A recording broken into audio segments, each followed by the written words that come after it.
Hello. Hello, good people. Are you good? Are you good people? Been bad this year. What the? Okay, I got like Elvis thing going. Scam wrangle. Elvis is cool and all, but I'm not looking to have his fucking haircut. Oh well. Yeah, so another year. This is the year in review 2024, or stream in review. I guess I call it. Everybody else calls it year in review. So I accidentally said. Doesn't make much difference. Yeah, so should be pretty chill. I'm gonna try to be ultra chill mode about it this year. We split it into 2 days last year, and um, might even be more this year. It depends on how much I want to say on some of these. Like every year, I'm gonna forget a lot of the details of these games. But anyways, I guess I should explain what it is before I start rambling about stuff that isn't related to it. Yeah, what I do it every year. We go through every game I played. What this year is 140 games. A couple little weird ones on here. It's not like they're all full length. Well, technically UFO 50 like a bunch of small ones, but I haven't finished UFO 50. But I'd like to put it on here anyways. I feel pretty comfy putting it pretty high, so I'd like to have it on the 2024 releases. Yeah, I'll just go through every one of these. This is the order I played them all. Stuff like these are really short. Here, yeah. Yeah, just kind of say a few things about them. Maybe explain what the game is. If you'd like to, I recommend it. So if you're looking for recommendations or just a little take on each game, yeah, we'll shoot the shit about it. We got different categories, so games I think were good. Just solid. Right? Like, oh, it's worth buying probably. Maybe with some caveats, or for certain people, best games, it's like just real good. They really do something for me, or recommend it just regardless. Maybe. Obviously, the stuff from this category that was in 2024, I'll just kind of carry those over. And the shittiest games I played this year, won't have a 2024 category for that. We'll just kind of mention it. And then just notable games. So sometimes games maybe aren't really great or really bad. Maybe they're just kind of there, but they have like that something that's special. Maybe a cool idea, or maybe there's just like really good music. That'll be over there. I should probably type a little something as well for future use. I have not done that. Yeah, so that's generally the idea. I'm not good about advertising these ahead of time. Really, the big goal is that it's kind of just an open platform for discussion of the year. I'll talk about the industry. In the past, I've done like PowerPoint where we kind of look at stuff that's happened in the industry and kind of shoot the shit and just discuss how the year was for gaming in general. But it's also for just people's personal, maybe you had something nice happen in 2024. Maybe you want to talk about movies of 2024, your own personal game lists, the shittiest stuff. I really need to advertise this more. I kind of mentioned it a fair bit on stream. I maybe drop it in Discord a little bit, but because it's such a long thing, and because I never know when I'm going to work, I don't really have like a hard time. I just kind of let it flow. So I just like to mention that it is like an open platform, and I'll mention it throughout this. So this also usually goes on YouTube just for shit. So kind of opening up, explaining it right here. There is music in the back, but it's turned off on VOD. It's gonna be me just quietly talking. Last year I started doing trailers while we did this. I thought that was really cool because it helps me remember some of these. because I'll go through so many games a year. It's like you don't remember literally everything you do every year, and I play it. Well, the vast majority of my time is playing games, so I don't remember every little thing about all these. So it helps kind of remind me what the fuck some of these are, and also it's just kind of something interesting for you guys. So about a fourth-ish of the screen over there gonna be trailers, and we'll just, some of them are shit. Some games don't have trailers, so they're just like VODs from my playthrough or somebody else's, just in the background. We're not gonna have any audio, so yeah, I'm kind of tired. I don't know why. I slept okay. I do have work tomorrow. Honestly, I didn't expect any more work until after the holidays, but that's all right. So, I'm gonna just have this be chill. It's probably gonna be over 3 days, but maybe 2. It just depends on how today is and kind of discussions we get into, or how long I ramble. Tomorrow won't be too long. I think I'm gonna try to work just at the end of today. Maybe I'll get a nap. Yeah, and we'll just roll through this and through the 31st, probably. Another year will start. I guess we'll get started on it.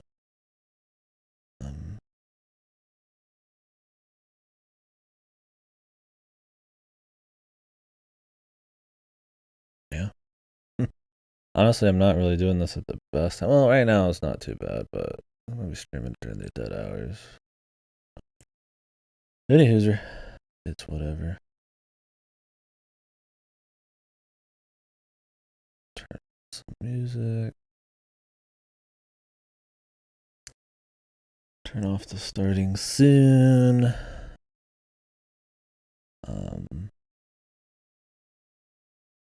Yeah, so first up on the list, I say 140. A minus 1 on this, the top row count. 140. The Tactics Ogre Reborn. This is a remake of a ultra classic turn-based RPG, strategy turn-based RPG. Is that what STRP? Is that the name of the genre? Yeah, it's so like Final Fantasy Tactics or Devil Survivor or stuff like that. So you can see it there. I was on loop. The original was on the SNES. It was remade on the PSP. Remade recently as the Reborn version, which is like a different, really balanced version of the PSP one. I don't remember what all else. So very classic. The Tactics Ogre series itself is like an auto battler, which we'll talk about a bit later when we get to Unicorn Overlord. From what I understand, I haven't played them. Only this one. But this is the same people who made FF Tactics. So this one's kind of, I guess, a standout, different entry in the series. So, yeah, I played this at the very beginning of the year. Did the Reborn version on like PS4 or 5, whatever the fuck. I guess it was on 5. This is the PS4 version. I don't know. I didn't love it. I gotta say. I apparently whichever way you go with this, it's kind of iffy at times. I think I respect Tactics Ogre Reborn quite a bit. Obviously, it's gonna kind of pale in comparison to what came after with FFT and all that. Coming back to it now, and with the Reborn version especially, I haven't played the other ones. It's impressive for the time, the storytelling, the political maneuvering, the drama, the kind of low fantasy. I think that's all really neat, but I don't think it holds up super duper well on the story front. There's a few different routes, which is cute, but a lot of the storytelling is kind of loose with some kind of uninteresting characters and kind of just odd pacing once you get into it. It definitely feels more like, hey, we want to try to make this kind of game on the SNES more than like they've truly got it like mastered and they just have it figured out. Like it's, oh yeah, we got the storytelling down pat. It's more like it's trying to be like a low fantasy political kind of drama thing, and I feel like that kind of transparency is a little too story. It's a little too in your face. If that makes sense. I just don't think the execution's super awesome there. And so, well, then it's like, well, what about the gameplay? Uh, a big thing is level design and the maps. They all feel very similar. All look very similar, and they're all, frankly, Rebirth especially. I don't know on the other ones. Or Reborn. It's a slog. Fight take a really long time. There's not like a shitload of like really fancy customization combinations and cool bits of tech. Like there are different classes and stuff going on, but honestly, some of it's just treading water. It's not a bad game by any means. I don't think I'm even putting it in the good game category. I think at the end of the day, it probably is good. Like popularly, it's probably considered really good. And for its time, I think it's great. And there's some games where for their time are great that I still think are great. This one, yeah, I don't know. It's hard when you got FFT and all that, but I don't know. I think if the core combat wasn't such a slog, it wasn't so slow, and if the levels weren't so samey, or if there's something to grab onto with the story, like I'd be more all about it. But I don't know. I think I'm in the minority on this. Big differences are they redid all of the balancing on the combat. So I don't think you get permanent stat ups by picking up shit. You get like power ups that are temporary. Stat values. This game is much more difficult from what I understand. Everything is like very narrowly balanced on like a XP kind of scale. You're not gonna really get way stronger than anything. If anything, you're probably going to be always a little underpowered. And I don't think that's that way in the originals. Like I said, I haven't played the originals, so I'm not the best at that. Obviously, the visuals have been redone. I think the music, yeah, would have to be redone. But it's more that it's probably touched up just slightly in balancing from the PSP version, more than it is a huge jump between the original and this version. I think the jump between this and the PSP version is the big one. And this one kind of doubles down on like balance changes and stuff. Frankly, I would do some research on it if you're interested in playing it. Maybe just look into all the different versions and see what's right for you. It kind of reminds me of a FF12 IZGS thing where it's like some of them seem more free, but maybe easier. Because the combat difficulty's fucked. And then the newer ones like IZGS are like harder, but like much less free. So maybe you get more challenge, but it's also can get kind of like stale and boring. And it might be that kind of situation with this.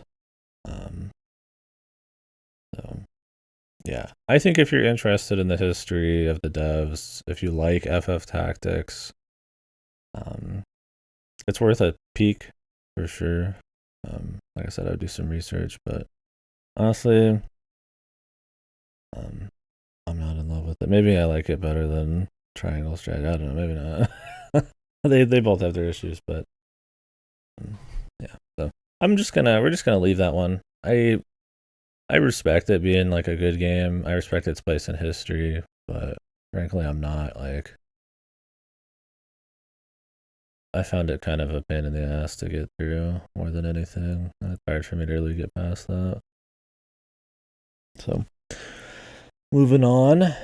And I mean, just because I say moving on, if people want to talk about anything from before or later, by all means. I don't know if I link this document, if it actually will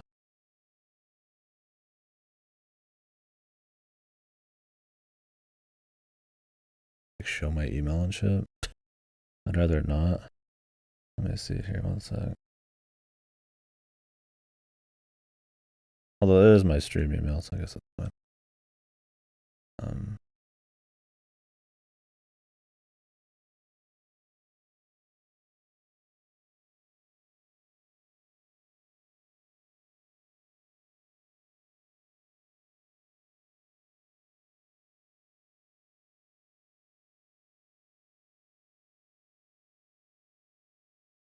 Yeah.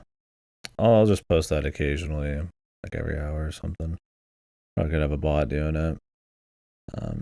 More just so people can go back to the list if they want to talk about something, because people don't know what I played this year. But like I said, if people want to talk about anything at all, the floor is open. So.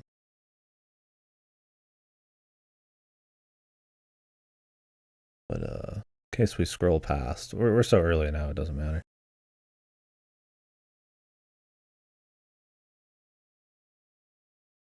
But anyways, yeah.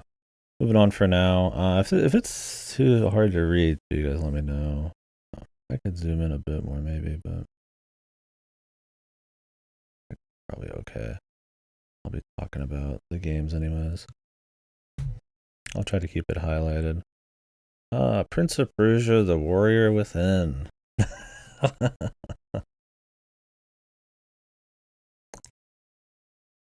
So anyways, this is the second game in the Sands of Time trilogy, the 3D Prince of Persias. Obviously Prince of Persia's existed. It's the DOS days, maybe it was after that. One of the first, if not the first, cinematic platformer, so very animation focused. More puzzly, not really about movement or anything. And these kind of keep that tradition going, the 3D ones. Do I have this on oh wait, we're looking at 2000. Hold on. I have to put it on repeat every single time. But yeah, so the Sands of Time trilogy, which is on the PS2, GameCube, Xbox, kind of keeps that going. Although there is a fourth game with the same characters. I don't remember the name of it. I've played it. It's like a movie tie-in essentially, but yeah. So these games are very focused on kind of linear, very fancy-looking kind of platforming. You know, wall running, spinning around like kind of holes and flashy combat and kind of this Arabian Nights aesthetic and shit. I played the first one a long time ago, like 3, 4, 5 years probably. I always say that when I don't know. Like it's not soon, but it's not super far. Yeah, and so we played Warrior Within and Two Thrones before the new one was going to come out, Lost Crown. So. I think Warrior Within sucks. I don't like this game, honestly, at all. Warrior Within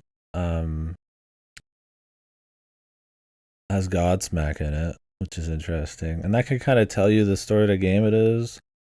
It's a 2000s edge, which I always think is super entertaining. Edgy game focused on flashy TNA, violence, and combat. They doubled down on the combat, which really sucked in the Sands of Time, the first game. And it still fucking sucks here. I think this is kind of in the Jack 2 realm. We're just opening up with all the hot opinions, but this is in the Jack 2 realm of this is the best thing I've ever seen and I'm 5 kind of mentality. I have no problem with TNA. I have no problem with gore. It's not that. It's more that I find it to be extremely surface level. Like, it's flashy, but it feels like shit to play. The level design is this, like, not open map, but, like, you could kind of backtrack through any of it, but it's all, like linear platforming still. So it feels like shit to go back through all this linear platforming. Every area looks, while nice, kind of samey after a while, and not really fun to, like, kind of, like, retread. And the combat's just boring, man. It's not smooth. It's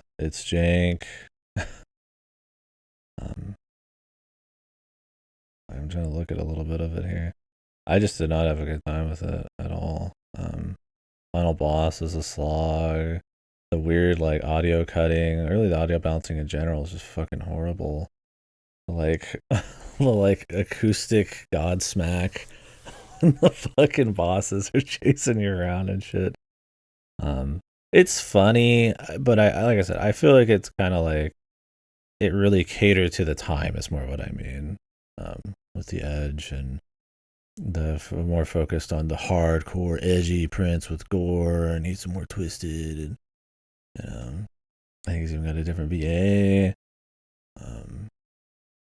But really, the story's just almost nonsensical. There's barely anything there. It's just paced like fucking dog shit, and the gameplay is not much different.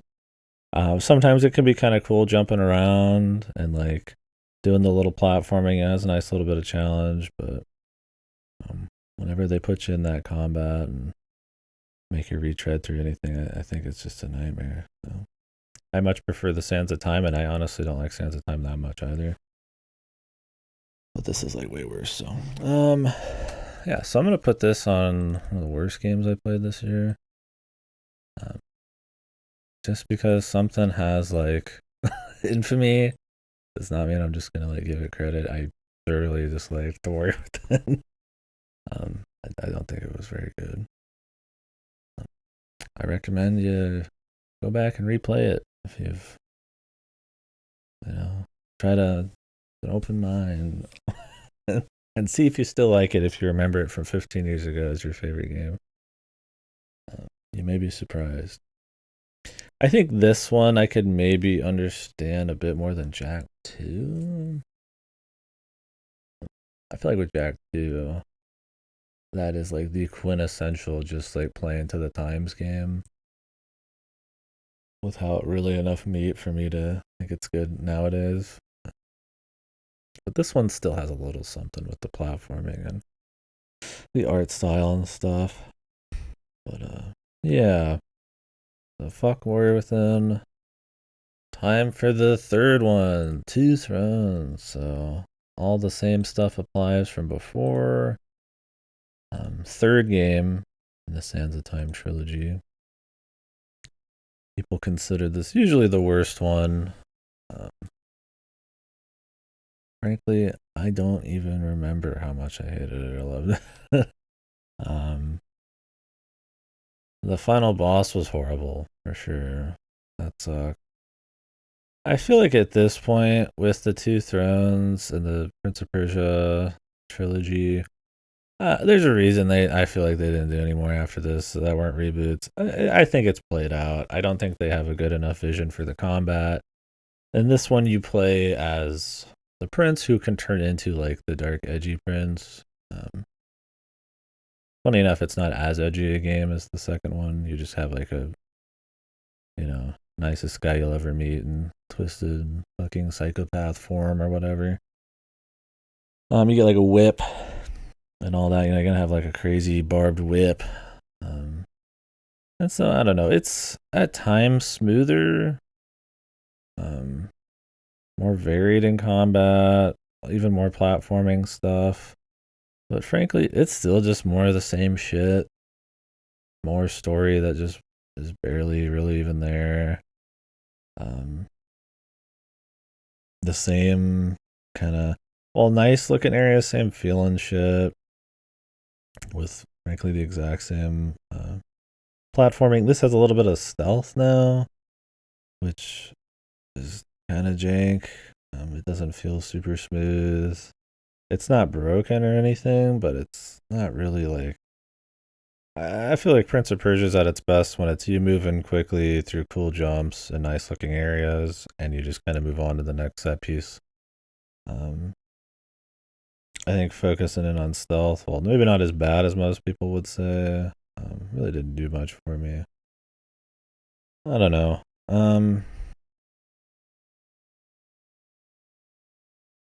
Honestly, like I said, I just feel like by the time this one I played, I was so done. It was so played out. I really don't care for this trilogy a whole lot. Like I said, the first one, Sands of Time or whatever, is probably your best one. the most fun atmosphere and tone. He's kind of like like your modern day Nathan Drake type, but more the kind of the gallivanting, smart talking Prince guy, but with like stuff happening and scale, and he learns to not be like as big of an asshole, and then it's got like the cool like rewind feature. They all do, where you can rewind your mistakes, and it kind of is just like a nice proof of concept. It still has all the same dog shit, but I don't think it has worn out its welcome or really doubles down on anything in particular that they shouldn't, like the combat. I don't know. I feel like it'd be weird to put like Warrior Within on here and not Two Thrones, because most people consider Two Thrones worse. I don't remember disliking Two Thrones as much as Warrior Within, but frankly, that I have nothing good to say about it, and I've forgotten most of it, probably speaks volumes. So I'm just gonna put it on worst games, anyways. I figured this year actually wouldn't have too many worst games, but started out strong. All right, yeah. Prince of Persia trilogy can live in the past, man. Best Prince of Persia games coming up. I don't know. They've got unique things about them, interesting stuff, but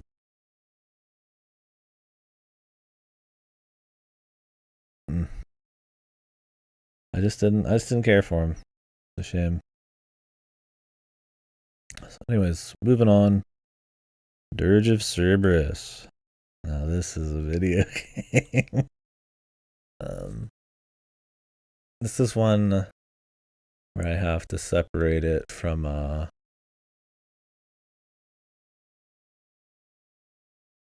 how funny it is from the actual quality of this game. It'll be like a notable game.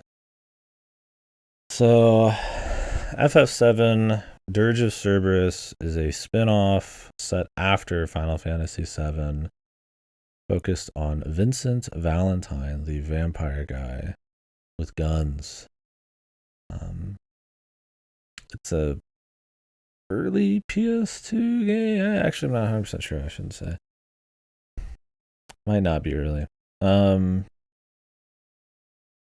Yeah, so it's one of the few games to have like mouse and keyboard support, oddly enough. I kind of used that. I don't even remember if I stuck to it or if I just went with the controller after a bit. We tried both setups. Kind of cute. I appreciate that they had that kind of thing because it is a third person shooter. Above all, it is not really an RPG in any way. There might be a few stat things, but I barely remember. It didn't. I think you upgrade his gun. Other than that, it's pretty light. It is Nomura, which is the best part about the game because it's a trip for sure. But yeah, it's at the end of the day a pretty standard third person shooter. There's not really a whole lot of like crazy platforming. There's a little bit of juking around and stuff. Some enemy variety, but really just enough to kind of be more than just a flatline than anything special. 2006. So now this is like mid gen, getting to the end ish, right? This gen started what, 2001, 2002?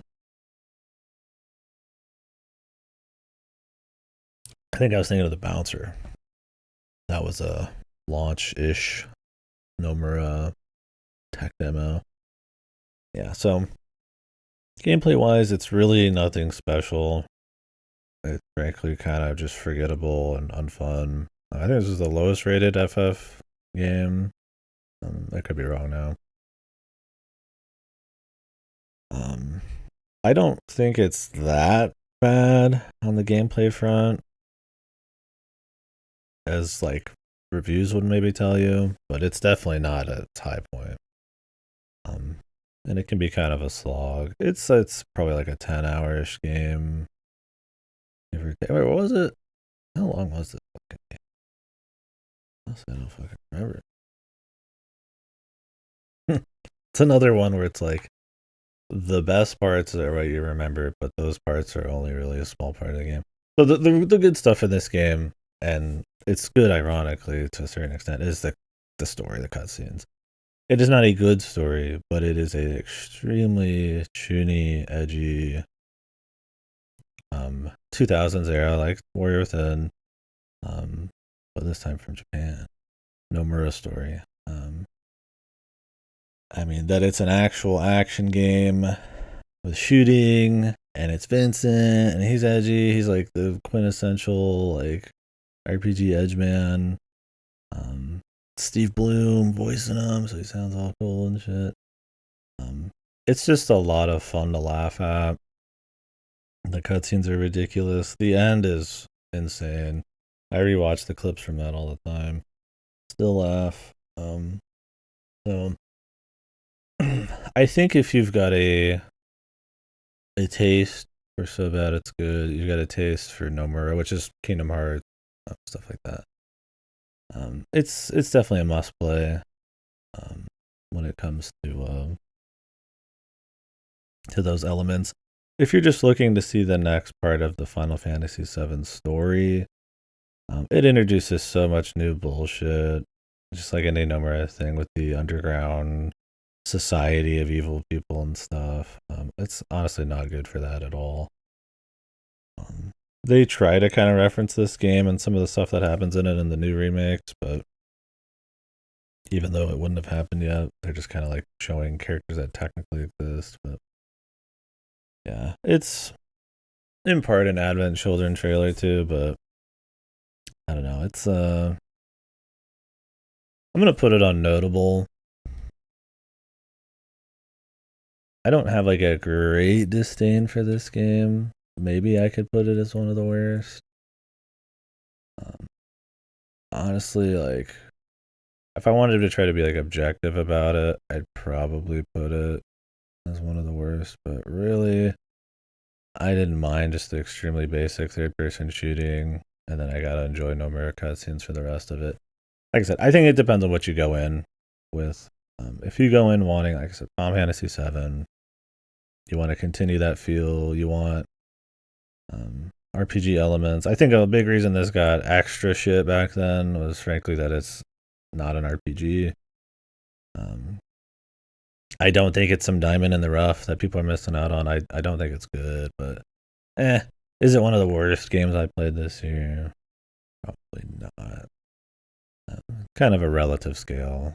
It kind of depends on the other stuff, but I do think it's notable.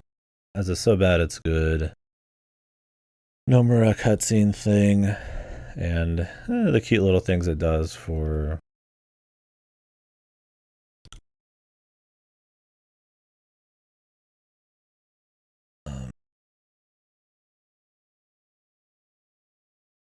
let's put little notes on these.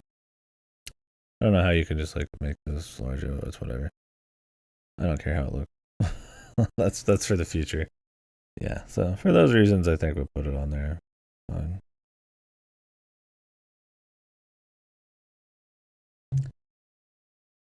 All right, moving right along.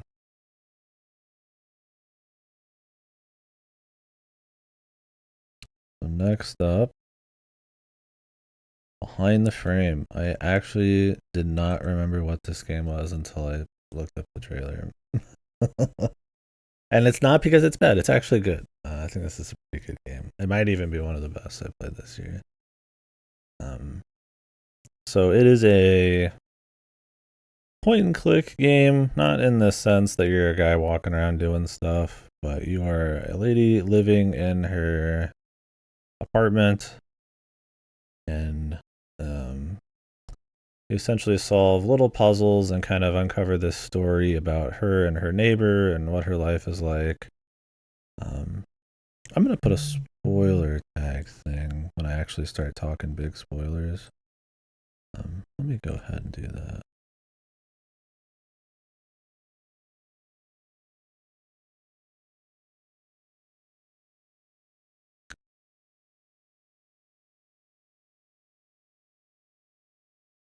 I think it's kind of important to this.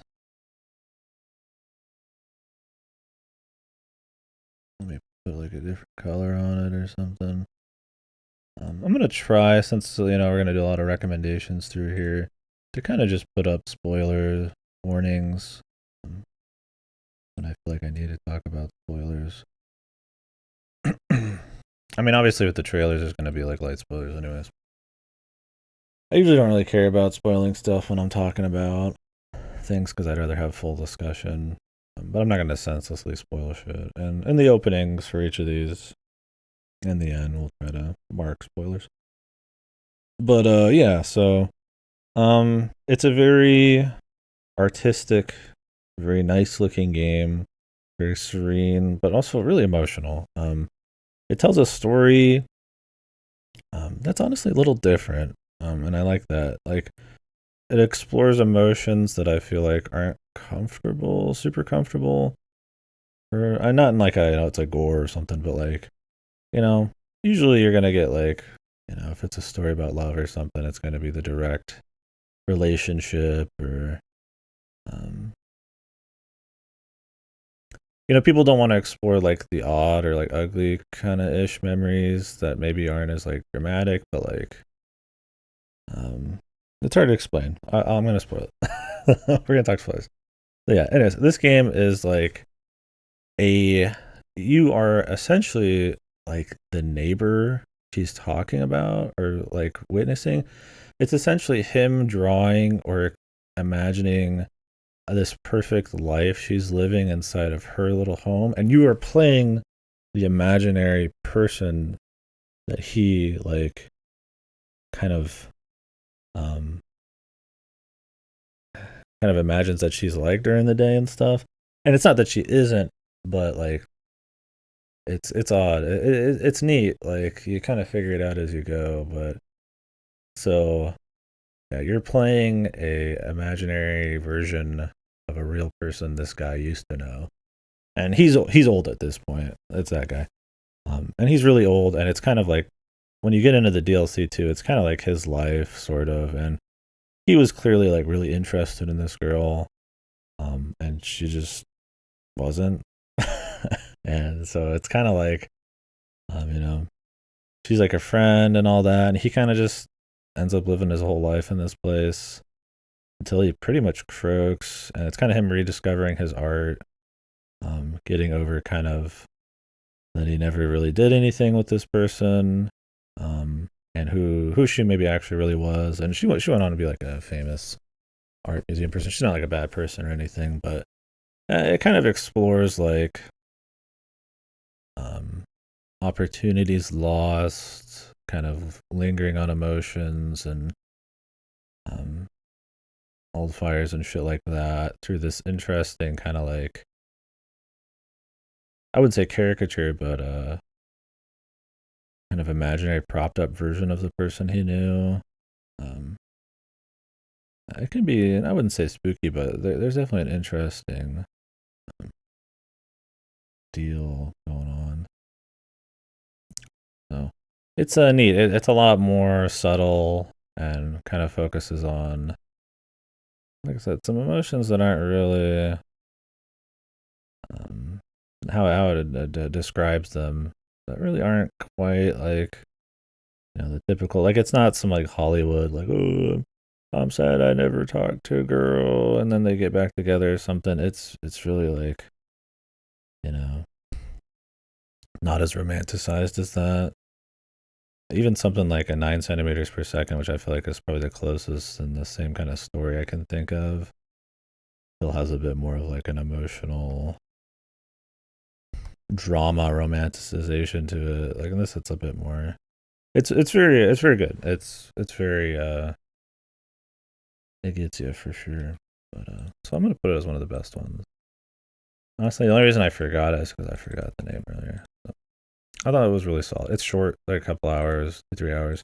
The little DLC stuff afterwards is a kind of a nice like send off to the guy, to the idea of it.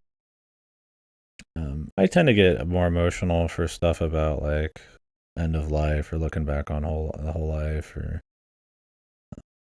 stuff related maybe like family and shit. So This one had some pretty good hits there. The puzzle gameplay stuff is fun. It's serviceable. It does what it's supposed to do. It's generally not too crazy. You kind of just click around her apartment, mess with stuff, find little puzzles, put together art, and draw shit, and kind of. It's more about the slow discovery of like what the fuck is actually going on, because it feels a little bizarre. Because she just wakes up every day, does the same thing all day, and it's like, what does she actually do? And it's like, it almost comes across like it could be spooky, but it's not. Anyways, that was Behind the Frame. I would recommend it for sure if people are in a VOD or something coming back from spoilers. Great game. Cool emotional game. Kind of digs into some feelings I feel like aren't as focused on traditionally in some storytelling. Anywho, Minoria.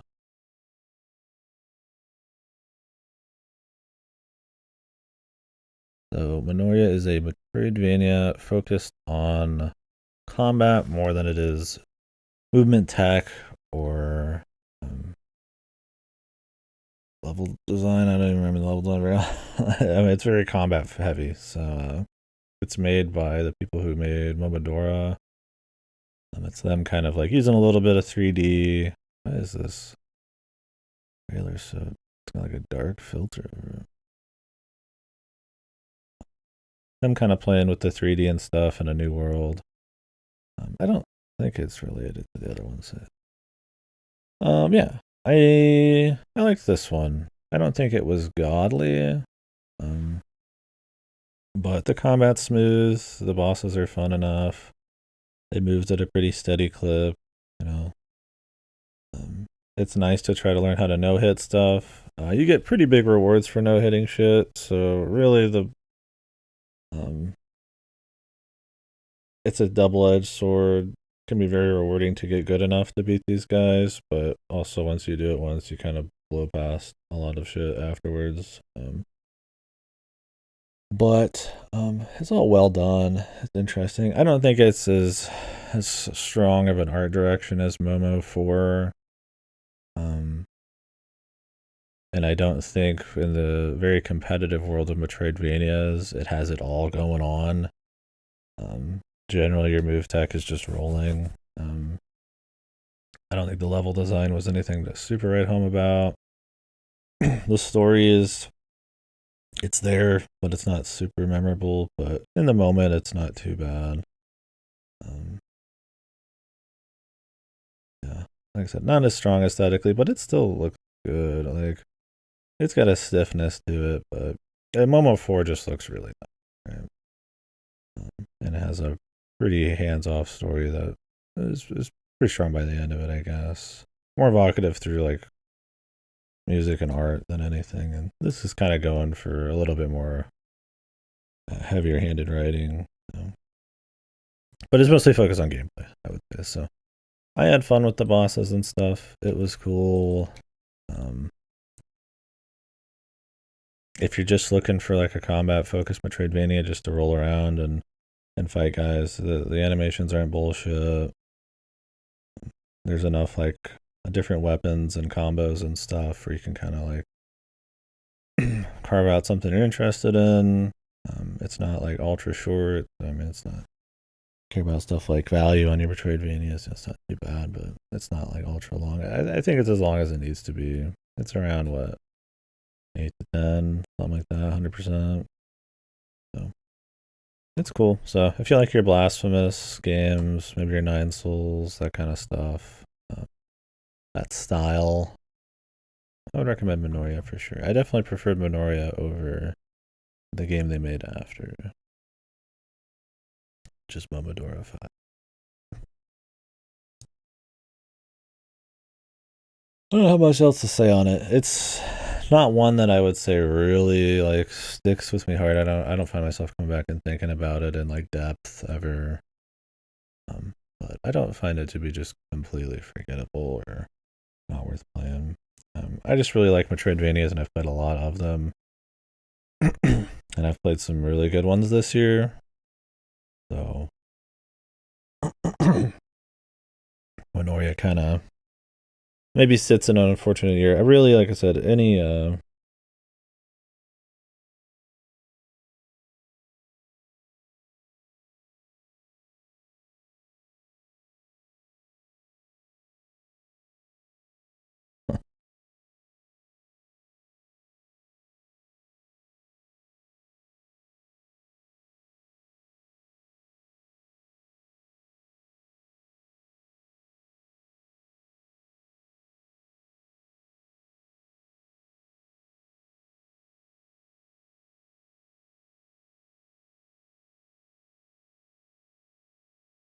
yes.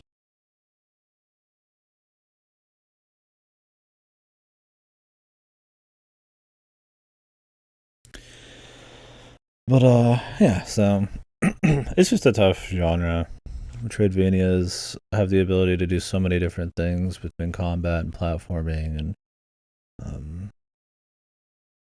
exploration, and with that, atmospheres and stories and stuff to kind of flesh these worlds out. That there's so many of them, and so many of them can be really good. And I feel like there's so many ideas you can apply to them, and it's just a fun style of game that like there's just a lot of them. So um, it's less that Minoria isn't like solid, and more just that honestly, it's very strong genre. Anyways, we're gonna get into RE4 Remake Separate Ways. This is a DLC. I kind of include DLCs in this kind of thing because I think it's cool to talk about that are like sizable, right? This is like a full 10-hour campaign, right?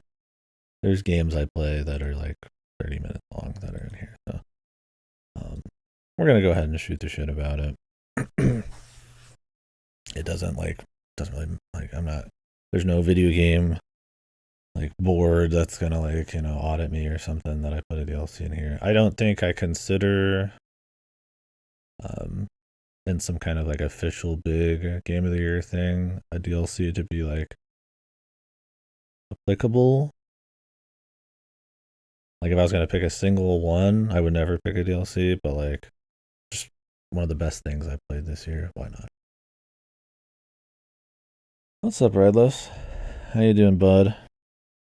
Yeah, we're just kind of getting started-ish here. I'm making pretty good time. It was this year. Yeah, it's coming. It's right after this one. Yeah, when I looked back through this, I was like, holy shit, I played Tactics Ogre this year. I was like, this year felt so quick. I was like, I played Solar Ash this year. I was like, Jesus, I barely even remember Solar Ash. Honestly, I feel like I should have spent a day researching all of these. I kind of looked over the trailers and stuff a little, but really, like some of these games, like I did it on a couple where I'd listen to the end of a VOD I did for it, and like, oh, okay, I remember now. Some of these, it's just like, whoosh, I feel like they were eons ago. And I mean, that does matter, right? Like if something's not going to stick, to my mind at all, I mean, it's probably indicative of, you know, quality to a certain degree. So, yeah, definitely, it felt like a short year for me, but really, a lot happens. So.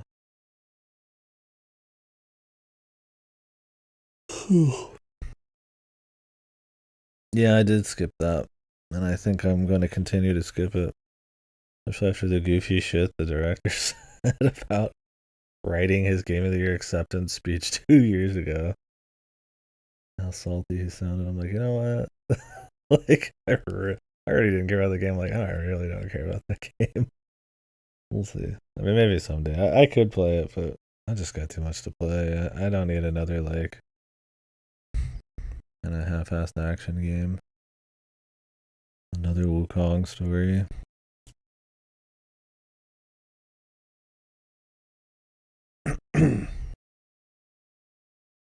But, yeah.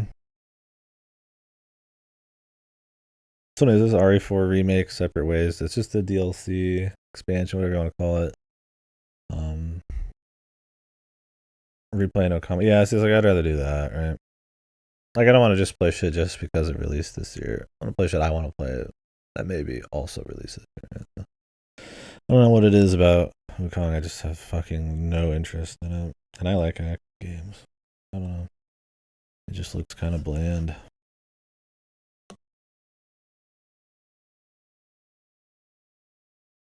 But yeah, so RE4 Remake, Separate Ways. Separate Ways is on the PS2 version of the original RE4, which is, it came out originally on the GameCube, and then they reported it to other shit, is a bonus story where you play through Ada in small chunks of the RE4 campaign. Like, what is she up to while Leon's, jacking off or whatever. So you get a lot more like Wesker and stuff going on. And this kind of takes that idea, combines it with another RE4 mode, which was assignment Ada, kinda, and also kind of just goes a little bit more wild with it. There's a lot of room in separate ways to have kind of, put some thread between the different areas because they are kind of chapter based, and you just kind of warp to them to kind of play with your gameplay a bit, and they go all out with it here. In that original version, she uses her grapple hook to get on top of stuff, but in this, you're doing it everywhere. There's boss fights that are knocking down buildings, and you're like grappling on top of them, and all of that is kind of this flourish on top of like the really clean RE4 remake gameplay, which is just really godly. It feels really good. The parrying, the clean animations, the hitbox pouring when you're running by guys, the balance of the difficulty, just difficult enough to feel always like really tense, but not bullshit. Managing the resources, the upgrades, the exploration. RE4 Remake's just great, and this kind of continues on with that, with a few extra bits of spice. You are going back through areas you've been to before, but it never feels really lame. Really, the lamest part about it is that Ada has 0 charisma, which is funny because she's like this femme fatale charisma lord in the other games. Like, she's supposed to be this like double triple agent spy person, and she is just like a stone in RE4 Remake. And I don't know if it's a direction thing or what, or if that's just cope for fucking shitty acting. It's been a huge conversation about RE4 Remake, but yeah. So something to focus entirely on her means all of the cutscene stuff and all the dialogue is kind of flat. And I had problems with that with RE4 Remake in the first place because I think the one-liners and the performances and the cheese of the original RE4 are so fun that this kind of never finds its identity on that front. It tries to be cheesy, but it also tries to take itself really seriously, and it kind of gets neither. So I find that to be really the biggest downgrade of RE4 Remake in general, and Separate Ways takes that to like a whole another level because she has, on top of everything, no charisma compared to everybody in this game who already has no fucking charisma. So it's missing a bit of that like fun cheese for sure, but really other than that, it's a pretty good experience, man. It's hard to, because it's RE4 Remake, not enjoy it. I think I like it less than the base campaign, for sure, but it's just a nice follow-up. It's a good time. It's worth playing, absolutely. It's pretty long for what it is. I think it adds back areas that were gone from the original campaign that Leon had, and kind of, does cool creative things with them, and yeah, it's a good time. I would recommend it for sure.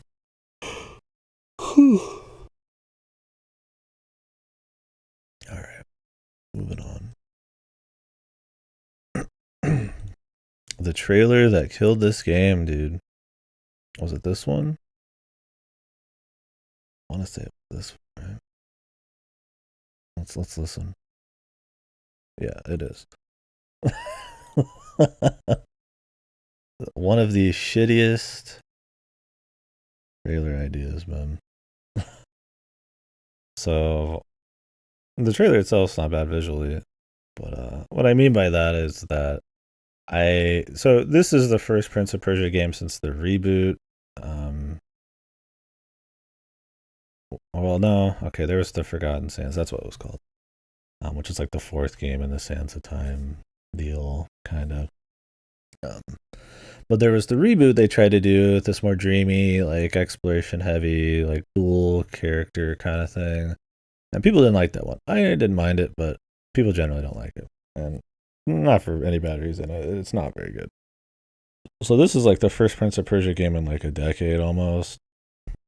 Um, it's 2D, so that scares people because they're stupid. It's some guy with a side shave. He's not the prince from the games people have nostalgia for. He's some guy. Um, and they have this fucking like mumble rap ass like super like stereotypical trailer music bumping over him doing epic glory kills and shit. And it just made the fucking like when I watched the trailer originally, I was like, this gameplay looks pretty good, but man, it's hard to get past all of the horrible presentation and shit. Um, it turns out the game fucks, man. That was one of the best games this year, easily. Great game. But man, this trailer did not do this game any favors. I don't think it was considered a big success financially, but Ubisoft needs a tectonic fucking success to even stay afloat. So who knows what that means? Really, in the grand scheme of things, it's made by the team that did Rayman Origins and Legends, which I think are godly platformers. I think this team is not maybe dissolved or moved on to like different projects. I think they're working on a new Rayman game. I don't think people care enough about Rayman for that to matter unless it's just really good. But then, I mean, well, why wouldn't Prince of Persia work, right? Yeah, so this game is a Metroidvania. It's everything. It's a combat, really smooth, fucking great feeling combat game. It's a movement game. It's extremely funny enough with the horrible Ubisoft marketing. You'd think it'd be more Western flavor. It's honestly extremely anime. It's super chuny. Like this game is like somebody just took all of the chuny anime shit and like Devil May Cry and just slapped it in, and that's like the story essentially. It's not an interesting story, and the world, while crispy looking, isn't like super duper interesting. Like the lore and all that, it's fine. I would say that's about par for the course for Metroidvania. It's got clearly like AAA publisher budget, not a AAA budget, but like Ubisoft's probably not gonna just put out like a very budget like Prince of Persia game. So it's got the big open areas in the background and lots of layers and voice acting and stuff like that. Like it's got a little bit more money than most Metroidvanias do. So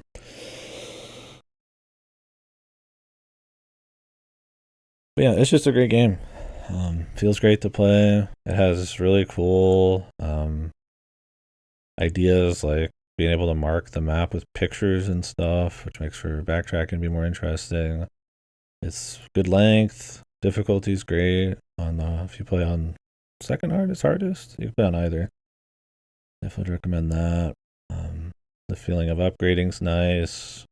There is like your kind of like, if I remember right, there are still like kind of choices on the character builds and all that. It's essentially just a game that pulls from like every Metroidvania, but in a way you totally respect because it owns its own polish and combat and level design and stuff so well that clearly they know what they're doing. It's not trying to like be some like Hollow Knight knockoff that just looks like Hollow Knight but feels like some Walgreens version. Yeah, it's just great. It's a shame that this is the kind of thing that doesn't get like way more successful. I mean, the Metroidvania genre is pretty bloated, but I mean, it's bloated because people like them and because they're good. It's like, I mean, they still do well. Obviously, there's like a bazillion came out this year that were great. So. Gave this to a couple people for Christmas. Awesome. Yeah, honestly, I feel like the Prince of Persia part was almost made it worse for this game because people go in expecting like the trilogy, they're expecting like a certain thing, but really, at the end of the day, if this was just called like something else, I feel like you'd almost it wouldn't have had any negative press. I don't think it would have gotten as much press, but playing Helldivers, did you get your was it your PS? No, it wasn't your PSU. Whatever your SU was. Well, we'll have to play Helldivers, bud. At some point. Like I said, your PSU was fine. It was whatever the other one was. I don't know my computer parts.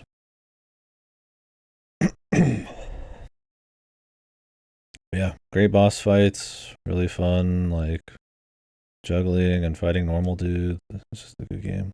A lot of depth. We're actually in the lab practicing shit in this. So I think maybe you can make an argument, like I said, about maybe some of the lore or locations or kind of whatever. Or maybe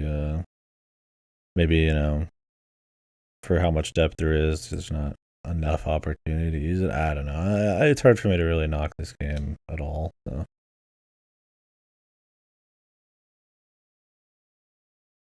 Any other year, and I'd be like, this is the best Metroidvania of the year. But this year, I played a lot of good ones. So it's definitely up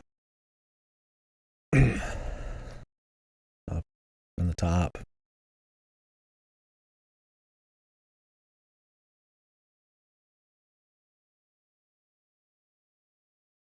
You returned it. What happened? Yeah, I'm shocked that nobody else does that. I don't know if it's some kind of like performance nightmare, but screenshots on the map is just like. I'm still playing Metroidvanias that don't even let you mark the map. Prince of Persia's out there letting you take a fucking screenshot, so I could actually like see what the fuck I needed specifically at that moment, or that would be great even for like puzzly Metroidvanias. So. Yeah, good stuff.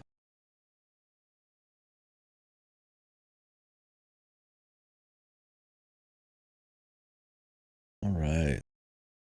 Next up, and I'll link it again here. Uh,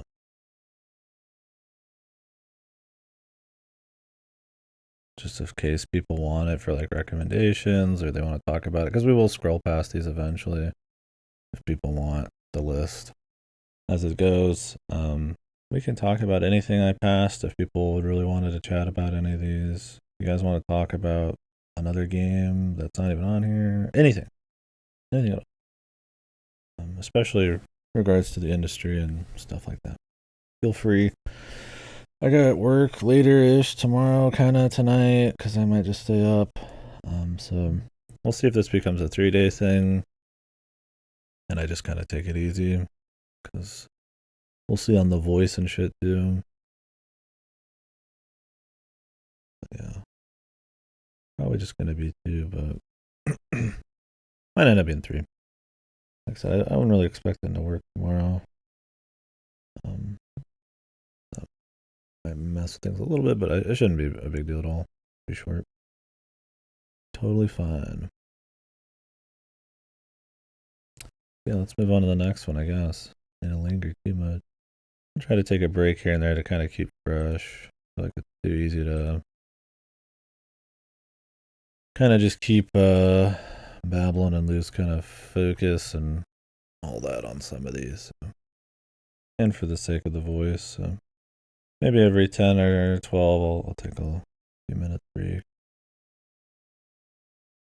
Yeah, anyways, another code recollection. This is a VN adventure game series, sort of, made by the people who did Hotel Dusk. So these are remakes. I'm shocked these were made I do not think the first games were considered like big hits. I don't even think they're considered that good. In the West, the first one's called Trace Memory, and then the other one's called Another Code R, I think. So one was a DS game,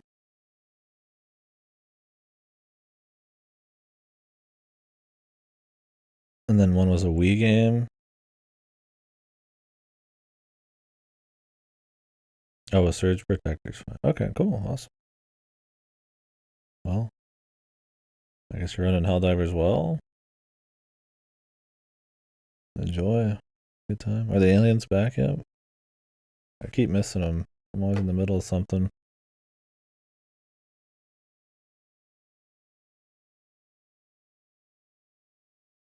Cool, awesome. Well, I'm glad you're able to actually enjoy it now.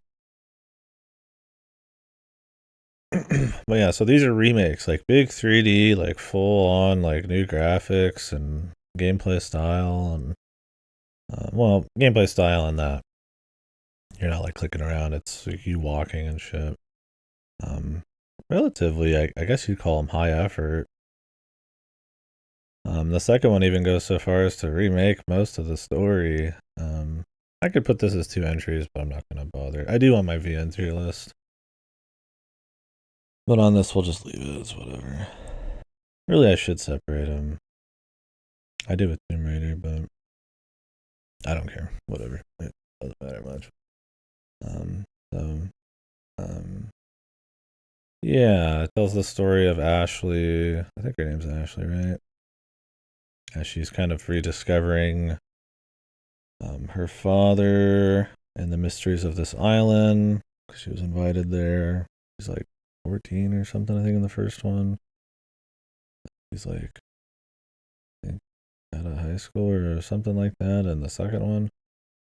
Um, so it's kind of about her and this ghost kind of discovering this kind of mysterious island. Really, the graphical remake and stuff makes for the first one to be a very comfy time. It's really not a very impressive game gameplay wise. You're just exploring a mansion, kind of going room to room, not unlike maybe your survival horror types, but much lighter. Um, Puzzles aren't too tough or anything, but it's fun enough. It's comfy. It's not a story that's terribly like shocking with crazy twists or anything. But I mean, it's got a little bit of an emotional backbone by the end of it with her father and stuff. And it's a fun enough little time. I don't remember what I gave that, but I feel like as far as a remake goes, really, it's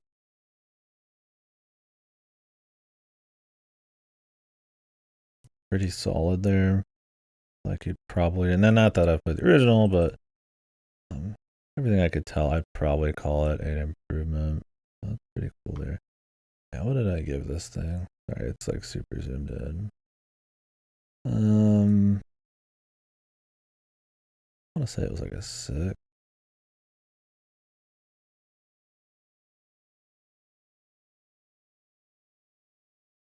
Oh no, it was a 5. So let me put it right here on my VN tier list, which is relative. It's not like journalist points or something. So yeah. So I liked it enough. Like it's comfy, but I don't know. I feel like if you don't do a lot of adventure games, you don't do a lot of VNs, it's hardly up there on the list of things to experience. Now the second game is way worse. They remake the story apparently in a pretty large way. Um, it's just you're exploring a village this time, so there's a lot more characters. The atmosphere is a little less dreamlike and comfy. Maybe dreamlike's not the word. Idyllic. So it's got a little bit more like drama with the characters, just more character shit in general. And honestly, just your textbook, just bullshit VN sci-fi endgame twists with just out of the blue, just nonsense, man. It's almost to the level of just so bad it's good. I get a kick out of it. The gameplay is once again not super interesting, but like it's okay enough. But if the story was better, would have been alright, but um, I guess I don't consider it one of the worst games I played this year. Maybe if I had just the second one, I would put it in there, but with the first one, I feel like it kind of balances out to just be mediocre. But yeah, it's hard to recommend them. I really respect that this game came out. Seeing a remake for a game that actually could maybe use it, that really does something different, that's not popular, is cool. So it feels like it came from more of a place of passion or something, right? Like these are not, these are not setting the world on fire, and the animation work, the VA, and all that's pretty solid. So they're not insanely low effort. It's not like amazingly great looking and feeling, but so I think that's cool. But man, yeah, I don't know. They just suck at writing stories. Their other game, like Hotel Dusk, is a godly game, but it's written by somebody else. I think it shows. Um, it's a shame that this game, getting like a full remake and everything, or both games, could have just came out and really swung to the fences, getting that second attempt. But I don't know. I mean, if you like kind of comfy, cozy manor mysteries, at least play the first one, and then if you're looking for a laugh, I guess play the second one. It's a lot longer, but it's not a not for not to its benefit for sure. That one, I've got a lot of different of many different minds on it. I'm not gonna put it in notable. I'm not gonna put it on worst. I'm not gonna put it on good. Um, really, everything notable about it is that it is just a remake of something ancient that most people don't care about and pretty high effort. Eh. That's not really like, it's hard for me to want to really give it too much there. So, all right, let's just move on. Like I'm floundering on that one. I don't know. I don't have a whole lot. Some games are just like that. There's just not a whole lot to say on some of them, right? They just don't like what when they do hit. It's like maybe just for a laugh, and then otherwise it's kind of just like wishy washy, and it's like, you know, how do you honestly have much more of an opinion than what they're even giving out there, right? Like if they're just gonna give you nothing, it's like, well, shit, what the hell am I gonna say? Other than it's just mediocre. Anyway, Solar Ash. This is kind of an exploration. I guess you'd call it schmovement. It looks like schmovement, but really it doesn't feel that great. It doesn't feel like shit, but it looks far smoother than it actually is. Um, little, I guess, action platformer, I'd call it. It's kind of got these like elements of like Shadow of the Colossus in there. It's a little bit of everything. Not a super long game. It's made by the Hyper Light Drifter people. Um, on the surface, it looks really cool, right? Like you watch this trailer a little bit, you're like, oh man, like look at all this crazy art.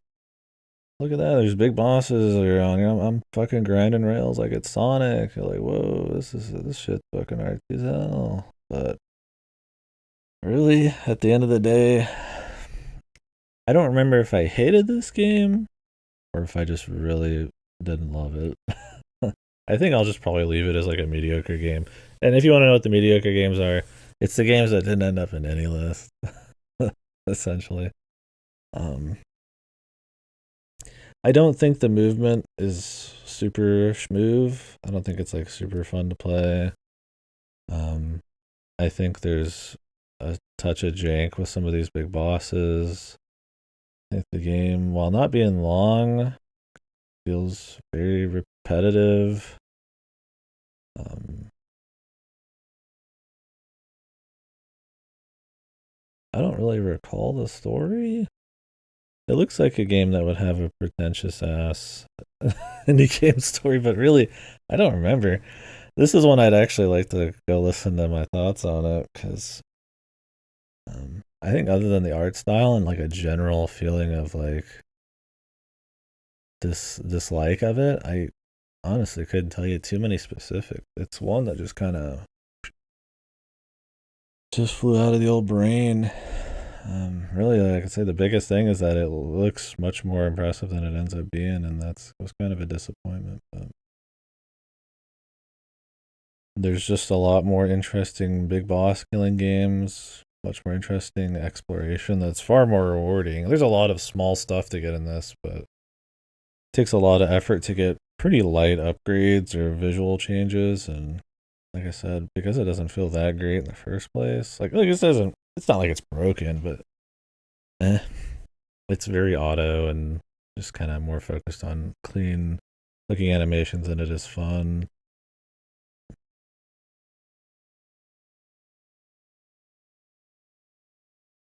It's just hard to really want to do much more in it.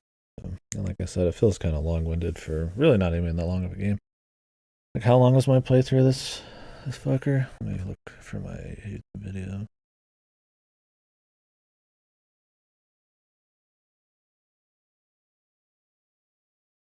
Yeah, this is one of those where I would recommend if you, for some reason, care about my fucking opinion. Yeah, I played it for like 6 hours. It's not even that long. I'm just like, it felt like it was like years or something. Yeah, so I mean, their other game, Hyper Light Drifter, I enjoy that one a bit.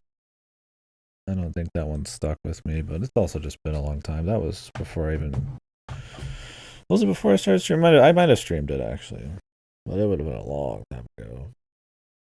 I don't know. I feel like the game just doesn't know what it wants to be exactly, and it tends to be style over substance. And I don't think the style is good enough to carry that lack of substance.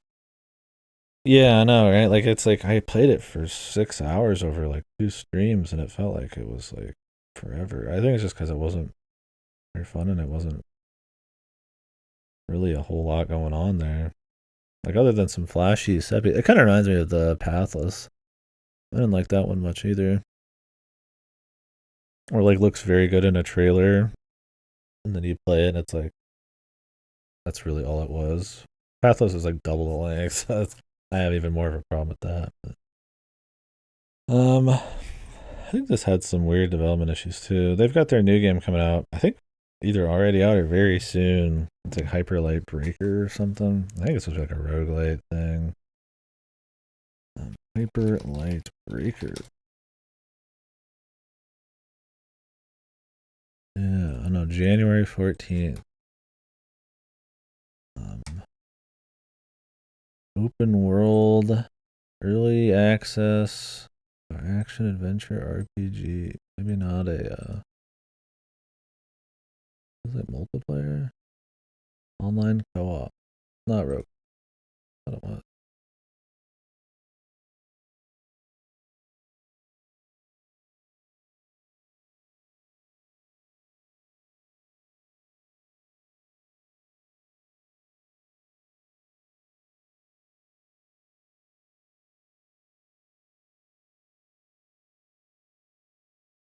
Yeah, so we'll see how that is.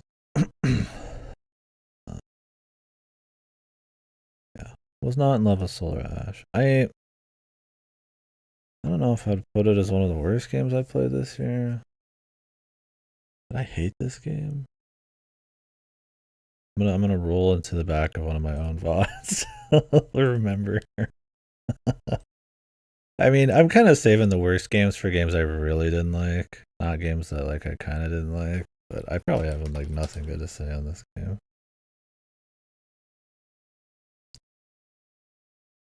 Yeah, I'm actually curious to hear a little bit.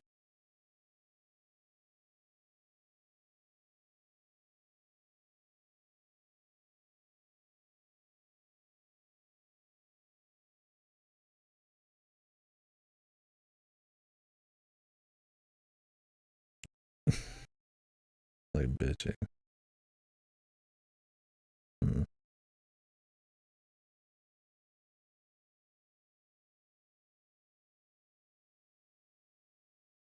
Oh yeah. It was very repetitive too. That was another thing. I'm listening to myself. I mean, I could play my own audio, but so yeah, that was another thing. Is it was very repetitive. Like you essentially have like five dudes, and then every dude you go beat up five doohickeys, and then every doohickey's like you got to do X and Y, and it had. It's a good case of like structure just making like it would almost be better if like you didn't notice that structure or if it kind of just flowed differently because like having such an obvious formula when the core gameplay isn't that fun just ends up making it feel like extremely repetitive. And yeah, that was definitely so. I think that's why I felt so fucking long.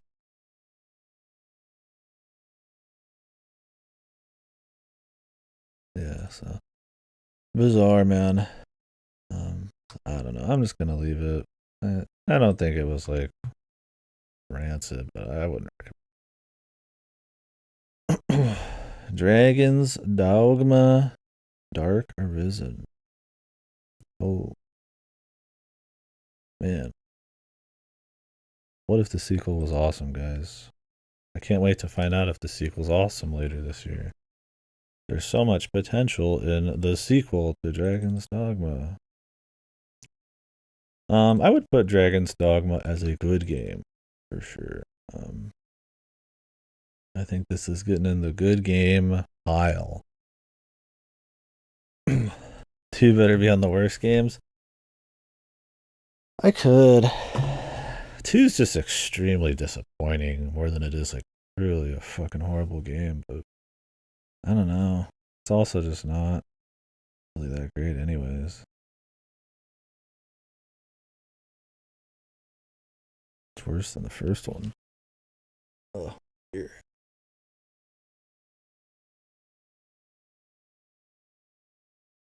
I mean, I guess huge disappointments can be worst.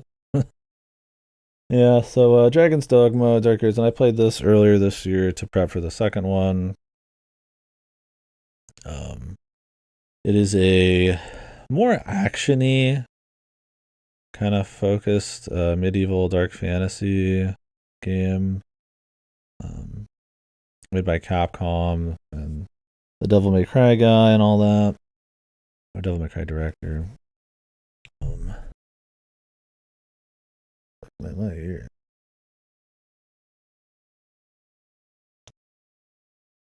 Jesus, my curtain. It's got class choices. It's got big open world for you to explore. It's much more focused, despite having more kind of flashy combat on methodical, like running everywhere, very limited warps. You have to like find them and use them at specific spots, or not specific spots, but you only you have to place them yourself, and you only have so many. The DLC adds a few more, which this version just kind of has, but um, so it's trying to be this like kind of this attempt at being this like living, breathing kind of world. Like you can climb lots of stuff, and you climb the monsters, and they all have like different weaknesses and special things you can do, and they'll react to shit. And you have this system called the pawn system, which is like NPCs you like train, and they help you. So you're like kind of always partying with these little AI that kind of will learn things as you go, and it's a very ambitious game. Really cool ideas. Um, Most of it's executed like shit, but it's very charming. Yeah, it's got soul. I think there's good enough enemy fights, a interesting enough world, varied enough encounters, and fun enough classes. At least the one I played, the assassin, that I think it can kind of keep you invested over its runtime. Although I do think it falls apart pretty hard in the second half. Saved a bit by the DLC area, but it's enough to keep you into it. And I think its uniqueness and its ambition is enough to kind of make it worth being talked about. You know, over the years, right? This is like a huge cult classic. Maybe not anymore after 2 came out. I think it probably erased the goodwill people probably have anymore. It was essentially like the ambition game, right? Like, like, like with Eurojank or something. Like you're willing to look past a lot of issues because it just does a lot of unique things. You know, there's not many games medieval fantasy where you're doing like crazy platforming or climbing on monsters or are focused on like super methodical travel. But frankly, there's not many that pull it off either because this doesn't. But yeah, so I don't know. It's compared to the second one, this one's like actually fun for a while, but there's so many problems, right? Like the fucking pawn system feels almost more like a fucking reason just to have like dog shit AI. It just doesn't work well, or because they couldn't figure out co-op. It's super glitchy even still, with like enemies just being unkillable, like the dragons and stuff. Um, Jank. The story is nonsensical. Plot lines just start and then just stop. Side quests they make no sense in how they slot into the main story because there's just unfinished content that has no flow. It's supposed to be like these like NPC towns that are living and breathing, but they're like just janky and don't really react to anything, and there's no like repercussions, and the economy's weird, and there's odd like multiplayer like event stuff in the end game and like semi procedurally looking dungeons, and they just kind of feel like junk, but like they're also kind of cute, I guess, if you want to grind. And it's just got all this stuff going on. um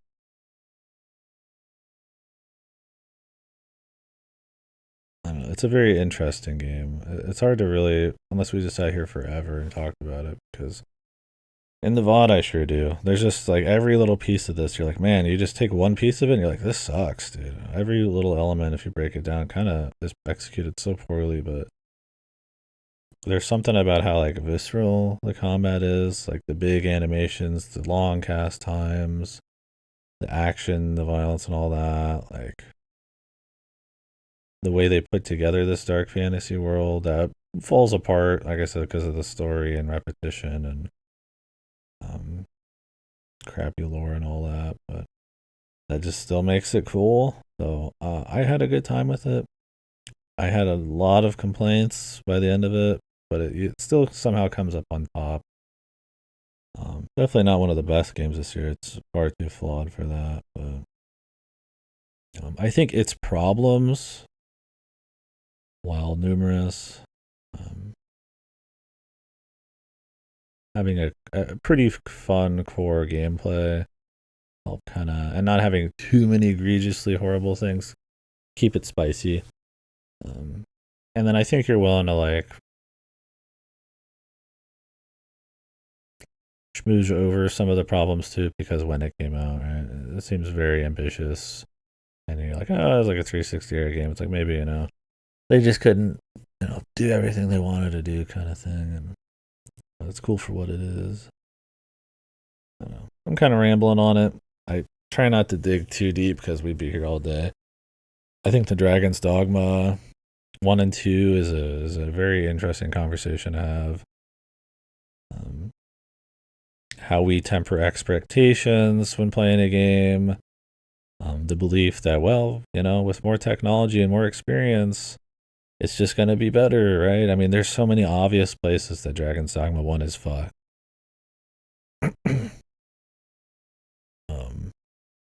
They're like, man, like all these ideas, like they could just totally knock this out of the park, right? It's Capcom, like they have the resources. It's Devil May Cry guy. He's made some good stuff. It's like it should be amazing, right? But man, yeah.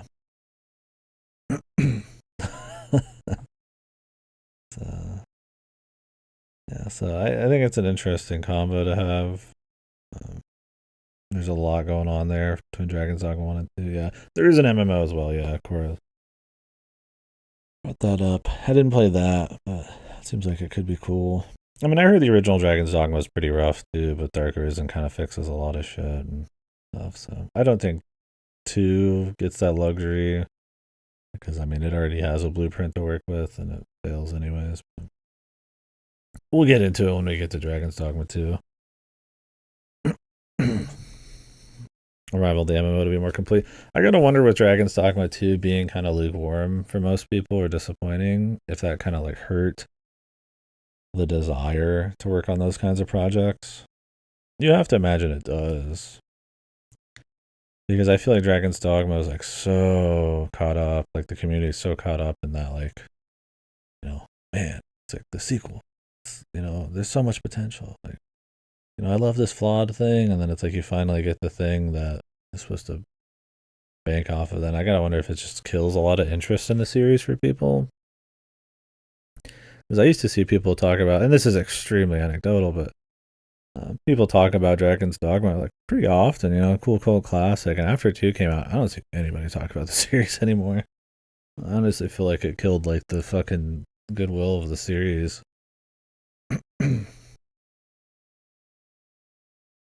It's not like Dragon's Dogma 2 is like a rancid game, but yeah, I'm not even like a long time fan, and I was like, hey. I mean, I went and did most everything in the first game, but I barely even wanted to finish the second one. So I think part of it is a lot of the similarities too. Like, I mean, I was pretty done with the first one, I guess, by the end. Like, it does wear thin.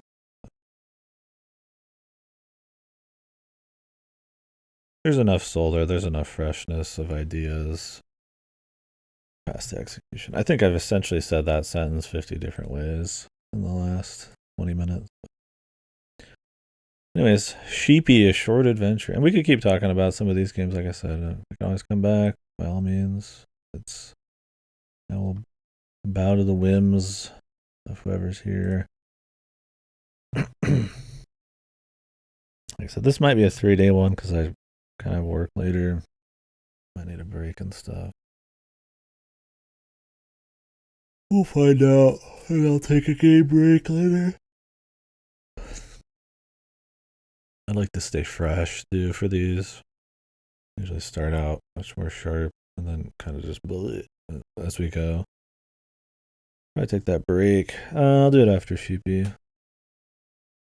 Or maybe I'll do it every 15 games. I'll do it after Deathmark too. Well, that's not 15, but it's 15 on the list. Technically, the first one is the top. You guys can't see it. So, yeah, Sheepy, A Short Adventure. This is a free game on Steam made by Suicide Sheep. I guess it's like a YouTuber, like music promotion channel. I used to follow it, but not anymore.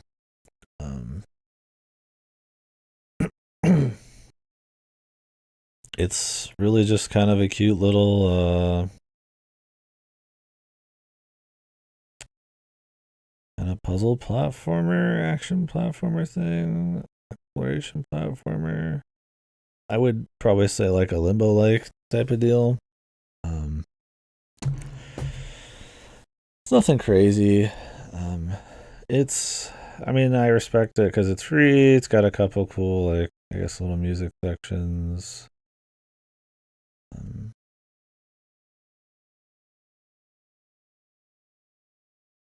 It's got nice art.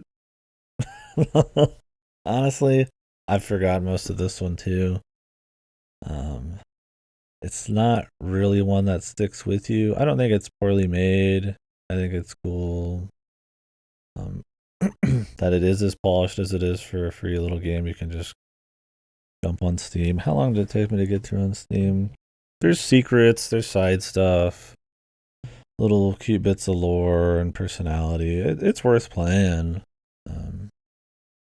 But I mean, I don't think you're going to be writing home about it.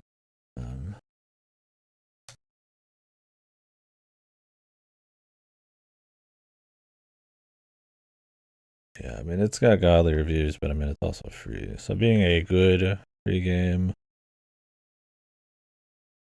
why does it say I have like no time on this game? I think it's because I played it. Oh, Steam was down when I was playing this game. No, 105 minutes. So it took me like an hour and a half, a little bit more, a little bit less, depending on the Steam outages and shit. So really nothing too buck wild there. Let me check what this free on Epic right now. I don't know if that's about a move over. I was gonna pick up some more shit with the gift card raffle. Oh, Orcs Must Die 3. But I want to wait and see. Oh, I already have that. Right. But I want to wait and see what they're giving away on Epic. So do that on the 2nd. Yeah, I don't know. Honestly, we could if I sat here and talked about this much more, and I already have, it's going to be half the length of the game. I would recommend giving it a go, especially if you're on a budget, because it's free, it's short, it's well polished. It's just not like super pushing the boundaries or anything. Like it's a Limbo like tried and true. It's got probably a bit more move tech than that, but its goals are pretty similar, right? Telling kind of like a more wordless, kind of real little story, a cute little guy, with like, you know, serviceable enough gameplay. And its length is its probably strongest factor, because if it's probably much longer, you'd have to probably be kicking it up a notch in the other areas. So I don't know. I don't got much else to say on this one. We're just gonna leave it set at that. I'm not gonna put it in any category. I don't. It's notable in that it's free, I guess. But I mean, there's a lot of good free games. Nothing to slight the game or anything, but it didn't like blow me or anything. It didn't hit me in any wild. It's Granblue Fantasy Relink. I liked this one. This was gifted by A Ridge, very generously. It was like full price. And we co-opted this shit, the end game. It is a action, different character action. Think of it. Its end game is kind of like Monster Hunter, where you and some buddies just beat the shit out of things in different missions and co-op. The rest of the campaign is you run into these pretty cool, colorful, like sky fantasy areas. Playing what's more or less, I wouldn't say Muso, but like that style where you have different characters and you go beat up a bunch of dudes. Definitely more like focused on bosses and exploration and stuff than it is beating. It's not like a Muso where you're beating up 1,000 guys. In the sense that you have a lot of characters to pick from, because this is a spin-off of a gacha game on phones called Granblue Fantasy, which is one of the big OG gacha games. So, and if you don't know what a gacha is, it's mobile games, essentially live service games, specifically from the East, generally from the East, that are focused on you spending a shitload of money and rolling for characters or weapons or whatever the fuck they want you to roll for. So kind of casino style, and the gameplay and everything is usually super predatory and has many systems built in to facilitate max money making through addiction and gambling and stuff like that. So, not a genre or I wouldn't even call it a genre. It's as much a genre, I guess, as it is like a business practice. I hate them. I don't respect them. I've played a good few of them. I will play more of them. But I have a lot of disdain for them.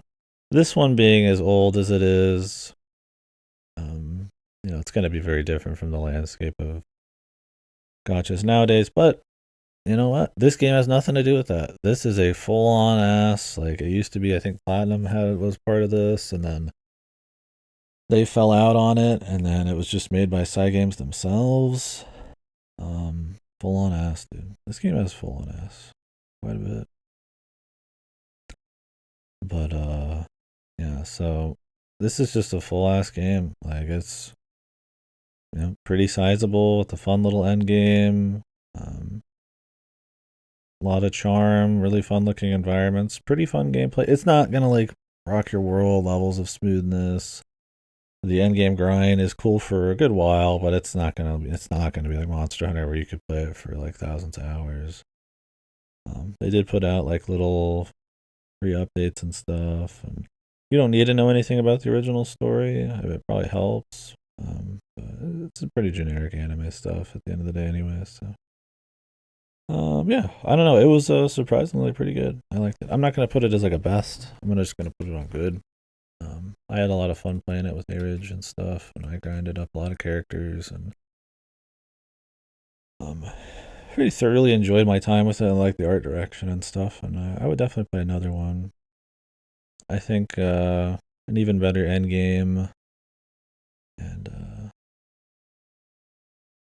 crispifying that story, avoiding some of them tropes, and kind of really exploring that world and not really having it have a tied to gacha feel at times. Just kind of improving everything else, the gameplay, and just more cool missions and shit would probably be pretty awesome for a sequel. Really though, I mean, I could respect somebody putting this as one of their best, just because like I don't think it's like got anything that's super poorly done. It's just more that like they could just ratchet up a few things, and I think if you're a big fan of Grand Blue Fantasy, I mean, this game's probably a dream because it's far better than it has any any right to be. It's kind of cool seeing these games coming out like Stellar Blade and Grand Blue Fantasy Relink that are like, hey, we made a gotcha and it made us a lot of money, and now we're just gonna make like a normal ass game with that money, and it's like that's kind of neat, right? Stellar Blade is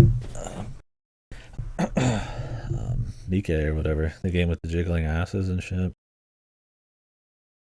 So they just made Stellar Blade or whatever. I mean, I didn't love Stellar Blade, but I mean, it's cool that they just like go make their own little dream games and stuff with that money. So that's one, I guess, nice thing about Gotcha, I guess, is it can fund more interesting stuff. But yeah, I don't think the Gacha stuff affects this in any way outside of just maybe the amount of characters and story related to that, and the fan service there. Not TNA fan service. I'm totally fine in this. It's a game for the fans as much as anything. There's also a fighting game for Grand Blue Fantasy that came out a year before that. Was it? I don't remember what it's called. But yeah, I don't know. Pretty cool. I'd recommend it. As someone who didn't play the mobile game, it's still pretty fun. If you're just looking for an anime action game, the online's probably dead at this point. It probably lasted longer than anybody would have expected, anyways. Probably did. It was hard to find dudes to play with, even just weeks after it came out sometimes. So, yeah, Rainbow Fantasy Relink, not too bad. I really like the art direction. There's something about like fantasy islands floating in the sky with a lot of color and shit that cool. And there's a lot of variety of them in this. Could it go even crazier? Maybe. But it's paced more like a Bayonetta style game, where it's like kind of just chapter to chapter. You're running through like a zone, kicking ass, doing a bit of exploration, and then you go to the next place in the next chapter. It's not really like a open world or anything like that. I think worked just fine. All right. After Deathmark 2, I'm gonna get up and take a small break. Like I'm talking quite a bit already. So Deathmark 2, or as they call it, Spirit Hunter 3, and I just call it Deathmark 3. The third installment in the Spirit Hunter game franchise at this point. So these people, I think, have a history of dungeon crawlers. There's actually one of theirs I wanted to play, Undernauts. I've talked about for a long time. Haven't played it yet. You can kind of feel some of that in their games. They'll use a little bit of dungeony stuff and first person movement. It kind of depends. Stats that really don't mean anything. So this is a direct sequel to the first one. but also brings in characters from the second one. It's essentially a horror VN more than anything. I think you could go as far as to say it don't know if you like Helldivers. It can take a little bit to get into. I mean, it's obviously when you're playing with randos, maybe not as interesting as with like buddies and stuff, because goofing off and the learning curve and stuff matters. I thought Helldivers had a really cool big battlefield kind of energy, like not the games, but very immersive, and that you feel like you're in like a big war against critters. I like it. I'll get into that, I guess, soon, but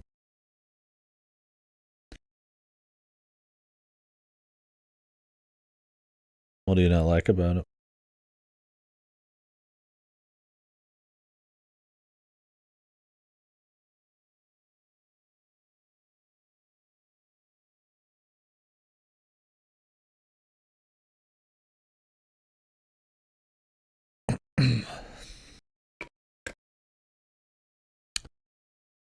Competitive?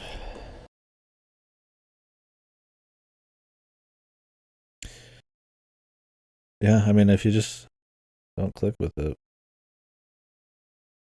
I mean, there's enough skill level there, and I feel like the core gameplay is so fun. There's plenty to work up towards that. It was easy for me to throw a lot at it, but I mean, I guess technically it is the same stuff all the time. I mean, different factions, and there's a lot of different ways you're going to want to fight them, strategies. Stuff. But I mean, if you don't click with the gameplay, I mean, that repetition, I guess, will come in a lot earlier. Yeah, I mean, I think if you're alone, until you kind of understand what you're doing, might be a little rougher. I do think the earlier difficulties are not very fun.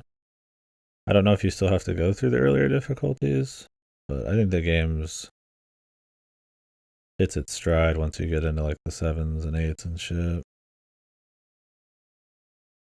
Because in the early ones, it's like they're very small. There's not many enemies. Like the game is made to be like mass amounts of dudes, and you're always on the back foot kind of gameplay. I've seen people bounce off it before they got to the later difficulties as well. Maybe that's part of it. I honestly don't think that they should even, if they make you still go through the low ones, I don't think they should. I get they want to have like people learn and stuff, but there's frankly just too many of the difficulties necessary to get higher up.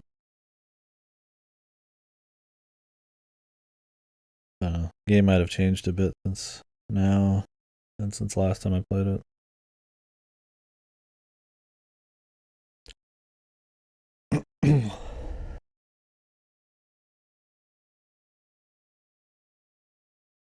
Oh yeah, you just gotta learn the stratagems. There's a few different key bindings you could throw in.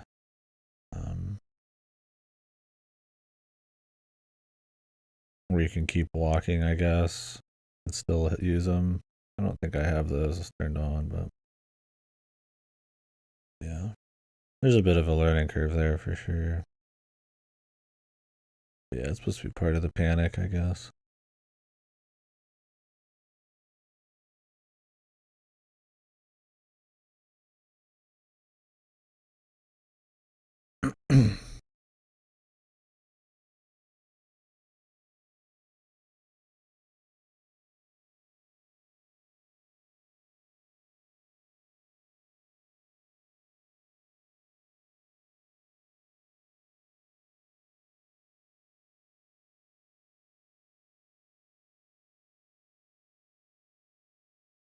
Yeah.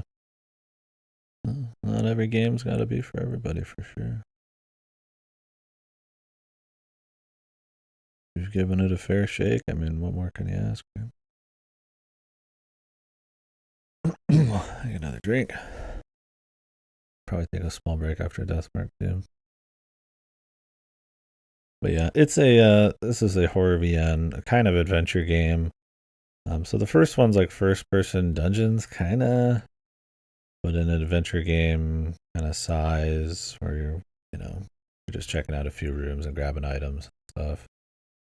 The series generally has a lot of like fake stats and shit. The first game has it. The third game definitely has it.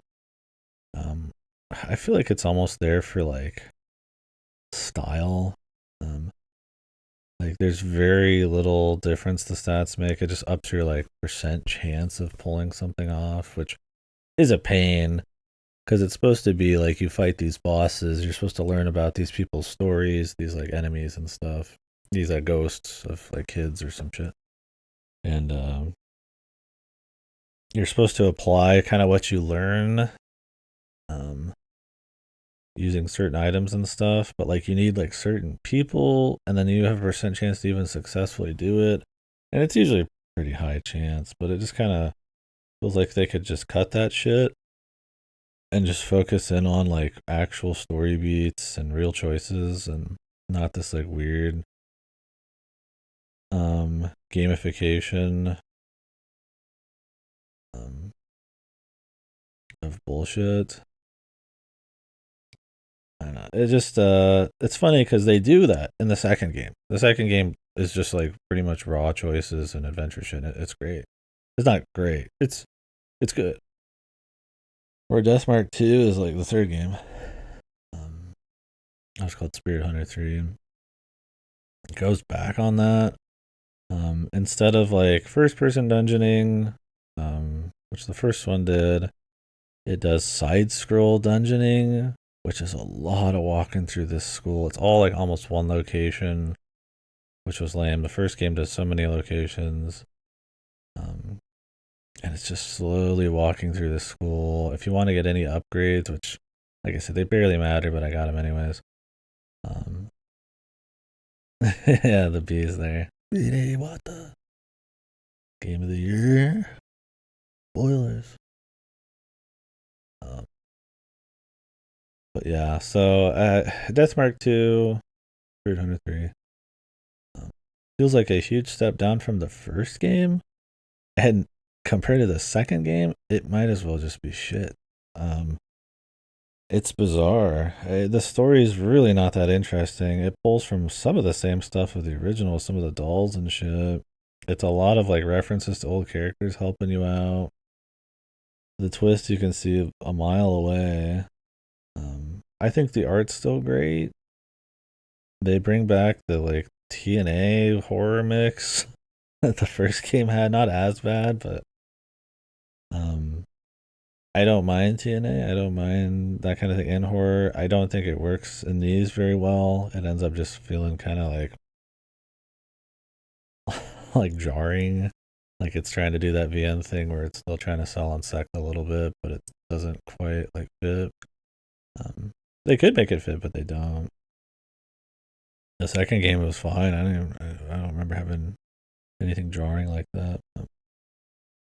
Yeah, this one, so boring world to run around in. Frankly, not super interesting story. None of them have a really interesting story. I think the extra case in the first game was cool, and the second game wasn't bad. But the second game doesn't get in the way of itself and lets you focus on the vibes and great art. There's not too much exploration. It's just the areas you want to look at and explore. Focus on the story. No bullshit RPG crap. So they go back on it for the third game here. I don't know why. They double down on the bullshit that wasn't good. They add percent chances to shit. Way too much exploration. I respect them trying to gamify it a bit more. Because I mean VNs are gonna get a certain rap and maybe they want to break into like a larger scope, right? Like maybe they don't want to just be the VN people. They wanna they want something more mass appeal, something more ballsy. I don't think a generic side scroll adventure game is that.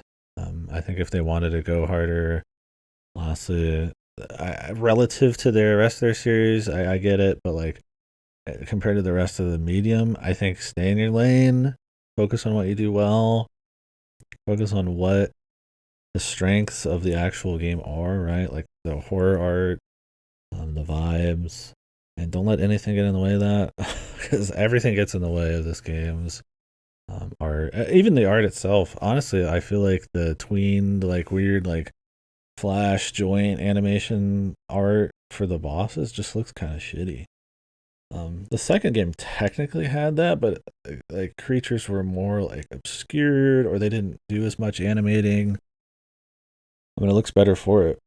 Like the first games, like there's some really creative enemy designs, but like in the first and the third game, they look kind of cheesy sometimes, man. More than they look spooky. Like they're creative ideas, but in animation, like they look cheap. They look like shit.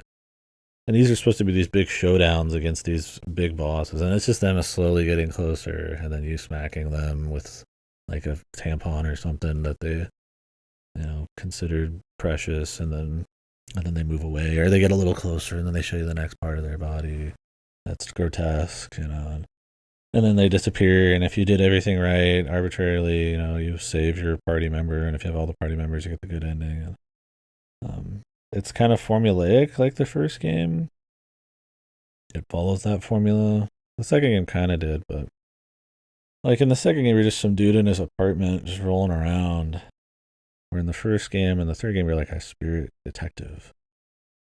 I don't think there's really a whole lot of a character arc to focus on here. Technically, the first game had to do with his family and himself and shit. Not a very great story. But I feel like there's even less here, and the characters that were good in that have to share too much room with all the other characters that are there for references. I don't know. I wouldn't recommend it. But I put it as a worst? I might. Let me see here. Why do I still have that person's stream open?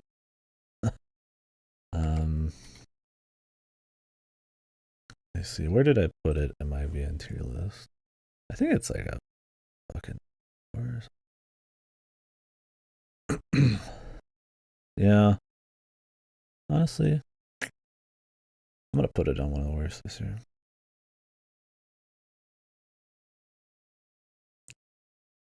I'm probably one of like two people that has actually played all these, and the other one's Airage.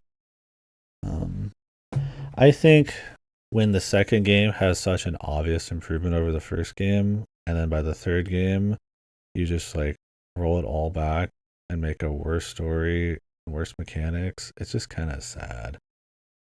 I feel like the artist is wasted on these games, man. Frankly. Um, I respect ambition, but I think this is all relative to their other stuff. I think, as far as the industry goes, it's extremely lame, and like I said, it does not play into their strength at all. So I don't know if this series is going to be dead after this. I think this was kickstarted. Good for them.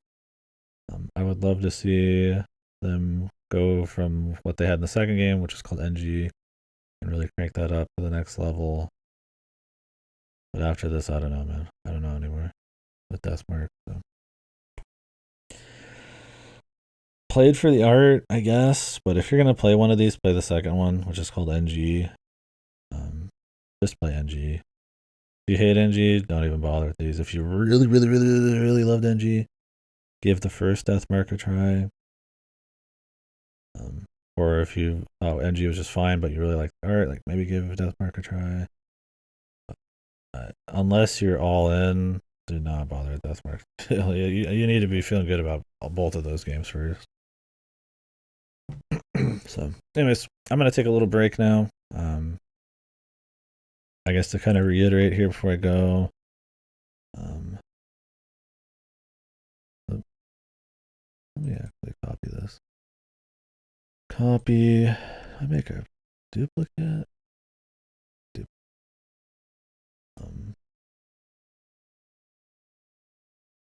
Be right back. The ground is open for any conversation. It's just going to be me kind of going through every game and just kind of organizing them and doing shit about them. But we could talk industry. I will talk industry by the end of it, but we could talk about that. Movies, I don't give a shit. Anything. Just this year for people, favorite fucking food you made, whatever. It's kind of more just shooting the shit stream. I just like to kind of go back and remember some of these games, played so many, and kind of say a few things. And if people are looking for recommendations and stuff, it's not too bad. And I've kind of done it every year, so it's kind of cool to keep up with it. It'll be a multi-day thing, so I have work sort of tomorrow. We'll see if I make this a 2-day thing or if it's gonna be a 3-day thing. It always takes way longer than I think. Part of it's because as I go, I can get a little long-winded and rambly more than usual. Also because I kind of need to explain what the games are and then say a piece on them. And some of these are just, you just forget, frankly. I mean, some of these games just aren't that fucking great.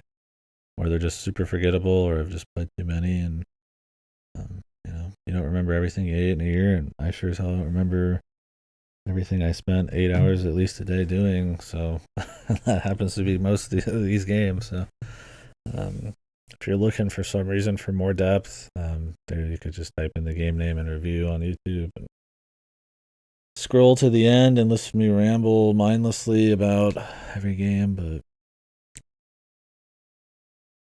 also kind of talk about it pretty heavily during the game. So yeah. Anyways, I just kind of do it because I find it fun. So. Well, I'm kind of just taking it slower. We'll do it over 3 days if I need to, or I'll take a game break later if I'm feeling like I need one. I'll be back in probably like 5 minutes. Thanks for watching.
You can't with PoE 2 endgame. That bad.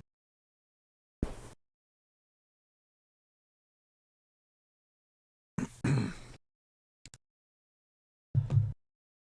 you think they're gonna like heavily redo it? Or are you worried this is going to be it?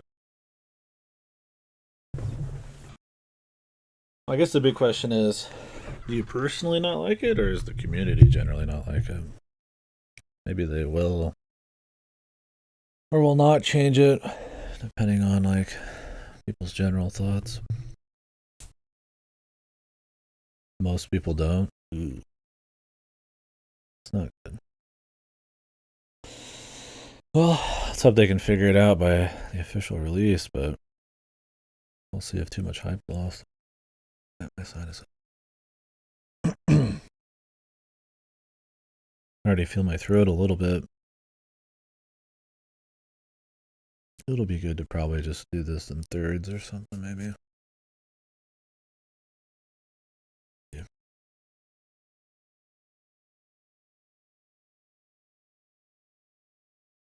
So it's completely gear locked. There's no other systems to level through or stats or skill trees or anything. Your gear. Or is the gear just like the only thing that just clips everything else?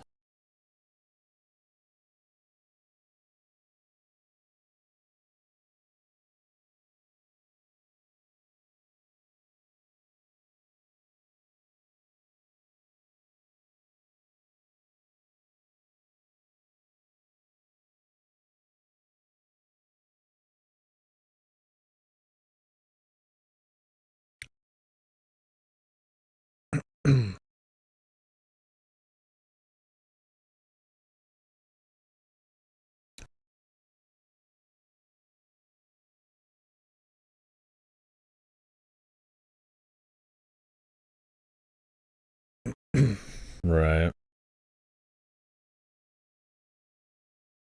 Sounds like a nightmare for melee. Even if 1% of guys are insta kill, 1% of the time, if you're getting mobs of dudes, that's still a pretty real chance.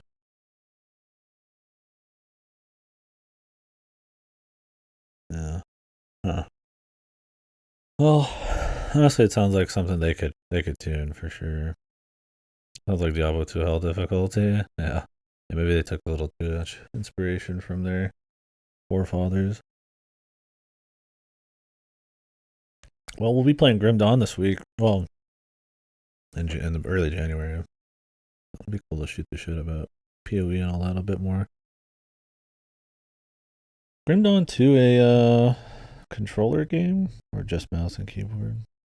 I like that I could play with D4 on a controller. Yeah, right on. Should be cool. Gifted by the Sins, so I'm looking forward to that. Mouse and keyboard, yeah. I just don't like all the clicking around. I mean, I don't mind it. I've played old Diablo and stuff, and I like it. Or Diablo 2, I haven't played Diablo 1 yet. But I kind of liked for classes that made it make sense. Like Werebear made sense in D4. Just moving with like a stick. I think PoE 2 you move with wands, right? I got over the like rapid non-stop clicking in action games with League. I don't mind it, but I feel like why ignore every other button on that damn controller? I feel like at this point it's just more for tradition more than anything. It does. We'll have to see. I mean, if it doesn't feel good, I'll do mouse and keyboard. I don't hate it. I mean, I prefer mouse and keyboard in most games that utilize it properly. FPS games, it's superior. Right? Obviously, in an RTS, I would need it, but I'm like an action character game. I'm like, it's like we really could probably just have twin stick, like a twin stick shooter. We'll see though. Usually, the menus and stuff are where I don't like it with ARPGs because there's like way too much going on there for a controller. So I'll probably swap over to mouse and keyboard. Maybe we'll do a little Helldivers. We'll see. Anyways, it'll be fun. I'll probably have the Cuphead DLC in the mail first. Probably run through that. I don't know if I'll run back through the main game too. I like it, so I might. It might even be in the mail now. Maybe we'll squeeze it in, man. I don't know. Anyways, let me take off the BRB.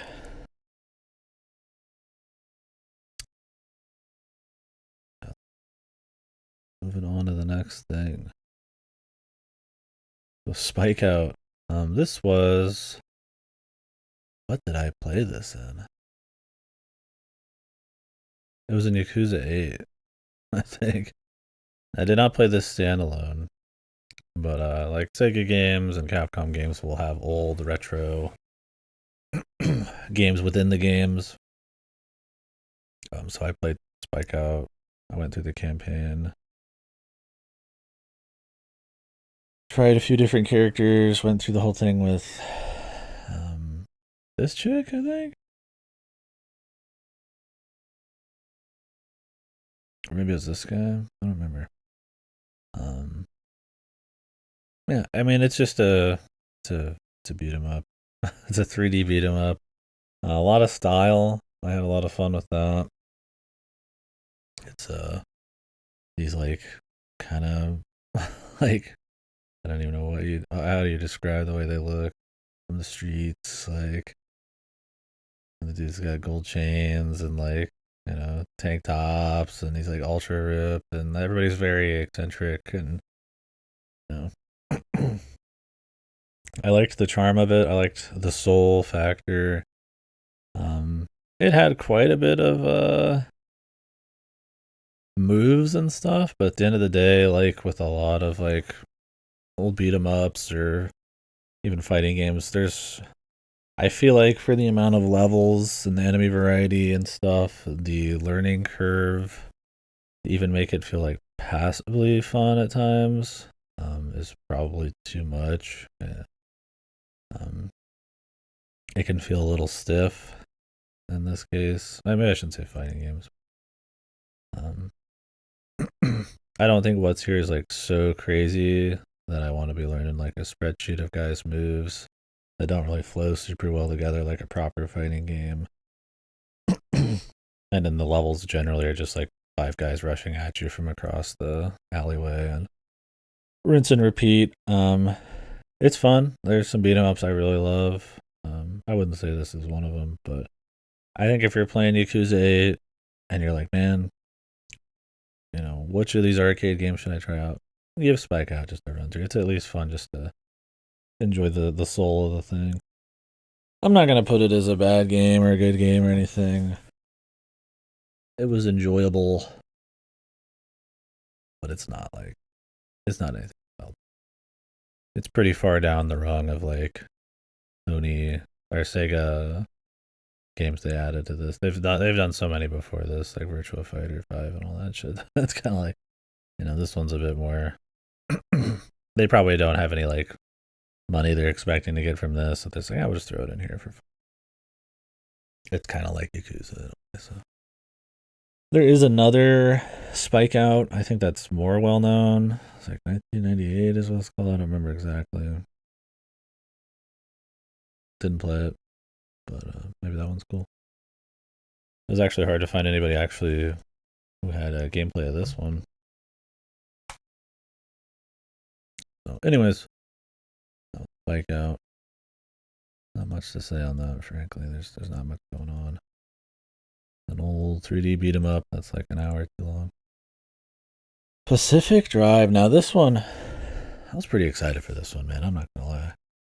I was like, dude, this game looks cool, looks different, atmospheric. The original trailers and stuff make it feel like it's going to be this like surreal, mysterious, maybe even kind of horror, like just riding in your old like station wagon through like some bizarro like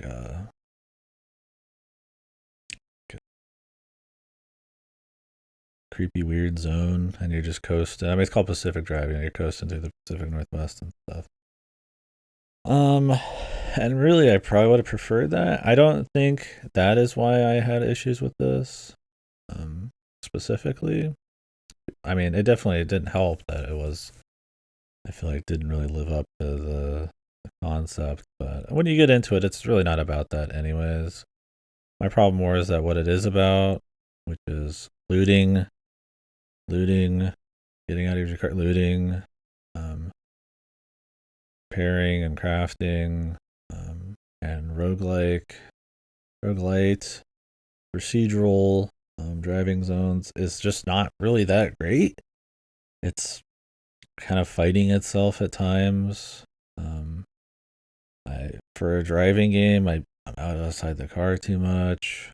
For a game about avoiding obstacles, it's really not too bad to avoid them, but it also means you're never really just enjoying the drive or the atmosphere because there's almost a new obstacle every 2 feet. The procedural stuff makes it all feel very samey. There's no like really key locations outside of a few story bits. Because there is so much story, I find a lot of the atmosphere to kind of fall through. Story isn't too bad, but it is very chatty, very very quirky, quippy at times. More than it is surreal, and that's kind of at odds with like the surreal drive thing. Anytime somebody's talking, you can choose to not have certain conversations happen. You're gonna miss some characterization. That doesn't really add to the vibe. You can have surreal and still have quirky characters, like I think like a Twin Peaks or something, but it just doesn't really work in this. So I find the game's kind of tugging at like 50 different ways on you, and not the good kind of tug. It's like your rims, your rims are getting ripped off. Your rims. Um, it's an interesting game, and I think it's ambitious in some ways. I respect it, but I don't know. I found it to be too long for how tedious and kind of just how much of a slog it is by the end of it. I was really looking forward to this one. Yeah, I don't think the story can carry it. I think coming back and repairing, there's really not much customization. You're not like really going like. I wish it was like a deeper car game, or less of a car game and more just focused on the driving, or like if it just wants to be like in a story, like rooting around, like for loot, like a fucking Fallout or something, or like your typical survival horror game. Like just go in on that. It's like it's just trying to do it all, and I find it doesn't suit any of them. Because you don't really you spend a lot of time in the garage fixing your car, but you don't really tune it. You just spend a long time making new parts, or replacing paneling, or fixing the paneling. And anytime even a small touch happens, you're fixing half of your ride. There's some moments of greatness where you're outrunning the battle royale wall, and you've got to get to the escape zones and all that. It can be some pretty frantic driving and planning for kind of. I mean, there's not really that much planning because you're gonna go to every zone anyways. But there is a couple little choices where it's like it feels good that you made you put the right tires on or something. But yeah, I thought about picking up the long drive. Can you like finish the long drive, or do you just like play the long drive? I've watched like Cherno play it a bunch, but I still have no idea.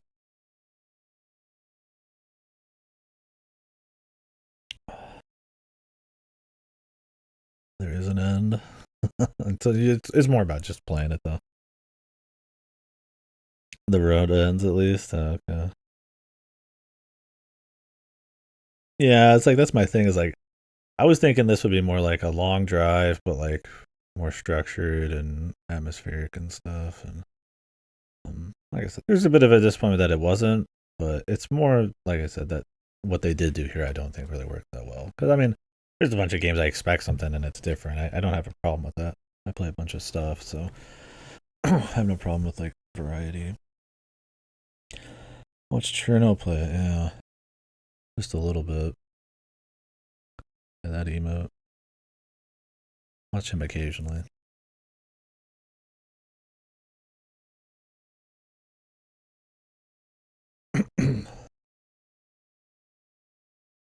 I've probably seen like an hour of the long drive though total. I said I'll see that game for like 10 minutes and be like, huh, how does this game work? And it's just driving. And I'm like, cool, maybe I'll play that someday. And then I'll just gonna go do something else, I guess. It's always just him playing it. But yeah, so I don't know. Pacific Drive, I just find to be way too tedious and monotonous and really just not all that interesting, and to not have a clear enough vision. It's kind of everything at the kitchen sink, and I don't know. I'm also really tired of like picking up millions of like fucking resources off the ground to do shit. And you need all of them in this, man. Even when they give you a vacuum to suck up half of them, I mean, that still is going to cost you shit. I think longer periods of just driving, cruising would have been nice. There's so many things you have to avoid, and it's not that hard to. They're just constantly swerving around shit, and it feels very repetitive and very obvious. Like it's supposed to be like a stalker where it's, I mean, they literally call it the zone, where it's like all these anomalies. And I think it'd be neat if you actually had to like learn anything about them. But at the end of the day, you handle every anomaly the same. You just drive around them. Like, there isn't like I have to like have my lights on or use my horn. I mean, maybe a little bit here and there, but you don't feel like you're mastering like this knowledge check. I just feel like I'm slowly getting through the story because you have to just kind of go farther and farther out, and then you have to go to a different edge and farther out, and the runs take forever. But can't save in the middle either. I mean, the game saves, I think, when you go to each new chunk, but it's pretty long drives. I don't know. It's some people really like this one. So maybe I'm in the minority there. I don't think I'm in like a hyper minority on this one. I definitely see some people have issues with it, but I think your aversion to survival crafting, your desire for like actually driving and like soaking in atmosphere and all that is going to be where you get off on this. If you're just like looting and you don't care what it looks like, um,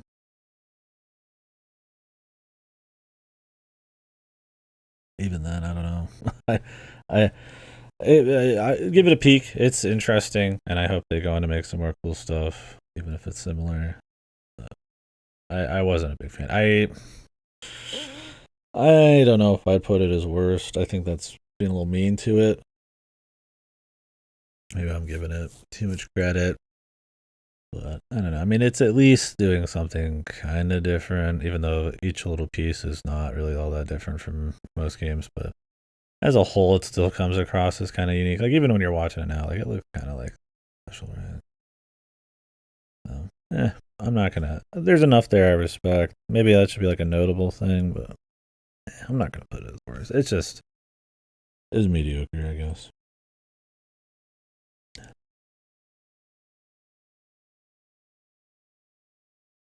Helldivers 2.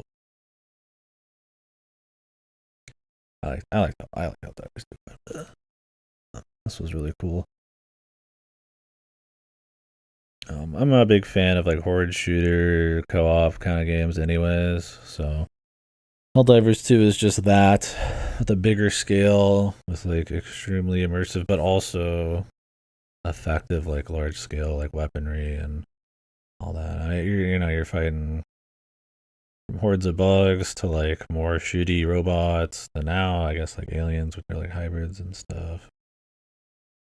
They've got vehicles and nukes and all kinds of different weapons and stuff. It is live service. Um, it is also a paid for game. Yeah, I'm looking forward to fighting the aliens. I really need to dip back in. So maybe when I'm doing Grim Dawn, we'll jump in. Although I feel like as soon as I start Helldivers, I won't be able to stop for a while. So. But yeah, I don't know. I just find the gunplay to be really fun, really satisfying. The sound design's great. I feel like the feedback on all the big explosions and stuff is just really juicy. There's a really high skill cap, skill level. So you'll slowly kind of figure out what you like and how you want to avoid certain guys. And there's a lot of hitbox porn, so you could do some cool dodges and funny rag dolls, and all the friendly fires kind of goofy and fun, and a lot of systems to upgrade and shit. It's just a good time for me. I really like it. But I'm a big fan of the co-op shooters, so yeah, just very flashy, right? There's some games that try to like kind of paint these big battles and stuff. I'm thinking this is a very different game, but looking like Skyrim, right? We're at war with the Nords, and it's like 10v10 or something, right? A lot of games will like play it like big, crazy, cool battles, um, but rarely feel like you're in some kind of like big war battle or something. Some games like your Battlefields and stuff will kind of get there through good sound design and lots of different armaments and shit. Usually it's a little tougher, right? Or it'll be like jank like PlanetSide. Yeah, Mag. What's up, Goto? Why is the cat?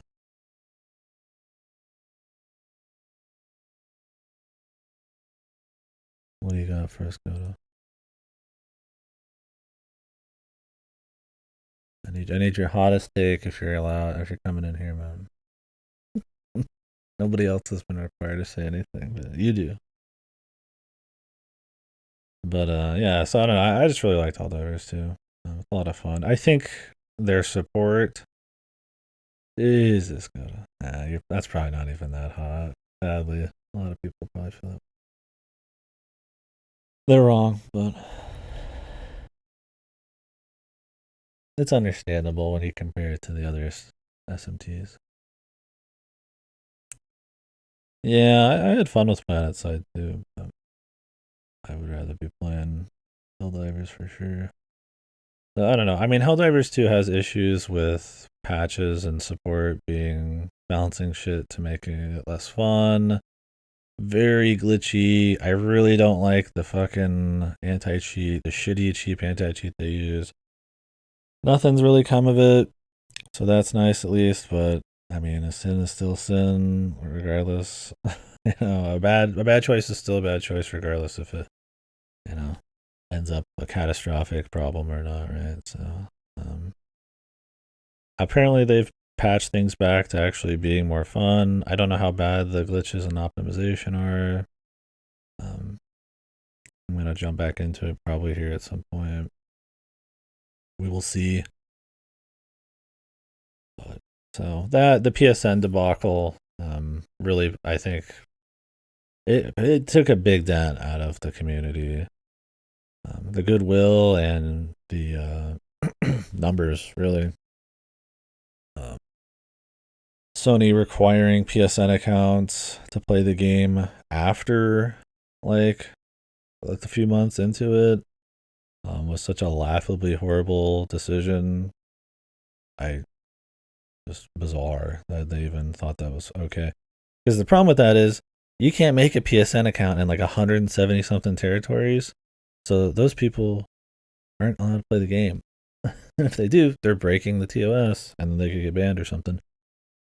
Just it doesn't even make sense. I don't know what fucking suit shoveling fucking sausages in his mouth was. I don't know why sausages, but caviar. Thought that was a good idea. I don't think of a I don't think there's a fat guy with a top hat eating caviar at the top of Sony. But I think it's a funny image anyways. But so that hurt it quite a bit, followed by a lot of really bad patches. I think recently they did the upping the price of the Killzone stuff, which I felt like that was always going to kind of happen, where they're going to up the price on stuff in this game. But they did go back on it. The second half of it's free. I still not a good sign. it's cool they at least walked it back, but it's an attempt to keep raising the price and setting a new standard. I mean, this happens a lot too, where it's like, oh, we did the thing and it's like really bad, but it's okay, we fixed it. Next time it's only going to be this bad. When in reality, it should be here, or that's where it's always been. So hopefully that doesn't happen. Honestly, the game's so good, and they're just like, I mean, small indie team, but honestly, it is like these are the guys that made Magica and stuff, right? This is like the Helldivers 2 is like a top-down like twin stick shooter, or Helldivers 1 is. So I like the idea. I'd want to support them. I don't think they're like scummy or anything. I mean, maybe they have issues with patching. Maybe there's some bad monetization there. Um, I don't like the idea. Well, they're not. You know, you could go spend $500 on a skin in this game. I'm like, okay, does that make this evil better than that evil? It's like technically a bit, but they're both still like evils kind of deal. I think this is fine. I wouldn't consider it an evil, um, but that kind of mentality where because there's somebody who beat the shit out of somebody harder means that you should still get this. It's okay to beat the shit out of someone yourself. It's like it just doesn't make sense. And so when that's applied to games that truly don't deserve it, like a Pokemon trading card thing or something, like, oh, this one, it's okay that this is extremely predatory because it's Pokemon, right? It's more friendly, or this is a very generous one, right? Like gotchas. People say that about like Star Rail or something. Well, this one's extremely generous. I'm like, okay, it's still from the bottom up designed to get you as addicted as possible, to weed out and catch just enough people, the 1% of people who are willing to get addicted to this and spend a shitload of money on it. Like, it's still shit. So I think it's a bad defense. I don't think Helldivers 2 is fucked in that way. But I do think there's always that little there's always that desire, you always see a little ramping up. I think if they keep releasing more stuff, they keep supporting the game, it's totally fine, right? Even if they up the prices on shit. There's a lot of like random free stuff you can work your way up towards. There's definitely a desire to spend. It's far from like pay to win. It is pay to get like important things though, so I wouldn't say it's not. But and it's a $40 game, so honestly, maybe they shouldn't. So maybe I am making too many excuses for them. If it wasn't good, I probably would not give them any credit there. I think they get a little goodwill because of that. But so there is a little post-launch bullshit, is what I'm saying, and that kind of hurts Helldivers a little bit. But I think the base gameplay is really great. A very satisfying shooter. Obviously, it's really cool to play with buds, but once you get a feel for it, I like playing with randos too. The last few Warbonds had stratagems in them, really. See, man, it just slowly the floodgates, the snowball. I don't know. I mean, I get it to a certain extent, especially if they're not like super well funded or something, but or if they want to be putting this out forever. But if it starts hurting the experience and they're not putting many updates out, like it's a fucking Sims 4 type of thing,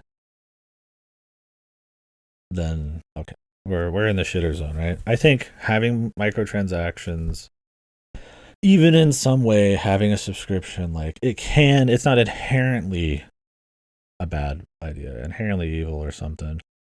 It's just some of them can be abused way more easily and incorporate really bad game design stuff to get people to play into those systems a lot more, right?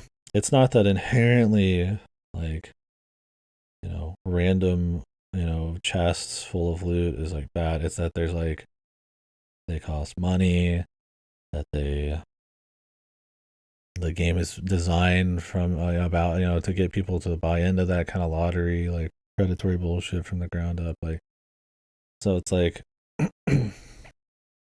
could it be fine with Helldivers 2? It's just microtransactions, bro. That's where we're at. It's just $20 microtransactions, bro. I'm like, holy fuck, like I can't wait for when it's just $2,000 microtransactions or macrotransactions now. Nothing micro about any of them. Obviously I don't think I get to that point, but like that's kind of what I mean. It's like, horse armor was horrible. Like it was an affront to God. It was $5.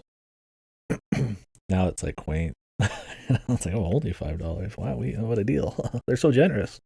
They're giving that to us for free.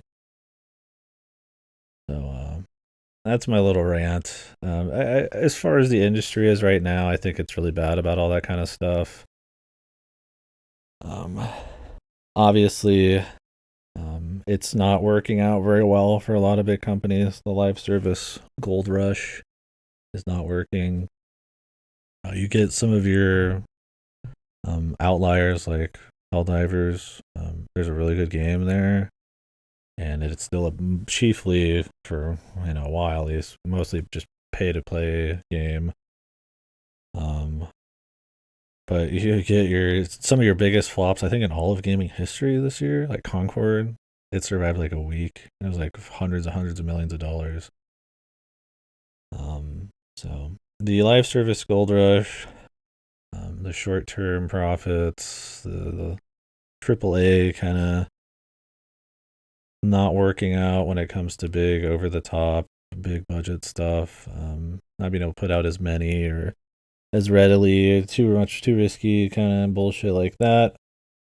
I feel like the floor is going to keep falling out from underneath that, and people are going to turn even more to stuff like gacha, where it's even more predatory, or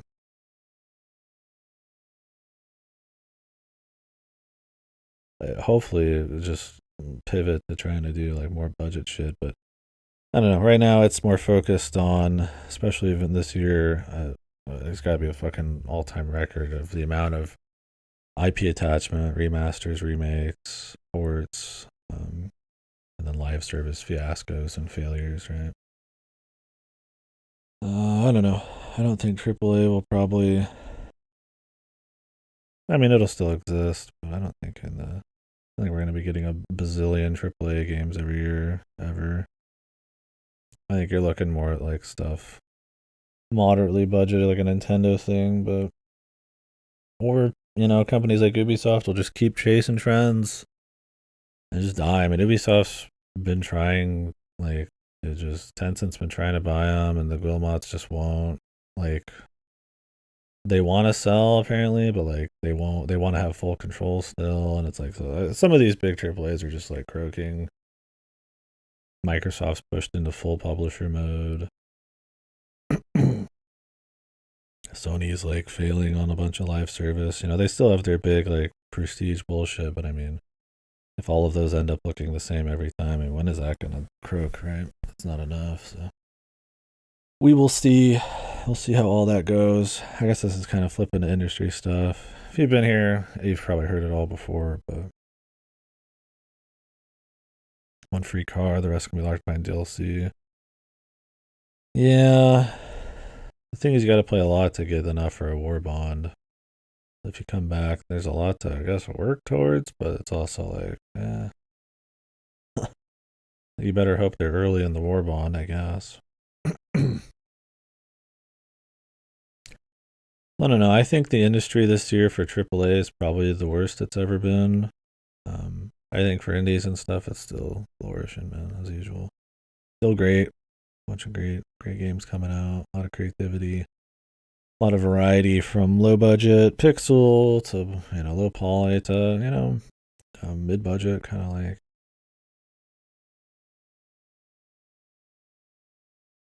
nice little releases still. That stuff is still good. You just have to want to look for it. There's a bazillion things coming out. But as far as like high profile AAA, I mean, what is this year's big AAA release? What games were they? I'd have to look through. F7 Rebirth, one of them. I mean, who knows? I mean, I guess Wukong, if you're from China or something, is probably the biggest one, but that was the biggest numbers one, I think, this year.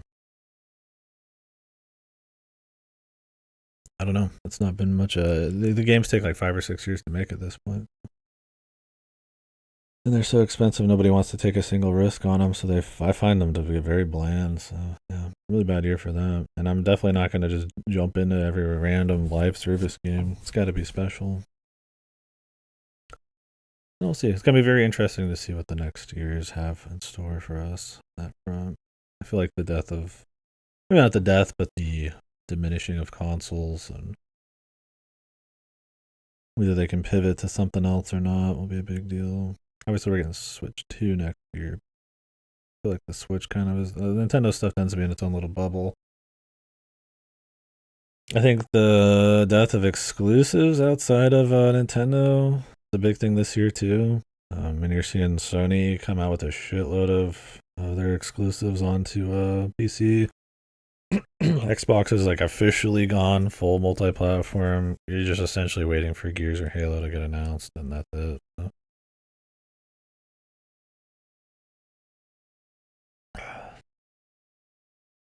Yeah, it's pretty spicy here. I'd say mostly for big industry news, it's pretty negative. But I think if you're just gaming, it's far from a bad year at all so far. We'll see as we go. Maybe I'll change my mind on it, man. But all right, but next. My voice is already starting to hurt. It's not good. I must have slept. Where you can see my cursor. I'm not even on the screen.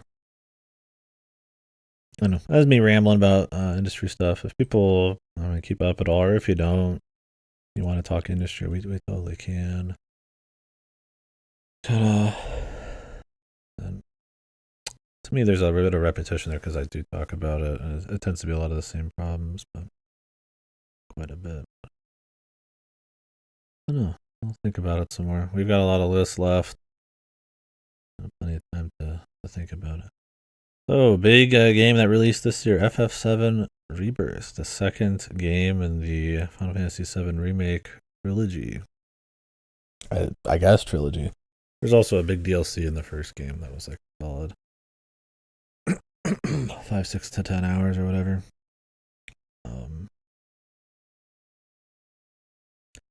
Yeah, so this not quite a remake.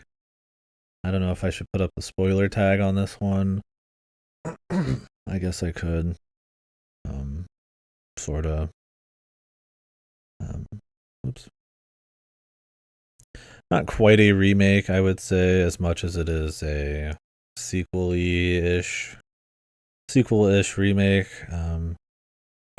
Follows the popular trend of turning every fucking IP into some fucking multiverse time travel shenanigans for maximum fan service. It's no more inspirations, or not inspirations, but his touch. I don't think he wrote the whole thing, but god damn if the DNA isn't there still. Honestly, it's a mess. I really do not care for where the story goes. I didn't like where it was going at the end of the first one. Sure as hell don't like it here. But as far as the small character moments and the side writing and the performances and stuff, I feel like the character work and writing's pretty nice. Barrett is a god. I love him. Well, you know what? Actually, I love Barrett, but I actually don't care for some of these characters. I think Aerith in this is a lot more like annoying. She has this like kind of like holier than I'll say holier than thou. Like they do this thing like where it's like trying to be like sort of like dipping their toe into this like flirty romance bullshit, where they will like do the oh boys or so, thick-headed kind of like that kind of anime dialogue, where like they'll do the bend over and the goofy smile and the head tilt, and they'll say some cryptic bullshit, and that's like half of Aerith's dialogue in this, and then Tifa has some of that too. It feels like a huge step down from the first game's character writing with those characters. And then Tifa gets a lot of dumb shit where she's got this like she's inside of like a giant whale and like weird, not chosen one shit, but very oddball like new stuff that doesn't feel very good. So I feel like some of these characters, especially in this being Aerith's big game where she croaks, kind of actually ended up feeling shittier than before. I feel like Barrett and Kate Sith and at times Red 13, I really his voice change was almost a little too much. It was not as bad in the original when he doesn't have a voice, but I was like, it's a little too much in this. Those characters I feel like are fine, like Sid. Um, it's oddly just a lot of the chicks. I don't know why. I think it's maybe just the way they try to write these kind of like flirty ish characters. I guess Yuffie doesn't have any of that, but she's insanely annoying. I don't know what the fuck. Maybe it's accurate to the original. I've played the original. I think maybe not having like full on animated mocap cutscenes and like voices helps Yuffie from being as annoying as shit. I find Yuffie in these to be hyper annoying, like incredibly over the top, overly animated, just super quirk chungus. Like I really don't like it. But I don't know. I mean, I guess Tifa's fine and stuff. Some of these characters are fine, but Rufus is fine. There's a little sexual energy with Sephiroth and Cloud there, that's fine.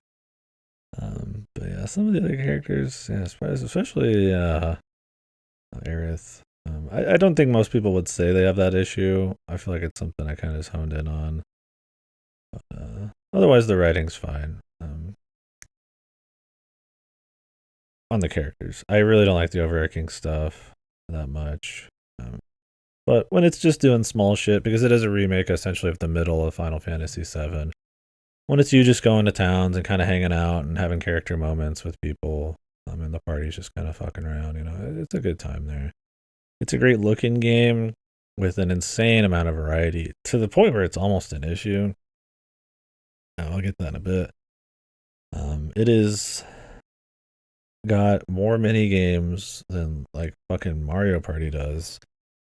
It is constant diversions and mini games, and it's incredibly charming. It's a super soulful game, which is really cool to see in a AAA, because AAA tends to be the anti-soul, because it wants to maybe by 5,000 people, super mass appeal kind of stuff. But this is trying to just have fun. The characters are goofy.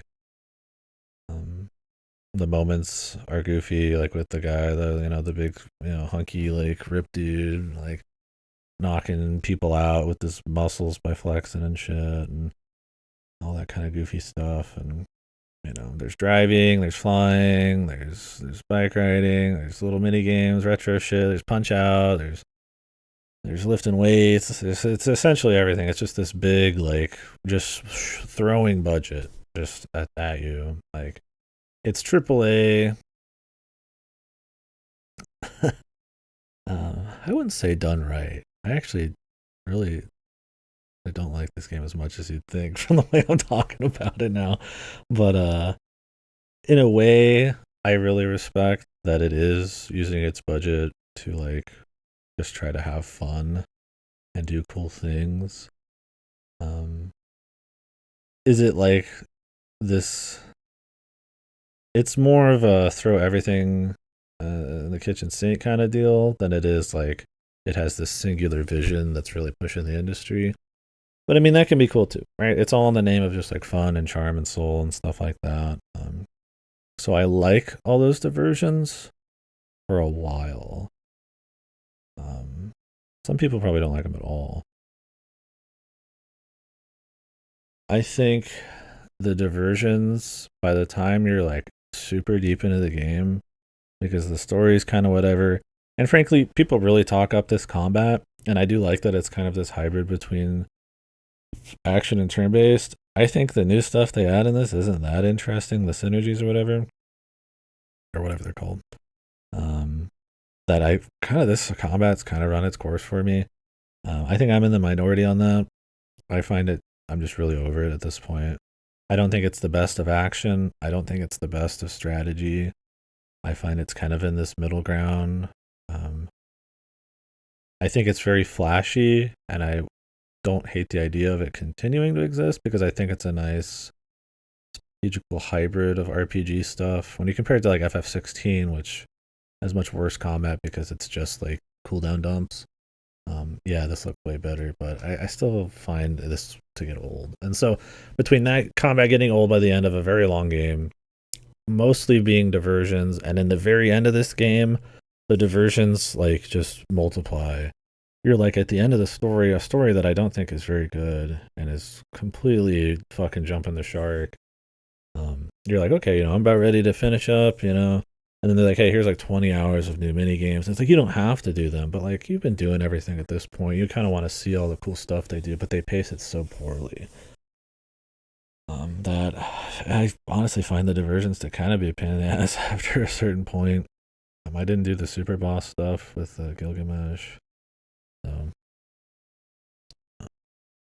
yeah. So, anyways, it's a big game. It's a very pretty game. It's got a big variety of music, which I really respect. I really like that about it.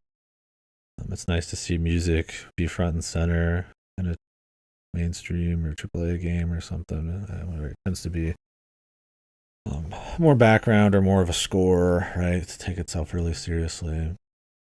Or maybe they'll just get like, David Bowie in there for a fucking, track or some shit. An acoustic version of it or something. No, something, more popular. I mean, not that I like David Bowie just fine, but more, like that, right? This is going for like multi-genre to the point where sometimes the songs, it's weird. I'll talk it up, but then I'll use that same thing to like knock it down.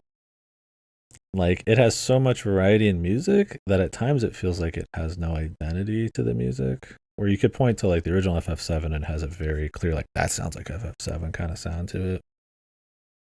And that kind of like, I guess having like a shared like life blood between all the DNA between all the songs kind of can give it like an identity, and like they can kind of work with that. In this, it's like you are walking a dog and it's like a dubstep breakdown club song or something. That might not be the exact moment.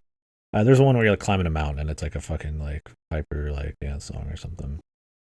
And it's like, it's a good song, if I remember right. And it's like, it's cool, but it's like almost like unfitting and almost like so extremely different that it kind of ends up like doing that so often, it kind of washes it all out. And I would still prefer that over the alternative, which is just background, like Horizon music, where it's like you don't even notice anything. So it's kind of a weird one to kind of knock because it's what I prefer still. There's just a point where maybe it's like some of it's too far. I don't know. This is a big game this year. I really respect, like I said, the charm, the soul of it, where they put the budget into. But really, by the end of it, I was so fucking done with this game, dude. I was like, good God, like I'm tired of the gameplay, tired of the diversions. The story is like laughably bad and up its own ass, jumping the shark, man. It's inserted itself in its own ass and then like rolled over the shark all at the same time. It's like I'm super minority where I think this game is like almost borderline bad sometimes. I'm gonna probably put it in the good because when it is rocking, I really like it and I really respect it, and I find myself over the year, not the year, because this was like what, February. Always coming back and remembering the fun parts in it. But man, do I have very little hope for the third game to wrap up any fun story stuff well, to bring in any spicy new gameplay. It's gonna have new characters and stuff, but I think I'm gonna really not. I think it's a steady decline for me. I really liked the first one. I think taking Midgard and just kind of like having that be like a whole game was a cute idea. It works because the writing on the characters is pretty nice and the little versions are kind of fun. It's the first play at that combat, so you're not tired of it. Until the very end, I really don't like where the story starts to go. This is all about variety because it's about traveling the entire world. But it's just a much more sloppy game, and everything starts to settle. Like, you know that the story's fucked now. There's maybe it was gonna be fucked before, but now you know it's fucked.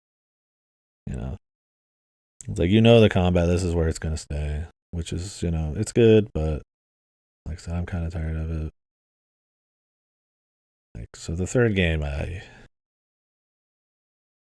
don't know. I've watched other people bitch about this too. I don't think it's just something I just like missed, I guess, but I don't know. I almost don't even want to put it as good. I'm gonna give it a good. It's like barely there for me because I do think it's got some impressive stuff that's worth. I'm gonna put a notable as well. I think for me, the notable parts being like the budget used in such a crazy way for just max variety. It feels like you're on like a proper like crazy journey and stuff is cool. Um, like I said, I think it's just a little unwieldy. It's everything in the kitchen sink. So it's a shotgun blast of just stuff, and it's it's not very it's not there's no precision to it. It's just kind of just lots of stuff, and that can be make or break. I find the backbone of it to not be super. Anyways, that was FF7 Rebirth. Don't know. Anybody disagree on that one? It was a pretty big game this year, although I don't think it sold super well. Um, Probably, you know, I mean, Square always wants everything to sell more, of course. Who doesn't? But they're always very vocal about it.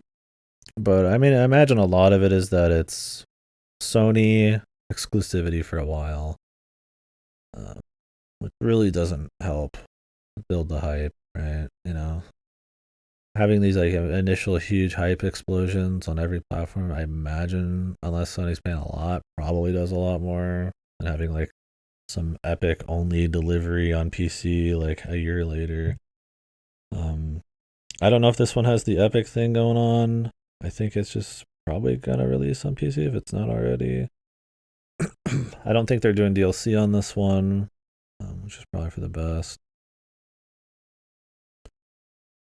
But yeah, so that probably hurt it. It being a sequel that kind of requires you to play the first one. Obviously, you know, needing nostalgia on this from the seventh game is probably doesn't help. Maybe, who knows? I mean, they've already got everything, kind of all the assets set up for another one. I mean, I'm sure that helped already with this one.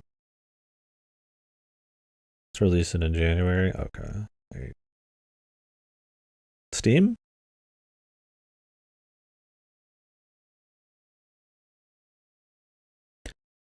Yeah, I wouldn't be surprised. And you see some people talk about this, or I wouldn't be surprised if Square regrets the Sony deal. I mean, Jesus, they don't even have their own games be exclusive for long anymore. So, who knows how much Sony paid?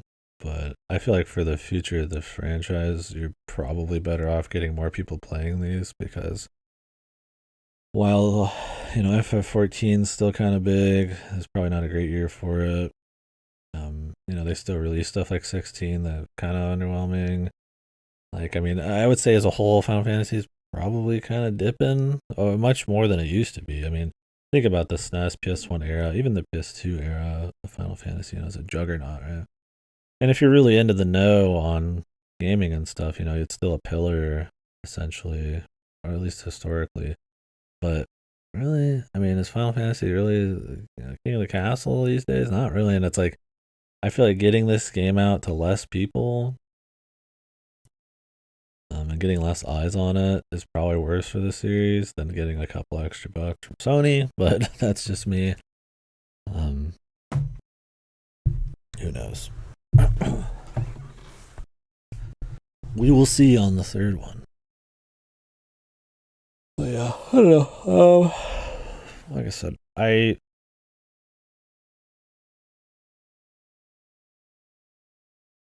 is the best games released in 2024 that I played.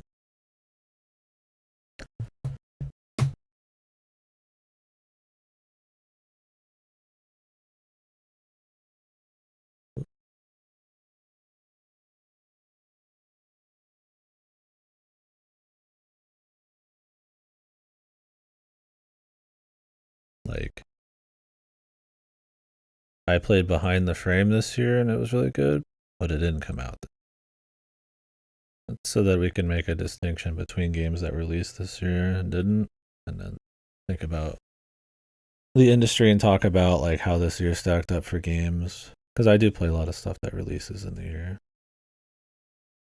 Yeah, it would automatically be in. Oh wait, why isn't Helldivers in?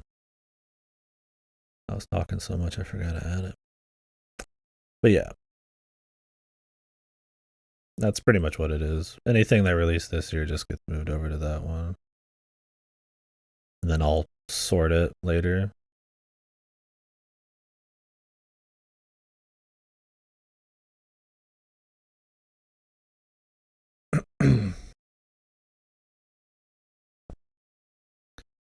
Let me write a little note on this one.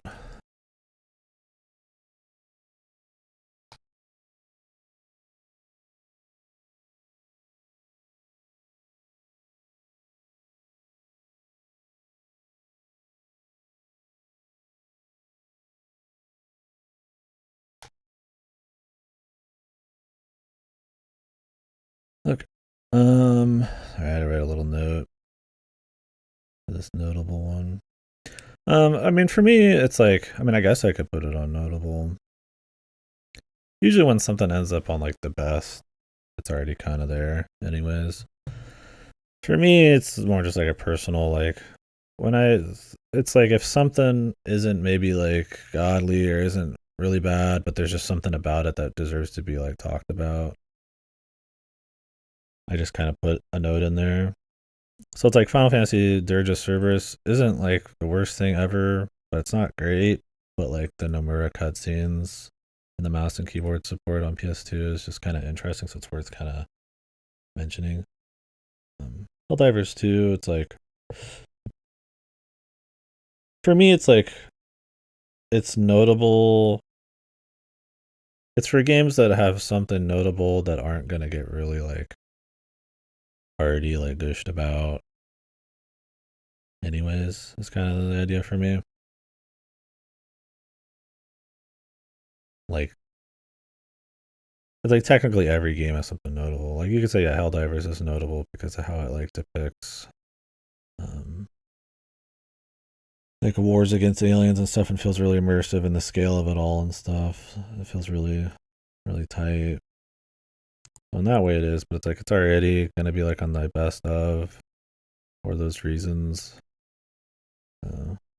It kind of feels more like notable for me is like I just got to make like a note about something special in this game that should be mentioned, right?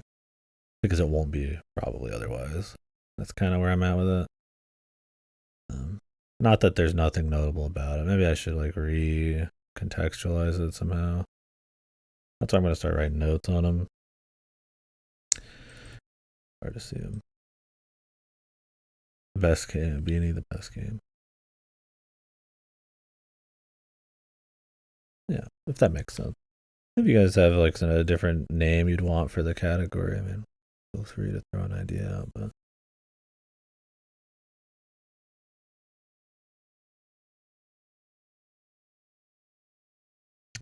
like just putting a description on why is probably enough there. Yeah, because I mean, it's like obviously it's not like I think games in the best category aren't notable in any way. It's more that there's something of note to mention regardless. So. All right, anyway, Talos Principle 2. I guess we'll move on to that. Yeah, good question. And we got a lot left. We always do. I always think I'm like talking about stuff pretty quickly, but having to explain every game and then context never helps. That's why it's like a multi-day thing. Yeah, I don't know. FF7 Rebirth's just a big one to talk about in general, though. It's one of the big games this year, and I tend to have a pretty low opinion of it compared to most people. And I don't even know if I feel strong about putting in good games. Honestly, was just done with it by the end, but there's something to be said about how much time I spent on it, enjoying it for so long, despite feeling very negative about it by the end of it. there's still some. Anyways, Talos Principle 2. So Talos Principle is a first-person puzzle series made by the Serious Sam devs. That showing on there? What is their name? I was about to call them Psy Games. That's Grand Blue. I've probably said their studio name more than any studio this year, but I've forgotten it all of a sudden. I can't remember. I joked about somebody that does a lot of Talos shit earlier. It doesn't matter. That makes Serious Sam. That's about the only other notable thing I think they've done in a while. But so this is a sequel. The first game came out quite a while ago. It's a kind of philosophical, more puzzle room focused with like a lot of complex mechanics and stuff. Type of game. There is like a world to explore around outside of the puzzle rooms, and in this game especially, there's a lot to explore, and there's a lot of story and dialogue and stuff. The first one has a bit for sure, and a lot of secret puzzles that you could kind of like. The different rooms would interconnect in ways you might not expect to kind of have like special side puzzles and stuff. And this one kind of sort of does some of that, but it's a lot more streamlined and explained to you that they will. Otherwise, you're just walking around, pretty nice looking, ultra detail kind of like photorealism kind of zones. There's extreme big fancy objects and stuff that are more fantastical, but it's more like good looking in the way that like pulling like a really crispy asset off the Unreal Engine store kind of would be that kind of crisp, right? More than it is like godly art direction or something. That sounds like kind of like I'm really knocking it, but photorealism where it doesn't stand out super hard, but it is like objectively like a nice looking game technically. Doesn't run super great, but it doesn't have to run super fast. It's a puzzle game, so you put some frame gen on and all that, and it's fine. Yeah, so puzzle room style game. So compared to like a Witness where there's like a little more interconnection, or maybe like Lorelei, like we played this year, where there's more info you have to be pulling from other stuff. It's mostly focused in, like Portal, like 1-1, 1-2, 1-3, that kind of thing. This one mixes up the mechanics a lot more. There's a lot of new ideas. In fact, I would say compared to the first game, this is much more focused on variety than puzzle depth. The first game has a problem with feeling sometimes like it's just steps for the sake of steps more than it is clever. It's a kind of puzzle solving that, while I can enjoy it, it can get kind of old. Where it's just sequences. You have to figure out long sequences of stuff. Very mechanically heavy puzzle games tend to like do that a bit much. I kind of tend to prefer the clever stuff. I don't mind me a good sequence, but you can have a sequence that's also clever. This shies away from sequences a bit more, and focuses more on variety. So you're thinking, well, that's just what you asked, right? I think it's a good game. I'm gonna put it in the good pile. But I think they are on a quest to make Talos Principle much more mass appeal. The triple, double, quadruple down on a much more like in your face dialogue and story instead of like the more philosophical ruminations of bullshit from Elohim or on like terminals or something in the original game. Like this one is like so much more focused on characters and them talking to you and exploring dialogue and locations, and the puzzle design is very easy, like almost anemic. It's a fun like speed puzzler, and explain what I mean by that is like if you want to play a puzzle game and to see how quickly you can solve everything as the challenge. I don't think you're going to be challenged at all by the puzzles themselves in the base game. And so the problem ends up being is they introduce all these new mechanics, and they're cute.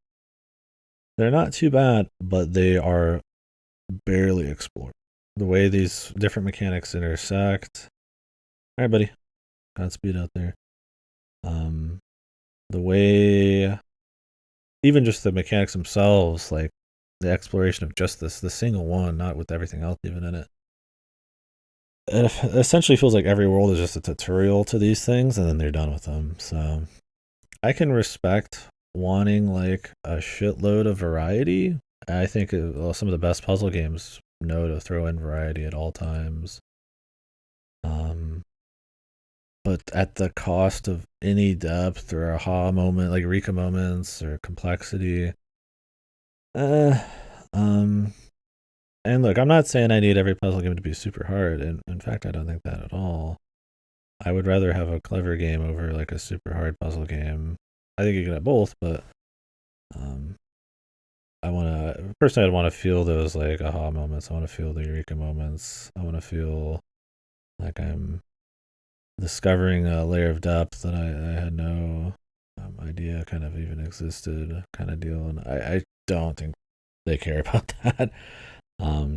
I think they notice it because the DLC kind of plays with it a bit. And you can tell there's like probably a lot of different puzzle creators because some puzzles, especially in the DLC, which that's a separate entry, it took a while, have like very neat ideas that use like a lot of moving parts and like combinations of things that are very clever and maybe not necessarily always hard, but like interesting. And then you'll see some that are just like very anemic, very flatlined, like. So as a speed puzzle game where you see how quickly you can kind of, this is more of like a self challenge thing, I guess. How quickly can you understand a simple mechanic and instantly like start blasting out puzzles, right? And how long you get stuck. It's kind of fun there because there is a lot of variety, and there's a lot of puzzles to go to and a lot of areas to run around and stuff. But yeah, I think it's in a way on the mechanical variety. I think is more interesting than the first game, but the atmosphere of being in this kind of like more surreal, like kind of this like it's stylized after like these like philosophical like more cultures and stuff with this booming voice talking over you. It has like a distinct style to it, and I think this game loses that to have more like animated faces and characters and quippiness and honestly kind of lukewarm philosophical like I'm deep in this is 5 type of dialogue. So it doesn't have as much of a distinctive style anymore. And I find that to be a bigger loss than any gain I get from the story. The story is like bad for me.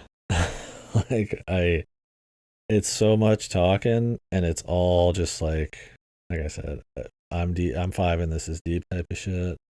And I don't know, that makes me sound really pretentious, but I can't explain it in any other way.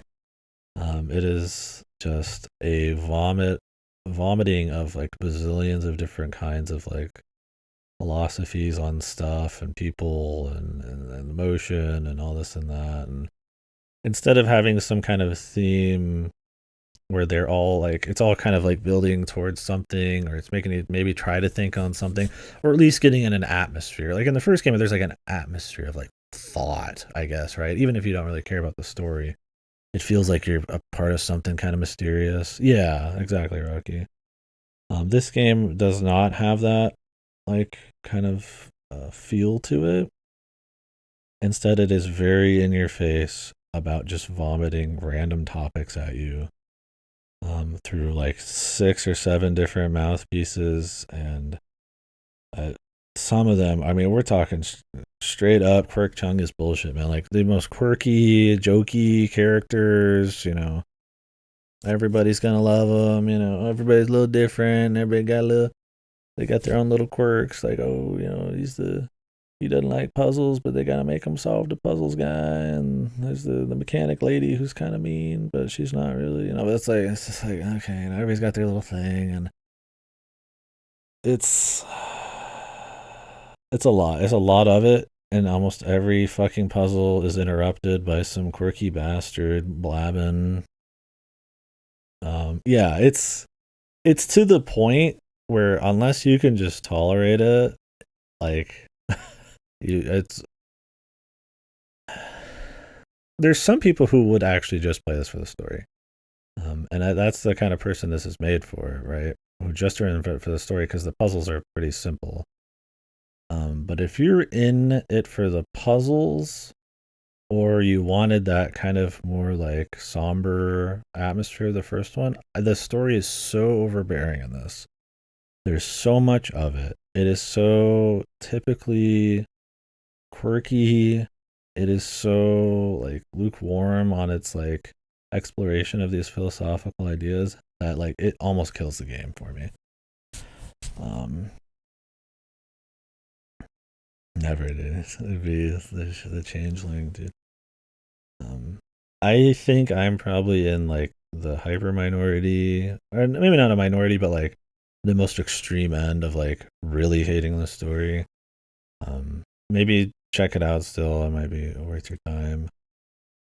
You could just mute it and not have the dialogue show up on subs too, and that would probably be better. Just have the music. Which I did find the music to be a little bit of an issue too. It can get a little ahead of itself, but there's some good tracks in there. It's a little too epic, right? Like the original, like I said, very somber. This one is like it's like big, epic, like it's really honestly the perfect like encapsulation of the game. Like it goes from chill to like super epic. Everything's a huge deal. Every puzzle's the fucking end of the world. And that's kind of how everything else feels. It's like kind of beating you over the head with this like very just blunt, force kind of vibe to it, where the original was a lot more laid back. It wasn't that it wasn't like deep at all. It was just more like it had some element of atmosphere, and whether that was incidental or not, I don't know. But this one is so would have been the Spanish Bull Run. Dude, he's destroying that bull, man. True Spaniard. But yeah, so I still think it's good enough. I don't think it's great. I like just running through it, and I do think there's I don't know. Honestly, I could put the DLC as good, and this is just mediocre. This is another one where if you ask me specifically, this is like barely good for me. I would say I prefer the first one, and I had my problems with the first one's like slog of sequences and shit. And repetition because it doesn't have a lot of mechanics, but and honestly, it's just inability to get creative. There's so many great mods in the first game, like Rebirth, that like get extremely creative, and I've played some private ones and stuff that just really explore just really interesting depth of stuff you can do with some of these mechanics. And I feel like this game is prime for that kind of stuff, and the DLC taps into it a little bit, but yeah, they just don't give a fuck. By design, it feels like in favor of, well, like I said, a much more palatable, mass appeal kind of quick chungus story. And man, it's if they at least tone down how much it was interrupting you. Like it's very rare I will just try to like mentally tune out dialogue in a game because I think it should all be experienced and all that. I was like mentally just like washing the fucking dialogue. It was just like I was like whoosh, just trying to not even listen because it was just so constant and so weak. I just could not care. You get these like sections where you could spend like 5 to 8 hours just running around towns and talking to people and shit. I just went straight back to the puzzles, dude. I think I talked to a couple people and I was like, okay, dude, I'm done with this shit. It is just not interesting. And I'm a guy who sits here and whacks off like the first trails or like the ends or something. Right? It is not a matter of me not liking dialogue. It is just the kind of dialogue. It's very almost pretentious at times. Like I said, because it is this kind of shotgun blast of like young adult flavored philosophy and shit. I don't know. It's not that any of those principles are not interesting. It's just the delivery. It's like they're just like, but what about this thing I googled? Yes. Wait, what about this thing I googled? And then some quirky guy has to like recontextualize it, and like it's kind of like that. I mean, it's obviously a little bit more in depth than that, but it's like it's just God, Jesus, dude. Like I'm just trying to blast through some puzzles, man. There's still not that many puzzle games in first person really that have like this amount of effort put into them. That are like focused on like puzzle rooms instead of just like like witness style shit. So it's still kind of unique. I don't know how there's not more. I mean, there is a lot, I guess, but they're very like people either don't know them or they're just kind of All right, this one's like obviously got like a fair bit of length and effort and stuff. So it's kind of like like an Elder Scrolls, where it's kind of like in a way kind of on an island enough that like it comes across as more impressive than it is because there's not a whole lot quite like it, but it wasn't enough. I don't know. I almost don't want to put this on good. It's good. It's not best, right? I'm like, oh yeah, it's a good time. Give it a go. It's fun to just try the puzzle mechanic. The story's almost like funny bad. It's not like not worth playing. I'll just put it on good, but it's barely there, man. I'll tell you right now, it's barely there. Okay. Yeah, and I can't blame anyone for just saying fuck it. I'm not playing this shit after hearing some of that story. I mean, it is atrocious, dude. Yeah, let me relink this again here. Anybody wants to like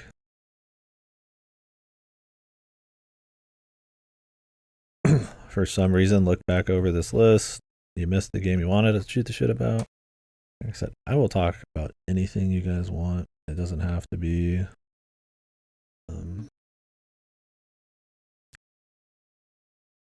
even anything on here. You just want to shoot the shit about the industry. You want to shoot the shit about shooting the shit. I don't even care. This is the time. It's always the time, but like this is like we're hyper focused on. I do have work way later. Honestly, I didn't expect to have work. I thought that would be it for a couple days, but so I might take a break later, maybe get a nap and then work, and then we'll come back. This will probably be a 3-day thing at this point. My throat starts giving out, I might do like a little Yofa 50. It's usually a 2-day thing, but with work, we'll see. And I did the prep for this today, so that took a few hours. So if you guys did want to like bring up some crazy thing, you want to put some effort into some lists, by all means, feel free. We'll be talking more. Not that people need to. I'm not begging for anything. I'm just saying, like, if there was something somebody wanted to chat about, don't need to be shy on that. This is just fun to talk. Yakuza 8. So, Yakuza 8 is not the 8th game in the series. It's probably somewhere in the 15, 16th. Linda Cubed? What is that? What is Linda? I want to know. Is this some fetish shit? Some shit gets cubed?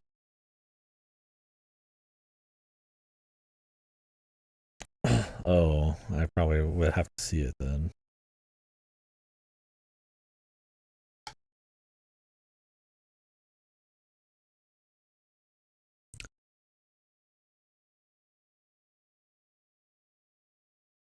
Oh yeah, didn't I already download this? Yeah, Linda. Oh, the 3. Yeah, I guess that is cube. Yeah, this one looked cool. With the crazy guy, man. Yeah, the art. I remember the artist. Remember this.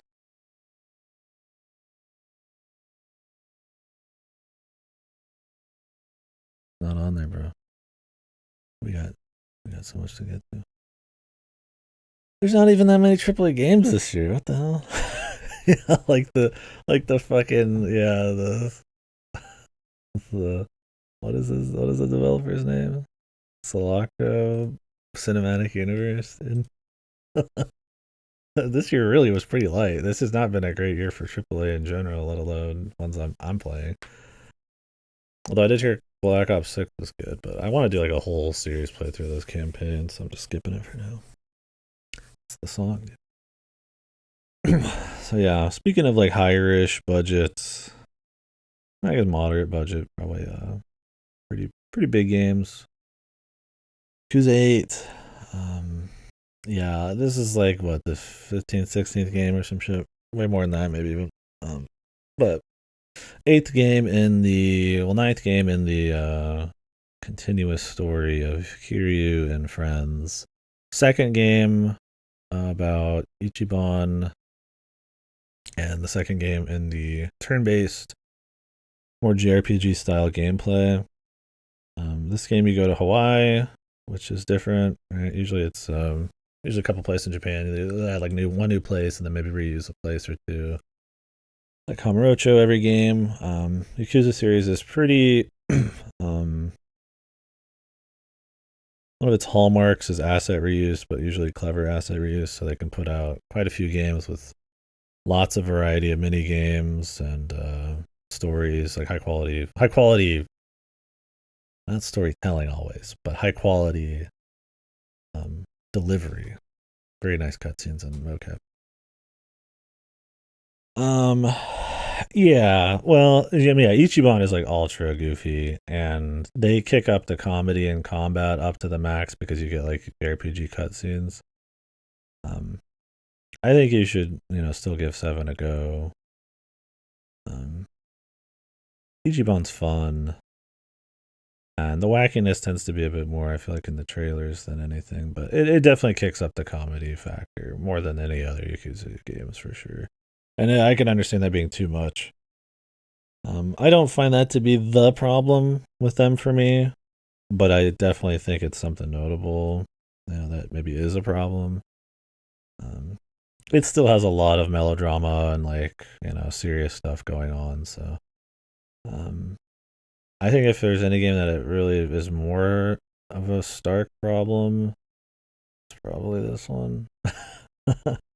And that's because everything else, the sinew, man, the tissue holding it all together.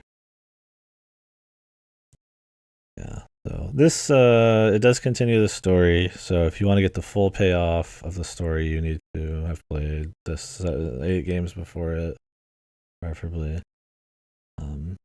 Some matter less than others, but it's all Kiryu. He's a major character in this.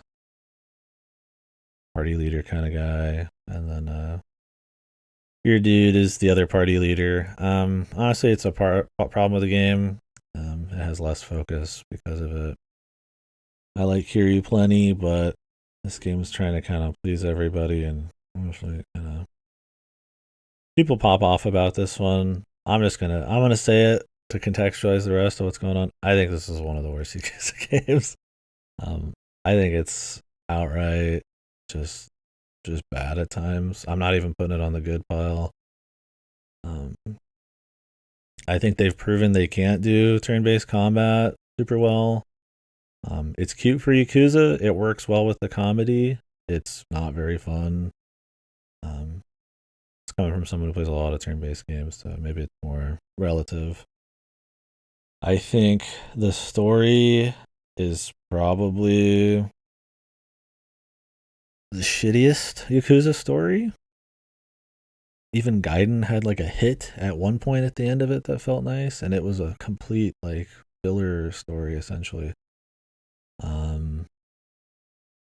And it's not even funny bad, right? Like Yakuza 3 and 4 are like funny bad. There's times in this you're just like bored, man. They're just fucking around. The pace is horrible.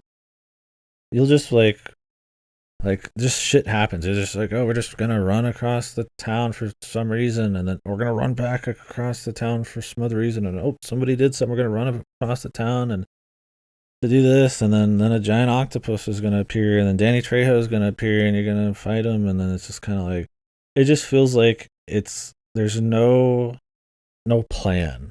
it's just literally just a fucking new thing happening after another new thing, a series of events, and then all of a sudden you're at the obvious like end with the obvious, not even twists, but the big, action set pieces, and then they're gonna bring Kiryu in a bunch of little ways. And honestly, some of those moments where it's like Kiryu talking to like new people, that's where it's all Yakuza's always stayed pretty solid. Is it's like small character writing. That stuff's pretty good when he's dealing with like old characters and stuff. I won't get into spoilers, but that stuff is nice.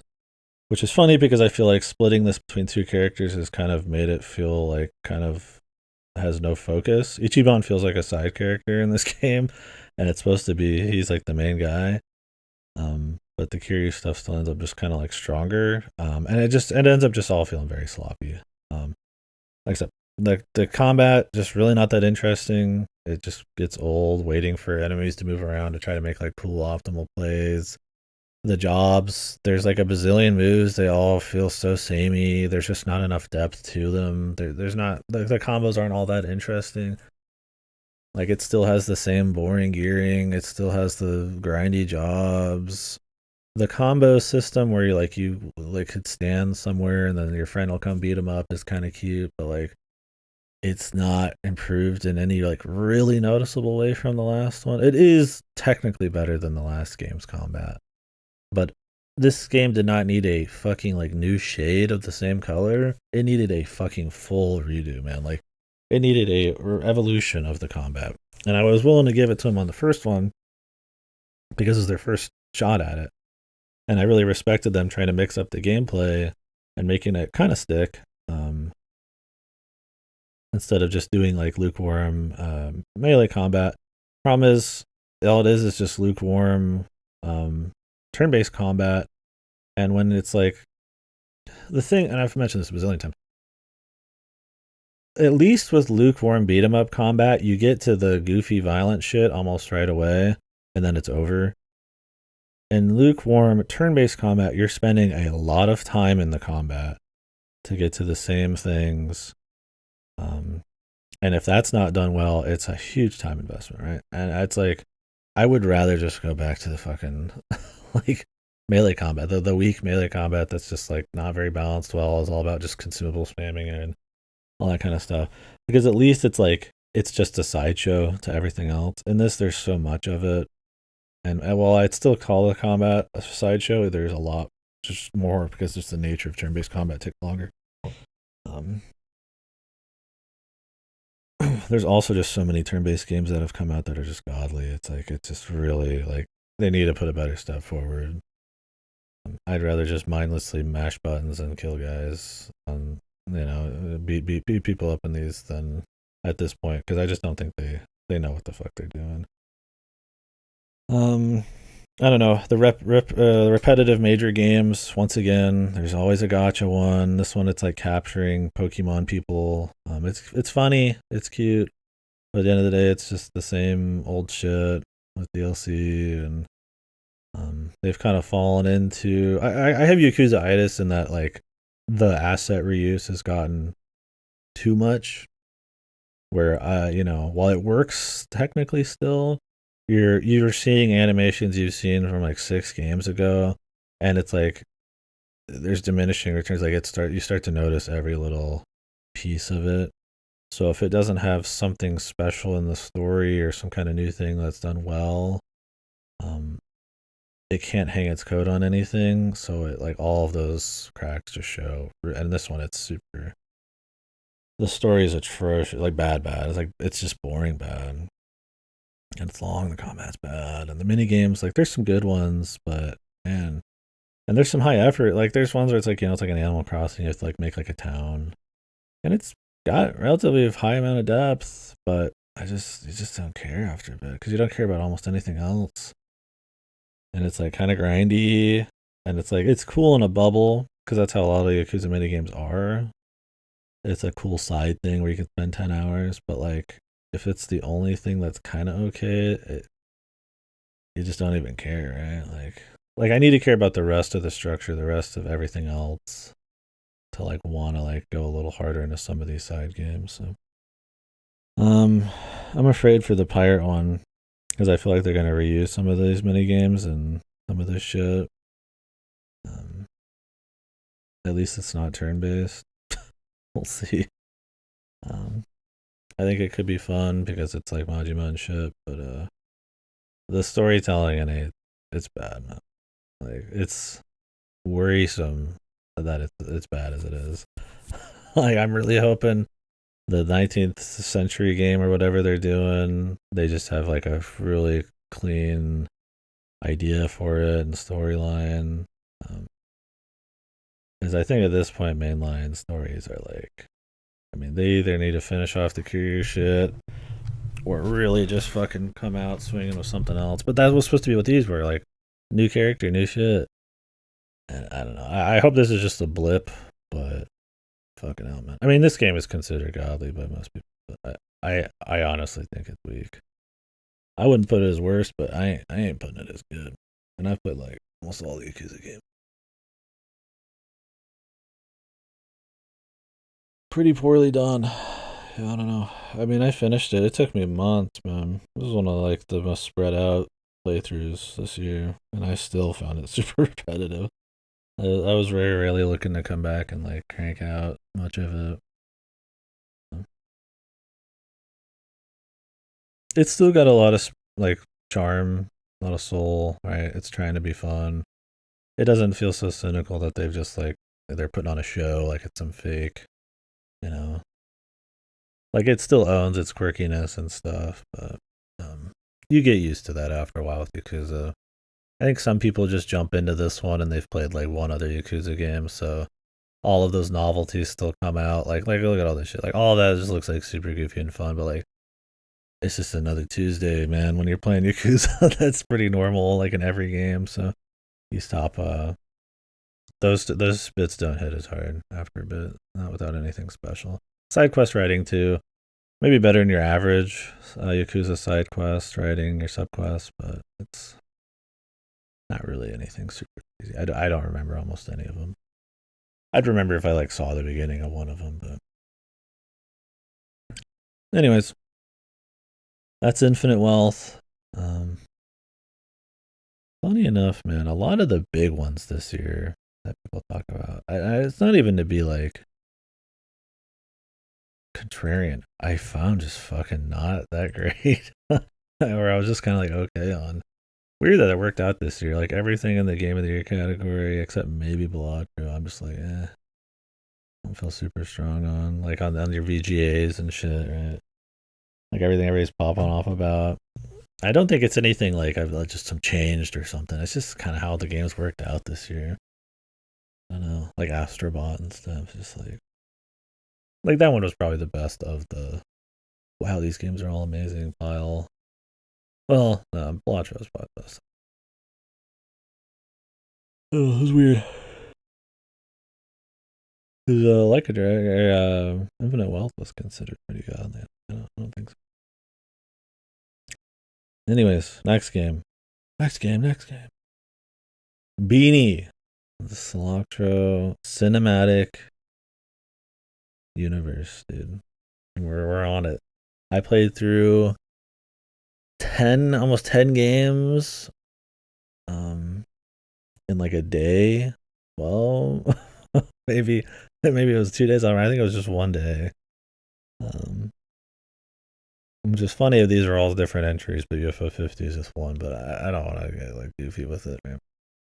Um, so Beanie is a very cheap game. I'd recommend all these just as a little heads up. Well, there's a couple of hits I would say aren't worth playing, but very cheap game, kind of modeled after visually a Donkey Kong Country, where you just play as a little bee that rolls around.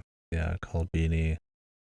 And it's usually more vertical platforming than Donkey Kong Country, where it's like a mix, and you just bounce and jump up and down, and it feels very smooth. The bouncing's nice.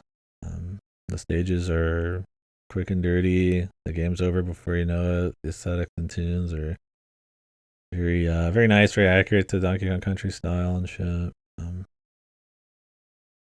It's very fast. So it's pretty rewarding just to bust through.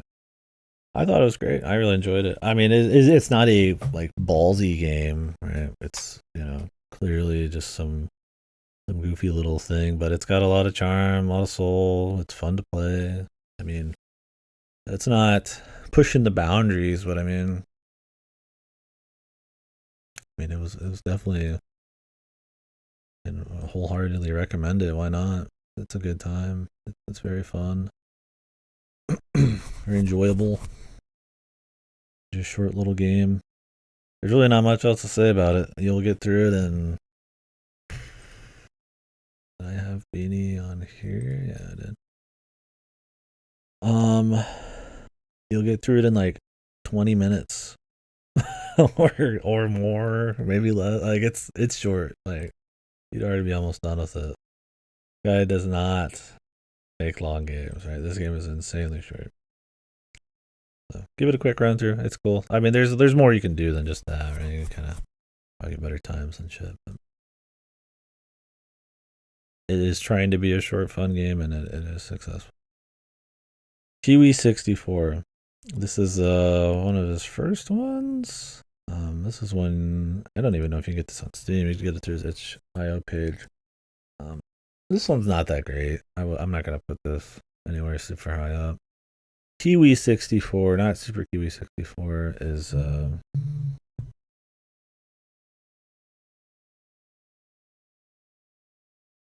can just see it here. I'm gonna check my text real quick.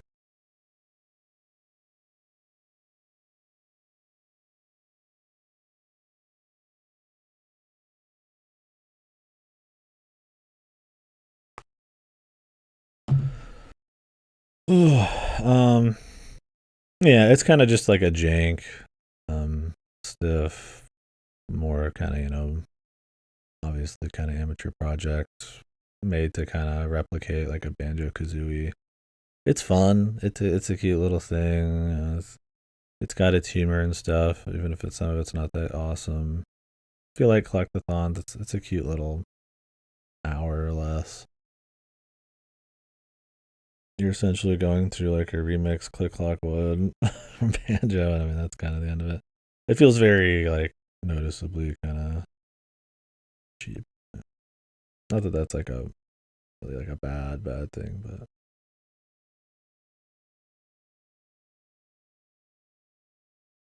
there's not much else to say about it. We'll get through this actual games real quick. MacMad 64, same thing. MacMad 64 is a bit more focused on, I would say, being more of like a Conkers type of thing. You're running through extremely small areas, doing a little bit of collecting. Another text message.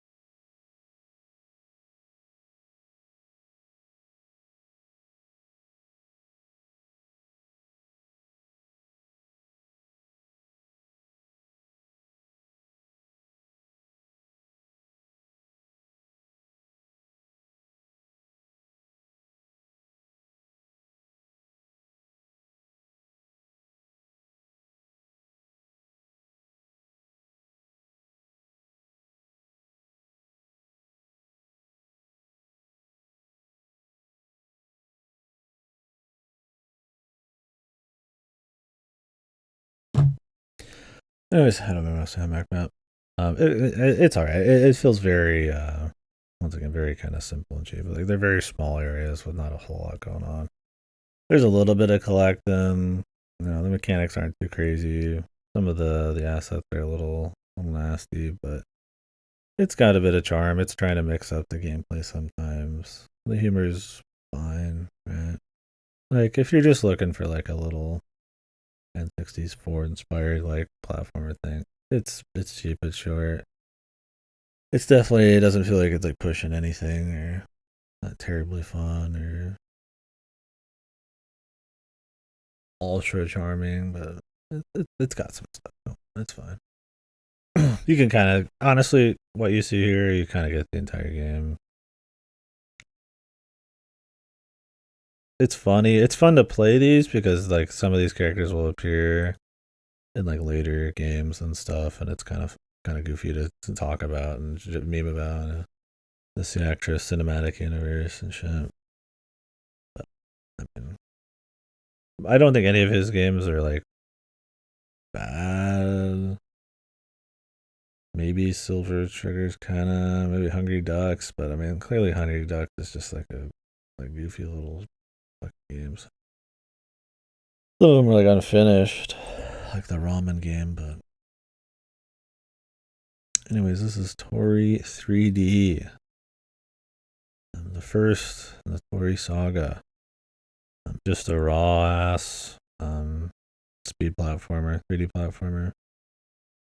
It's fun. It's not super long. It's a little challenge here and there. It's a charming game with fun little squishy animations and stuff, and some like pseudo horror shit sometimes. It just plays this little chick. You just haul ass. It feels pretty good. It's if you like 3D platformers, definitely play all the Tories. Like I said, you can finish almost all of his games in like in a day.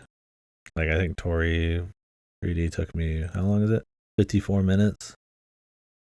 Yeah.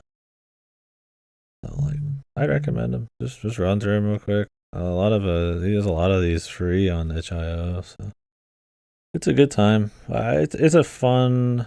I'd almost recommend, other than Silver Trigger and stuff, like his whole list of games, just as one big kind of little experience. Very enjoyable. So yeah, pretty simple. I put it on as a good game. I like this one. I don't think I'm gonna put it as like a best. I don't ever have like a desire to like kind of come back, or I don't. I think about them all as like a package deal, but I don't think about it. Tori 2.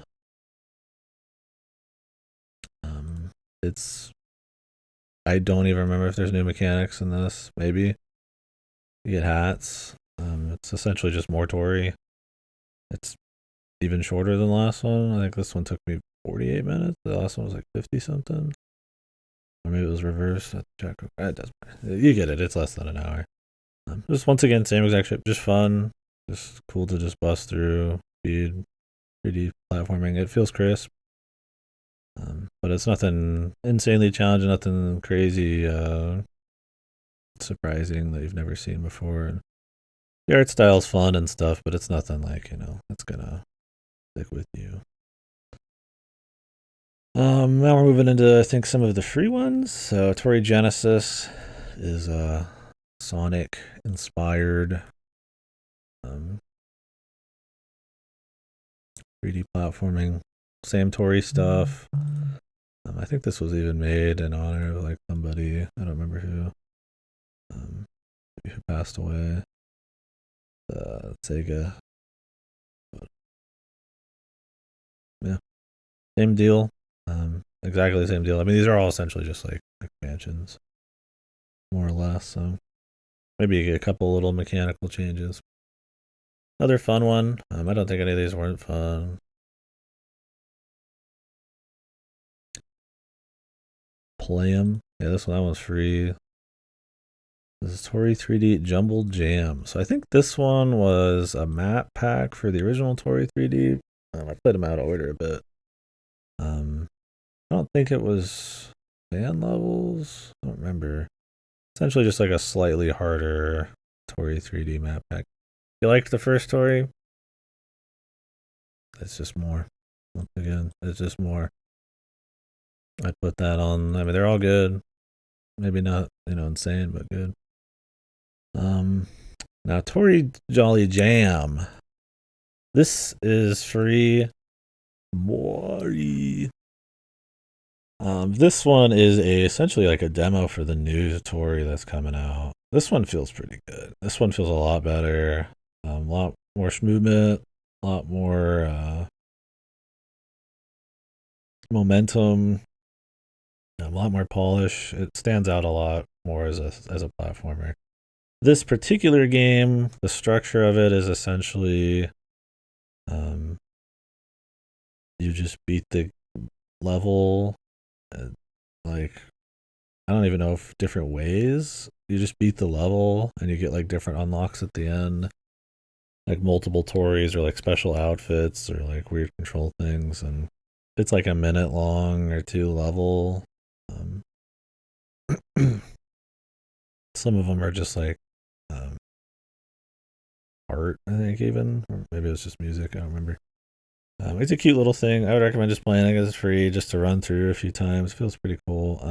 If the new one, which they showed the trailer for the new Tory, um, feels half as good as this, that'll be pretty cool. And it's maybe a bit more sizable. His games usually aren't very large, and I'm totally fine with that. I like trying out like small, like just like clean games, and I think for simple concepts, a shorter game could sometimes keep that fire burning extra hot. Or some games kind of fizzle out.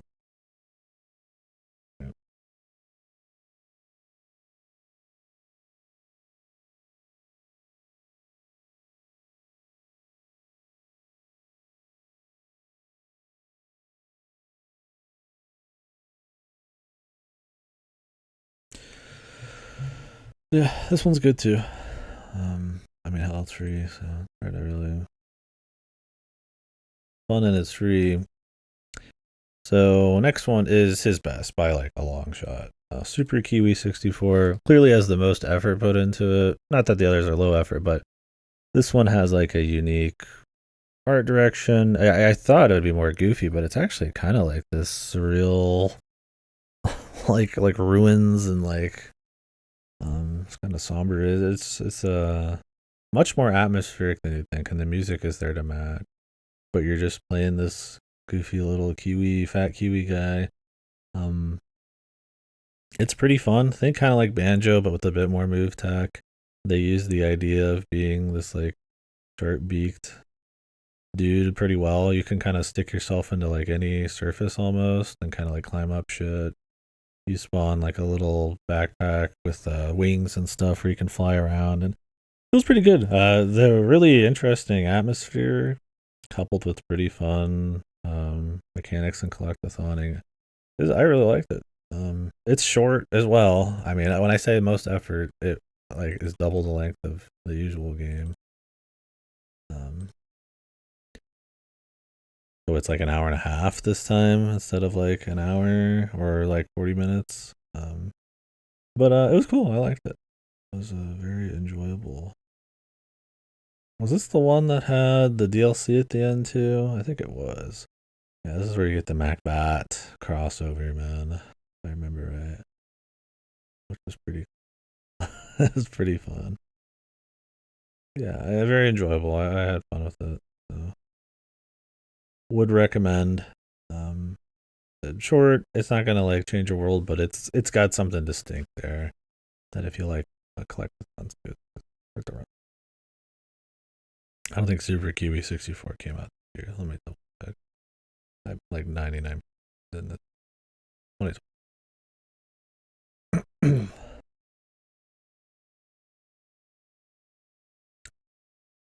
All right. This is not part of this Yakro cinematic universe. This is Lunastice. Um, Lunastice is maybe similar. It is a speed 3D platformer.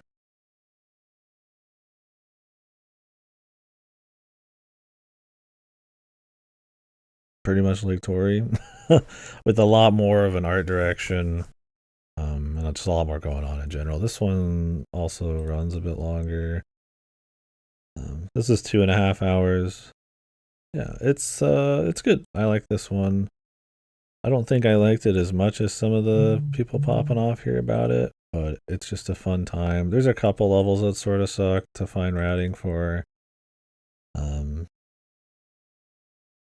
but if you like 3D platformers, you like more obstacle course style ones like a Mario 3D World. Um, it's short, it's cheap, it's absolutely worth playing. So, um, I don't know. Be kind of. I don't know if I want to put it on best. Maybe. Not with the smart fill shit. Maybe. I don't know. It felt good. Yeah, Tori's even in this game. Felt good, but there's something about it. There was something about it. I'd have to remember. Why did I like Super Kiwi 64? There's like an atmosphere to go with the fun. Linus Dice has like a fun atmosphere. They try to give you some kind of story and like little notes, but I don't really care about that. I think just a couple shitty levels like that one, kind of bring it down a bit. And I don't know, the speed platforming's cool, but not pushing the boundaries. I mean, I might put it on best just cause I don't know, man. It's like on the fucking edge for me. Yeah. Oh, I should take a break too. I'm trying to take a break every 15 games. For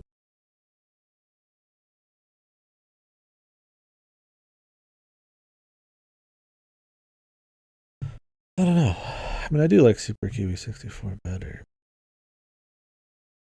I'd have to listen in on my thoughts at the time. I don't really remember super well at this point. I mean, that's part of the problem is I don't find it to be like insanely distinct or super duper tight. I feel like if it had like a couple less shitty levels, it'd be okay. I think not trying to 100% help a lot too. Kind of ride it out.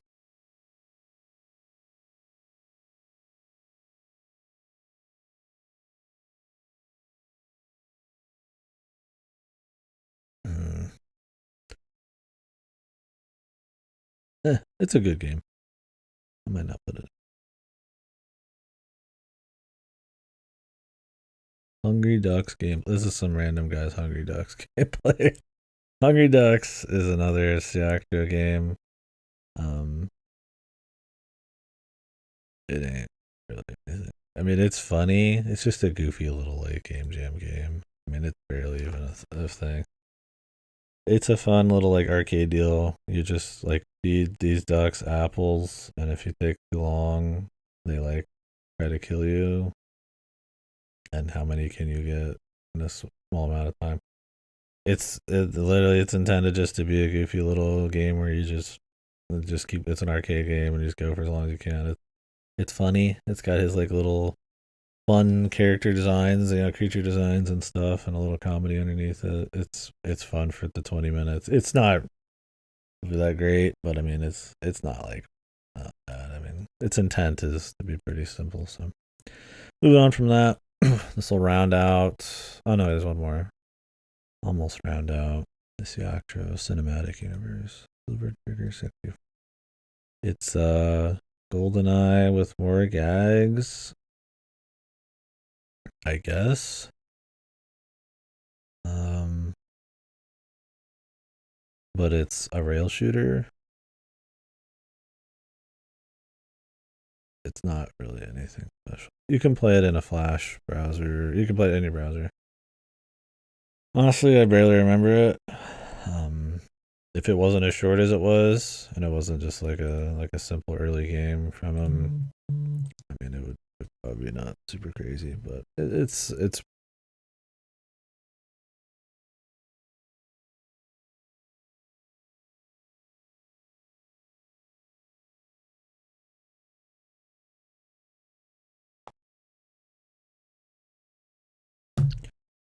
but yeah, it's not really anything too wild. I mean, it's cute. I feel like GoldenEye. It's kind of the same vibe. It's kind of fun.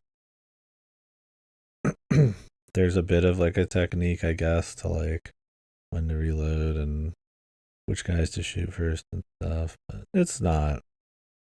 There's not much more to say on it. It's extremely short and kind of just a simple little thing. It's cute, but I wouldn't go too crazy. I think it's like his first thing on there, so that's probably part of it. Now this is the last one. Tasty ramen. This one was had a lot of charm. I don't know if I'll put it on the good games because it's not finished really even. Um, but it is a You essentially, it's like a Slender Man type of thing where you have to go find the 5 or 6 pages.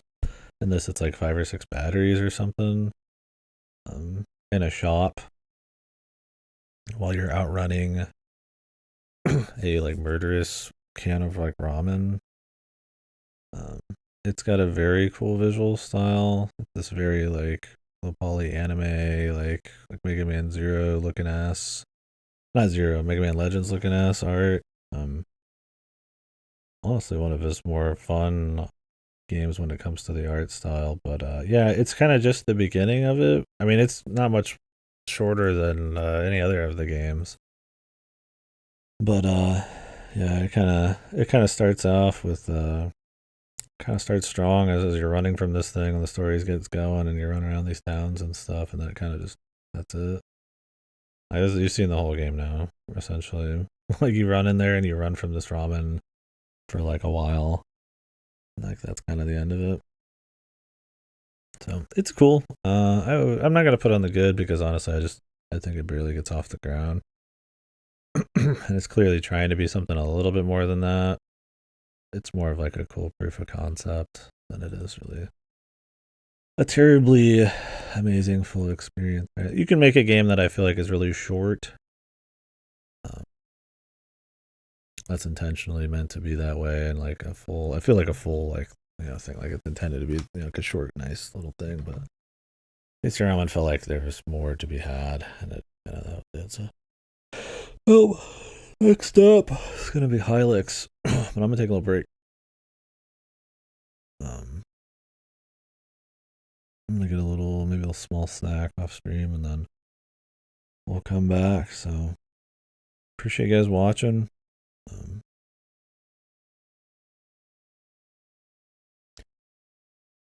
Fun to shoot the shit about these. We'll see if I end up actually taking like a break on these earlier. I'm gonna probably go for a while, but because I kind of have 3 days now instead of 2. I'm considering, especially because of work and stuff, uh, maybe just doing like 50 a day. The list is 140 long, um, and really, the 50. The last time we did is gonna be the quickest blast. So that, and it's like if people do want to kind of maybe chit chat on different days, we can do that. Maybe after 50, we'll jump in. If a 50, I'll check the mail or something. Or, at a good point. I guess 50 would be like, I could start at 50. The mirror lied at this first game. I would probably start. I would stop at Killer Blade.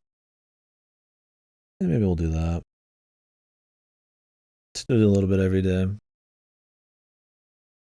But I'm going to take a quick break, and then we'll do that. So we'll come back and do the last few for now. Probably go from Hilux to, I'm thinking, to finish Imposter Factory, and we'll maybe stop for the day and then do Stellar Blade tomorrow and the next 50 after work. Well, it won't be after work. It'll be after I go to bed and wake up for work and run my stupid fucking car for a while and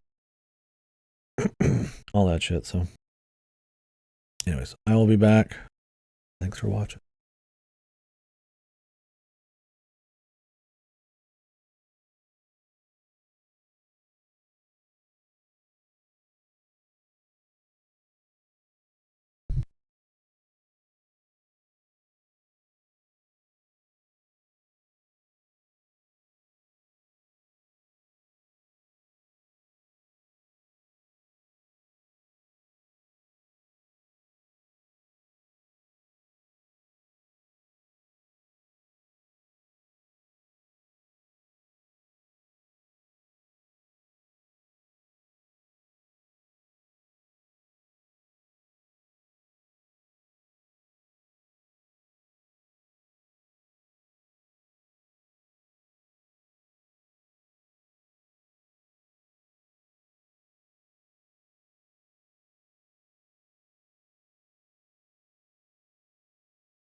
Went to check the mail just in case that Cuphead shit came in. Well, I'm not too rusty at Cuphead. I think the DLC is supposed to be a lot harder. I play through the base game. I don't know if I want to put that much time into it. I mean, I like Cuphead. Good. This wouldn't be the worst thing, but.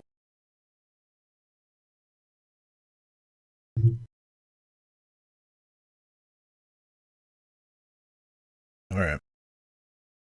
Well, let's go ahead and continue, huh? Yeah, I think maybe we'll do 50 today.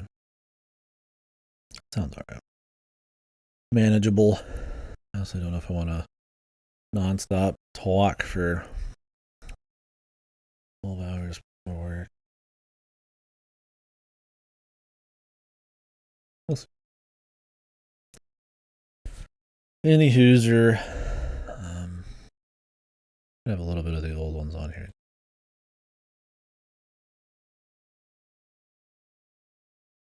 So Hylix. I really liked Hylix.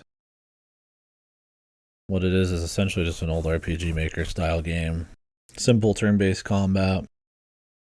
And it's not a terribly long game, but where it's different is, or where it's special, is just a crazy ass art direction, really cool music.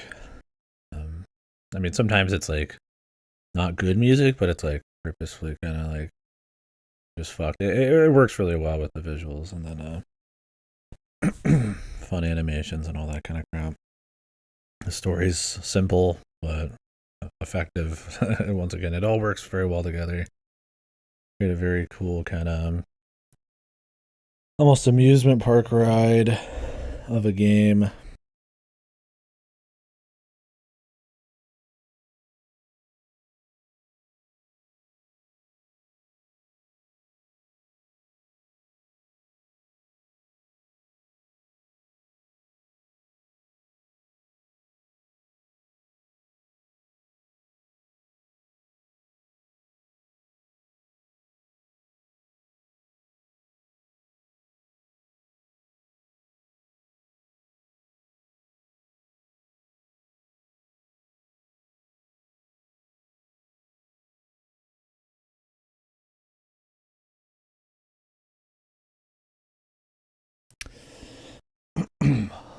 That up there. But yeah. For some reason that phone vibration is so loud. Startles me. But yeah. I'd really recommend Hylix. I mean, it's super cheap. It's a really cool audiovisual kind of atmosphere combo. If you really, really hate like old school RPG, like walking around the world, finding where to go next type of stuff, I guess you won't like it. Or if you just despise turn-based combat, it's not like a really like creative system or really deep, but it's effective. It's totally fine. I had no issues with it. It's just a vehicle for art and stuff. So I thought it was great. Definitely a big recommend.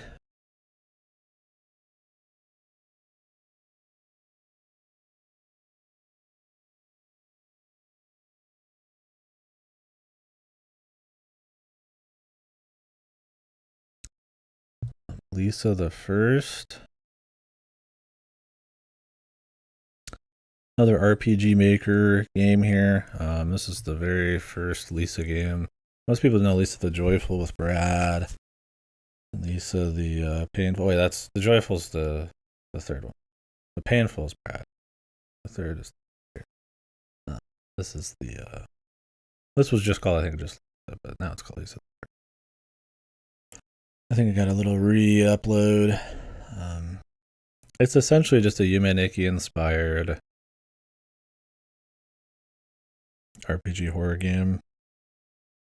A little bit more to do with like family issues and abuse and all that kind of stuff. And it's kind of delivered a more surreal kind of horror vibe, more grungy. However, with like Yume Nikki, it's a bit more like super abstract instead of just surreals. It's neat. There's some skill sections that are kind of shitty. Having to dodge some of the spider heads and stuff. Honestly, not very fun. I think it's kind of part of the experience. It's supposed to be kind of a pain in the ass to a certain extent. But yeah, a lot of the music from this is in like later Lisa games, so it kind of like with Hylix, it's just kind of this like this audiovisual, this atmosphere kind of you kind of have to play, kind of have to experience it. Like you can see here, like I mean the Humanity and like all the doors. It's got kind of a dark sense of humor, maybe not as funny as the Painful, but still pretty funny. But also kind of fucked. But it's kind of a bitch to play. It's really short. I mean, it's like an hour, 2 maybe. And how long you get stuck on some of those goofy sections. Lisa. I think I was on it for 2 hours. And just a little bit of change out. Yeah. It's free. If you haven't played Humanity, I'd recommend that first. Really, if you're interested in these kind of RPG Maker, kind of like running around horror games, this one's probably not like the top of the list. But if you plan on playing Lisa the Painful and the Joyful, which you should because they're great, why not throw this in there in the beginning? You get a little bit of context. I mean, you can piece some of this together, I guess, and the Painful. I played the Painful first. Maybe that's more interesting in some ways. But I would go ahead and you get some of the same humor and some of the same purposefully pain in the ass stuff. Obviously not as good as those two, and I don't think it's as good as what its influence is. Still cool. Hylix 2. It's more Hylix, but better.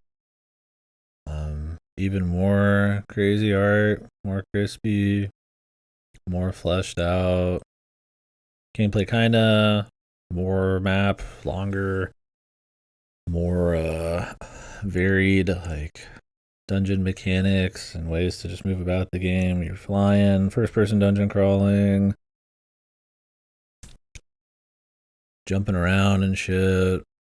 The music's actually killer this time. It's forget his name. He's got such a fucking like feels like a fake name. What is his name? So it's a mix of the guy who does the art and makes everything else. These games are like it's just like one guy, and then this game has like the music guys. What is his name? Chuck Salamone, dude. It doesn't even sound like a fucking real name, man. It sounds like a fake name. It's awesome. It's like the perfect name for Hylix. Chuck Salamone, dude. But yeah, it's just a really cool game. It takes essentially an RPG Maker game and turns it into like a full ass like just bigger, better kind of experience. But it's actually there's some elements that are maybe like a pain. Finding everything sometimes in some areas can be a little wonky, but it's still like a JRPG with simple combat and a lot more exploration. And there's times it's maybe not as tight, but there's so much going on, so much creativity visually and stuff, and not at the cost of not still being pretty entertaining on the gameplay side of things. Oh yeah, these parts, the 2D jumping parts.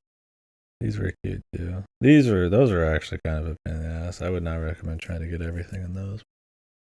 They're far too long for what they are. But other than little bits like that, and it's hard to not appreciate the variety. It is a sequel. I'd recommend playing the first one. The stories aren't crazy in these, but you will see characters return and enemies and stuff. Definitely give it a play. Big recommend. Third one's coming. I'm excited. This game wasn't very good, man. I don't think it's worse games, but the Ronco Wonko, man. Yet another in the cute mischief fucking animal series or genre. Um, I like cute animals. I like mischief. Um, this game is very simple. Maybe not the worst of these I've played this year, and you might be surprised I've played more than one of these this year. There really is a lot of them. But yeah, incredibly short. Really, not that many super creative, fun little like things that end up happening, little set pieces. There's really not a whole. It's not very like tight to play. There's not a whole lot of even that much. I mean, it's free. I shouldn't complain on the amount of stuff, but you really are just kind of this little dog just making a mess. And it's more of a checklist than it is kind of like trying to piece together any kind of like fun shenanigans to do. It's hard to really complain about it too much. It's not shit. It is exactly what you see on the surface, and it lasts. It uses up its goodwill in about 10 minutes. So, and I think I played it for 53 minutes. It's cool. If you're looking for like another Goose Game or something, it's far from as interesting. But you like the animal mischief, man. There you go.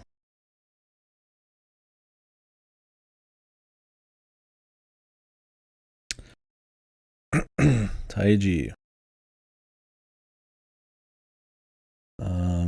If you're looking for another Witness game, this is the game. It's maybe not as good, but it is clearly Giga inspired by the Witness. But still stands on its own as a pretty cool thing. Obviously, top-down pixel means there's a little less breadth of like crazy creative stuff it can pull from. This does deal with the idea of like drawing like patterns on a grid still, and you have to kind of like learn without getting told what each thing means. There's interconnective stuff between each area. They do try to get creative and not have everything always be based on this grid. So kind of like the Witness. I don't think beat for beat it hits as hard, and I do think it tends to be a bit more focused on just the raw puzzles than the creative stuff. But it is fun. I like it. I 100%. Well, okay. There's like this extra secret area where there's like Giga challenge puzzles, and I did like a third of them. And then I was like, do I want to spend another 10 hours playing this right now? I'm like, not really. I think I ran my kind of like how the Witness had like a super secret side, like procedural thing. I was like, I just don't care.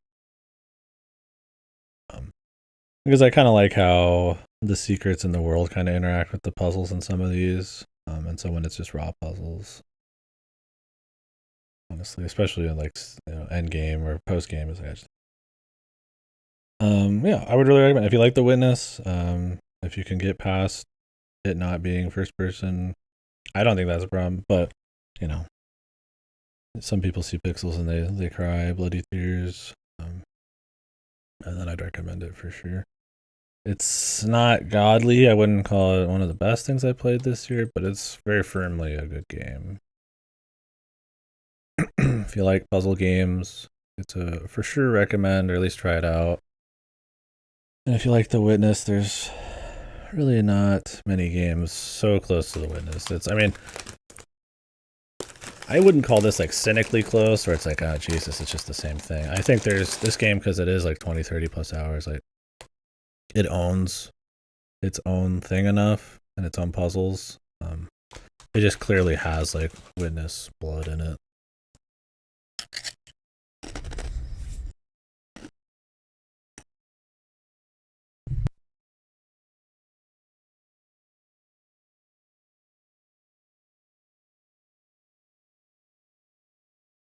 So, yeah. Next guy. Shadows over Loathing. Now, did this come out this year? Or was this last year? This was just a physical edition, so it's usually delayed. Shadows over Loathing came out 2022. Okay, this is not this year.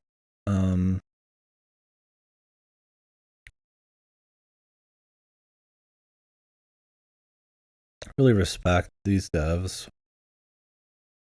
Kind of making the games they want to play, just full of jokes and gags and the same style. I think they've had some interesting little blurbs on some of their spaces, say, about the making of some of these, and they're kind of they'll keep making them as long as people still care about them, kind of thing. It's like they just kind of have fun with it, and you know, they seem pretty cool. This game is big. Surprisingly, a lot going on in this game.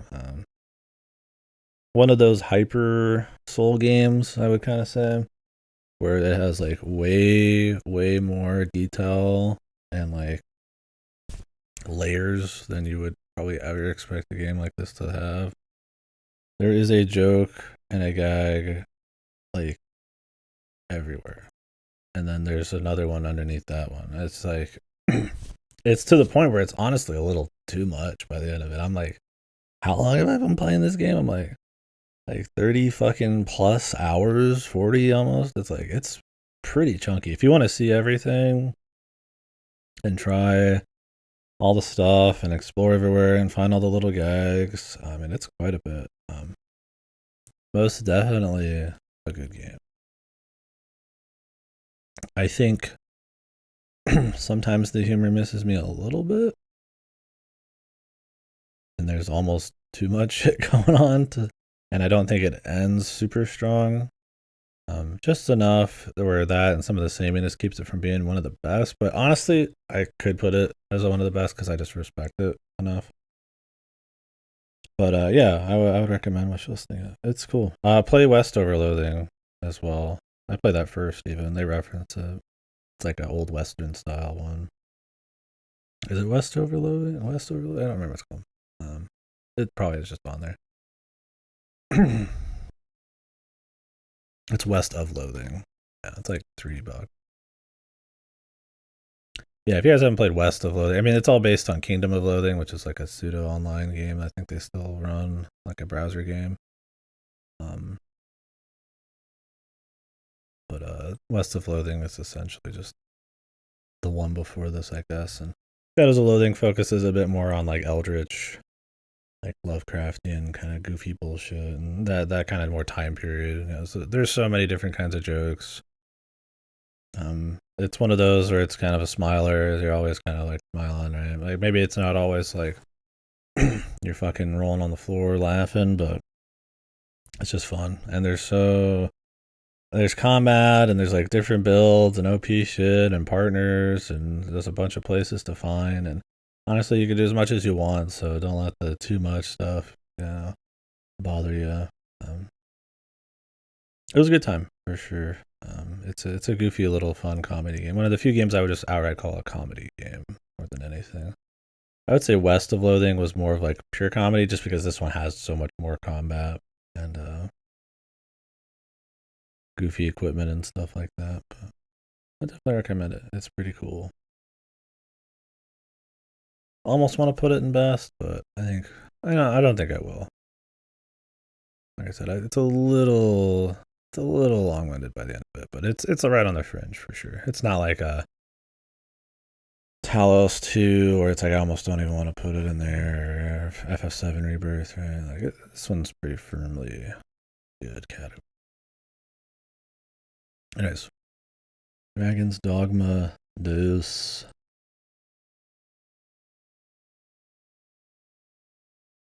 Yeah. So this one, I might put it in worst. Almost just because of how like massively disappointing it is, more than it truly is like a horrible game or something. I might just put it in there just just for that.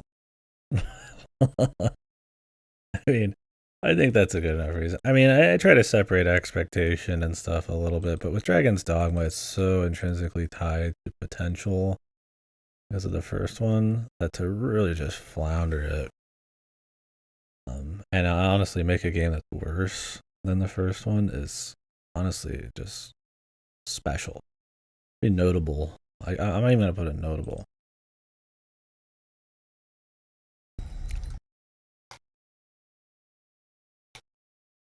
Somehow worse than the first one. Yeah, so Dragon's Dogma, we talked about it earlier, is a more actiony, dark fantasy game. Huge cult classic. The first one is. You climb monsters. You have a little bit of cool platforming. Supposed to be, the world's alive. You have to travel everywhere. All that kind of stuff. There's barely any fast traveling. It's a living, breathing world kind of thing. But with crazy action combat. First game doesn't live up to that potential, but it's charming enough and good enough when it's got something going on and the DLC is solid enough that it's still worth the play and it's still really interesting. So along comes Dragon's Dogma 2. They finally announce it. It's like, oh my god, they're doing it. There's so much potential because Dragon's Dogma 1's such a rough game, right? Like maybe a diamond, uncut diamond kind of thing, right? And it's like, so it feels like it should just be a fucking, slam dunk. Like maybe they'll get some stuff wrong, but it's at least going to be better than the first one, right? Yeah, it is not. It is all the same problems and more. Somehow, like it's even more a feeling of unfinished. The classes feel worse than they ever did because they have like less abilities sometimes. The story is somehow even just as bad, if not worse, than the first one. The traveling around and how interactive the world is either the same or more tedious, but at no gain of immersion. It's mostly the same enemies from those games too, and the new ones barely show up. Like there's like one Medusa you have to go out of your way to find. It's the performance is horrible. Yeah, it's got technically a few more areas and a lot more side quests and stuff, but man, do those side dungeons suck. They're so boring. The caves. Like I said, because the story is so bad and the gameplay honestly just gets old because I feel like the classes I played at least, while less fucked on weird balancing on how you level them, they're just more boring in general. Like I didn't feel like doing the side stuff. I just busted through the main story and I rarely do that. I was just like pure main story. Just get me the fuck to the end kind of vibes. Yeah, it's almost shocking that like it is as lame as it is for how much potential it could have had. It's still technically like if you've never played Dragon's Dogma 1, some of the novelties of it are going to be special. I've seen people like that. They'll be like, wow, Dragon's Dogma 2, I really appreciate it for what it is. And I'm like, yeah, that's probably what people were thinking in the first game. And then they're like, okay, now the second game, like I think this game is still a worse time than the first game, even if you just played them both somehow with a fresh mind every time. But as a sequel, it's like laughably, like fuck. Right? I mean, maybe not laughably. Okay, it could be way worse, right? I mean, it at least functions. The world is kind of immersive. Like it's still fun climbing, guys. Although I feel like the stamina system in this is more annoying. There is some cute class variety, but for the most part, it just feels like a janky, unfinished, unoptimized, just kind of mess. And this time, it doesn't get the benefit of the charm or the responsiveness of the original's gameplay. Yeah. So, maybe not truly a worst of the year, but god damn it if I'm not going to put it on there anyways, because it's probably one of the biggest disappointments. And I have zero nostalgia for Dragon's Dogma 1. I literally played it 30 games before that. So it's like, I mean, maybe not literally. Was it 30? But it feels like right on. Ooh, yeah, pretty much 30, 29 now. So, very disappointing. Yeah, then the producer hyped up so much, man. Like, and they're saying all the right things. We were all hyped when I was playing the first one. It's like, oh man, he's saying he's doing this and that. That's crazy. Like I try to separate that kind of like pre-release hype and expectations from like the actual playthrough. And that's kind of why I say it's like maybe not the worst, but it's still pretty weak. Like it is the same problems in a time where people thought they were big problems back then, and now it's like 20 years later, or 10, 15 years later. It's like, I mean, it's still not like it magically has gotten better. I mean, maybe you might appreciate the charm maybe more, but I mean, now indie games are big, so it's like, you know, other than it having like a little bit of a budget behind it, like you can find ambitious shit, all over. So it's a shame because I mean this series is long dead. I mean the creator left. I don't know how much this sold. Maybe they would make another one. At this point, I feel like the goodwill's just gone. I could care less about this series anymore. I was bombed before this one. Now I'm just like, whatever, man. Let's just somebody else make something maybe similar. I don't think, unless like we really had somebody come and with the proper ass vision and handling of the scope of it all. I don't know if they just let the budget explode or just what, but yeah, usually Capcom's all hits, but yeah, Dragon's Dogma 2 is definitely not. Well, and all hits these days. Anyways, that one's going on a worst.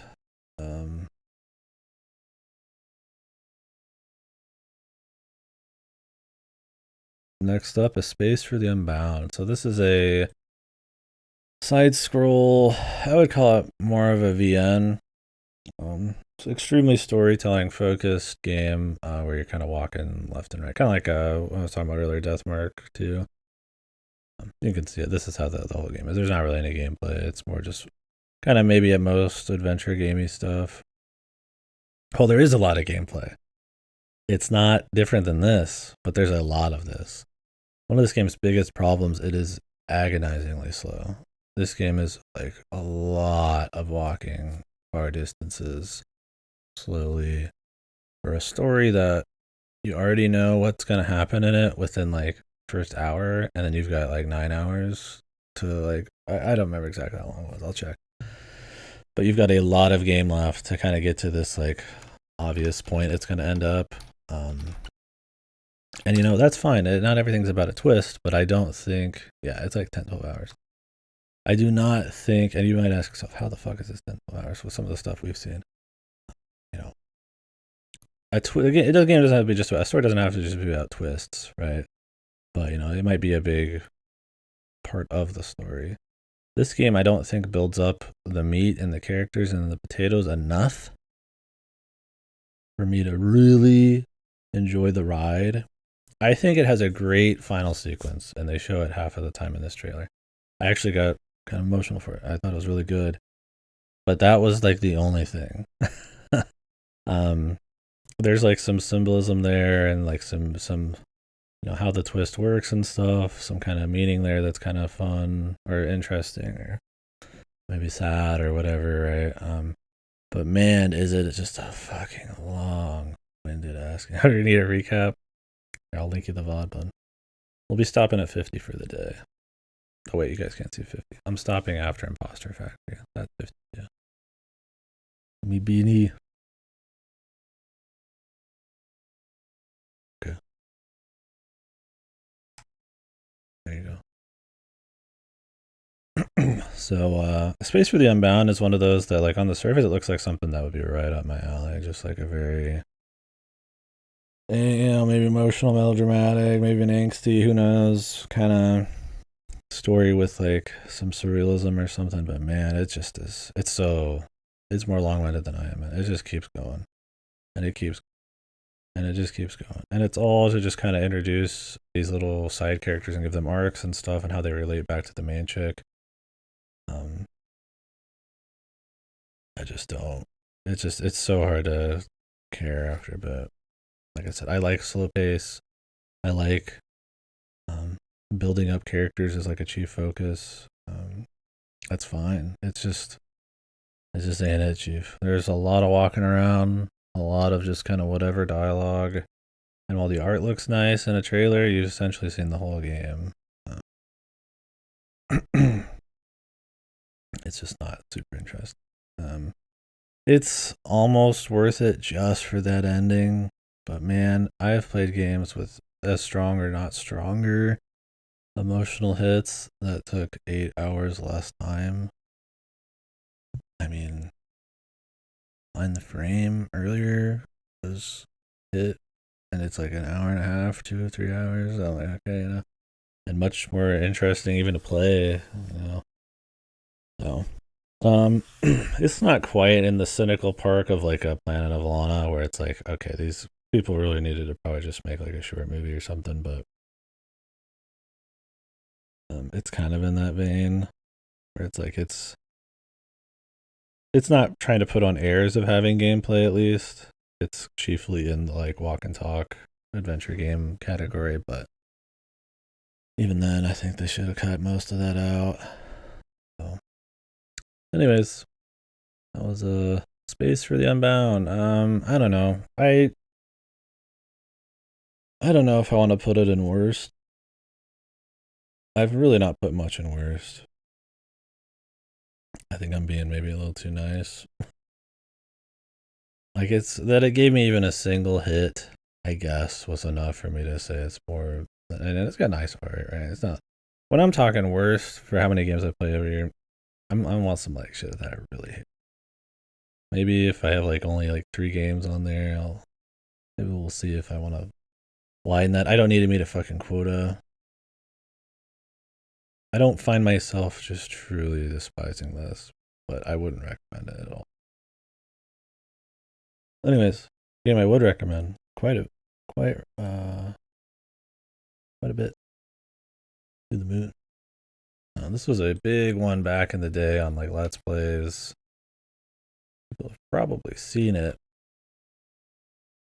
It is a short RPG maker through 2, 3, 4 hour story game about 2 people who work for a company that use a machine to go into an end of life person's mind to readjust all of their memories to whatever they wanted.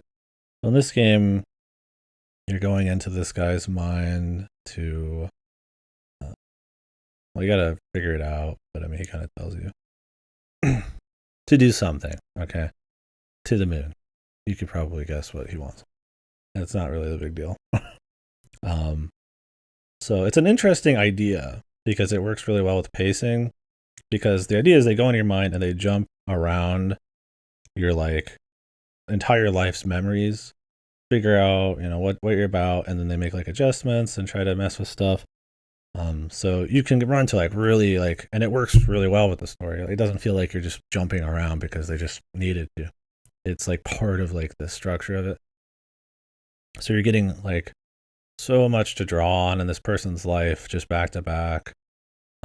And the 2 main characters, the first game's a little, it's got some humor of the times, not like problematic shit. I don't care about that, but more just like, it's got some like DBZ jokes or something, but it never feels like, for me, it's at the cost of any of the story. Like they're very like kind of like take stuff in stride, kind of joke around characters, the main 2 are, but it's like clearly they're still very serious about their job, and some of it's hiding behind like humor. Yeah, well, you can tell the rocket. I mean, they might even tell you in the beginning. It is not like it seems like there's a lot going on there. There is twists. It is just for me. It's very well written.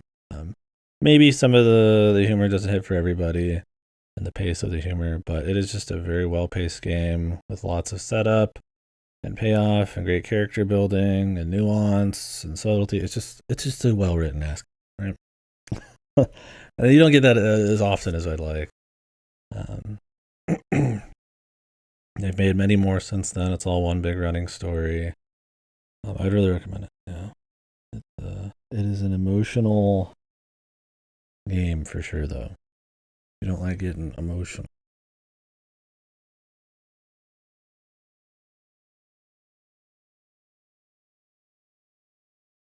But yeah, very cool. It's like I'm gonna text.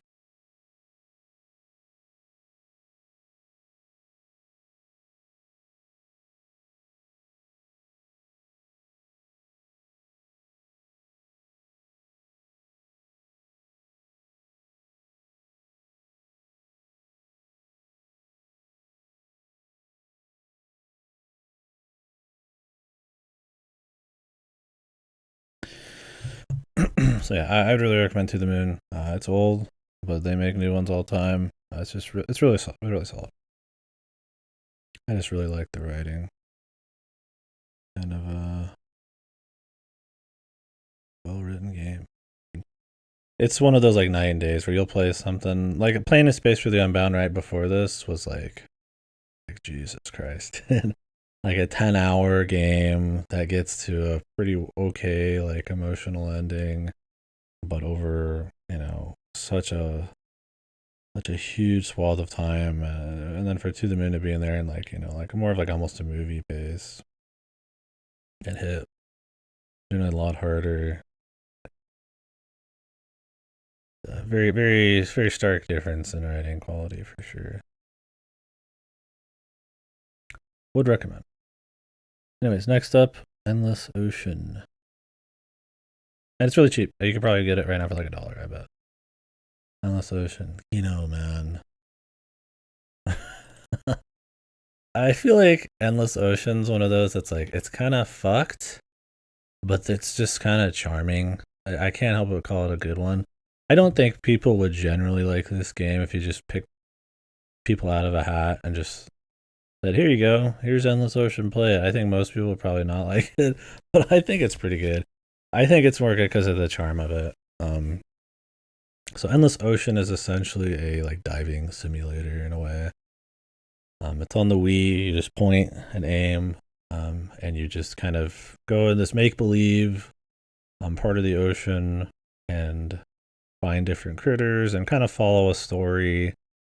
Um, Both games, there's three of these, but I played two of them. Have a story about like kind of like maybe some chicks like family member who died out there, and you're kind of finding an ancient mystery, and they get kind of fantastical. It's not like when I say simulator, like real. They can get a little goofy, but this one especially just has a lot of charm to it. It's not as polished as the second one in mechanics, but the music and the kind of just the focus of it all, I kind of prefer. Um, if you're just looking for a nice chill, just underwater, it's kind of spooky. Sometimes there are some deep areas. Just kind of seeing different fish. You don't learn that much about them. It's one of my problems with it is all the information is very deep in, and you have to spend too much time with each fish to get it. I'd rather it just have been you just unlock info and just learn about stuff and all that. But it's just kind of a vibes game. Let me play a little music from the first one. It's honestly the best part about it. It's that's something the second game is like severely lacking. And I don't remember which ones are great. I have to go through these still.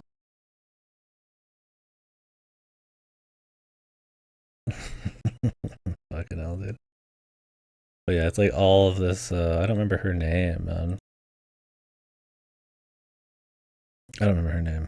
I said it a million times back then. What's up, Fasta?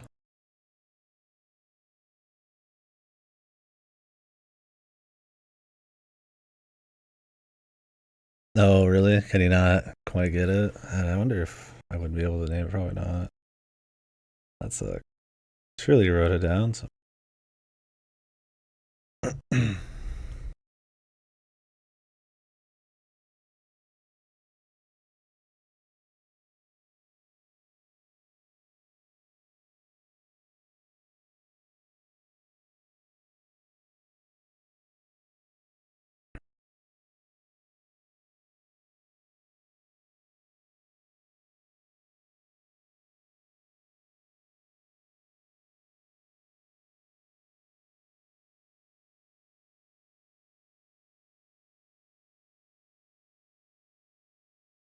Oh, really? Yeah, that's rough. I don't know. I probably maybe I've seen it, but I wouldn't be able to name it. I'm sure. But yeah, I would recommend Alice Ocean though. It's like I said, it's very simple, but it's kind of got like an old, that Wii PS2 era kind of charm to it. Like where there's just enough budget to create something with some kind of fidelity, but that is still really niche. And then they've got the chick doing the music. Um, I think this is just like I don't even think it's made for the game. I think it's just somebody who liked this her album and just it's essentially the game soundtrack. But it's pretty cool, man. It's pretty much exactly what you see. There's like a bit of a story. Uh, it's fun. It's a simple time. Anyways, Patrick's Parabox, dude. This game fuck. Um, the Patrick's Parabox is a Sokoban, which is a block moving game. Not literally what it means. I don't know exactly what it means. Sokobans were made by some like a factory worker. I don't remember. It's about moving boxes in factory. I can't remember.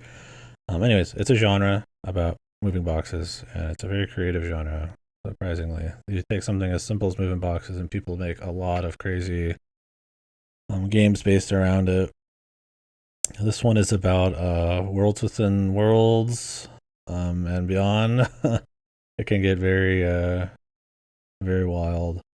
I wouldn't call this something as hard as like a Baba's You. This one at times is a bit more um, focused on just showing you crazy puzzle ideas than you having to figure out some kind of insane, like super long technical sequence. And I like it for that, really. Like maybe there's times where it could have a bit more spicy puzzles.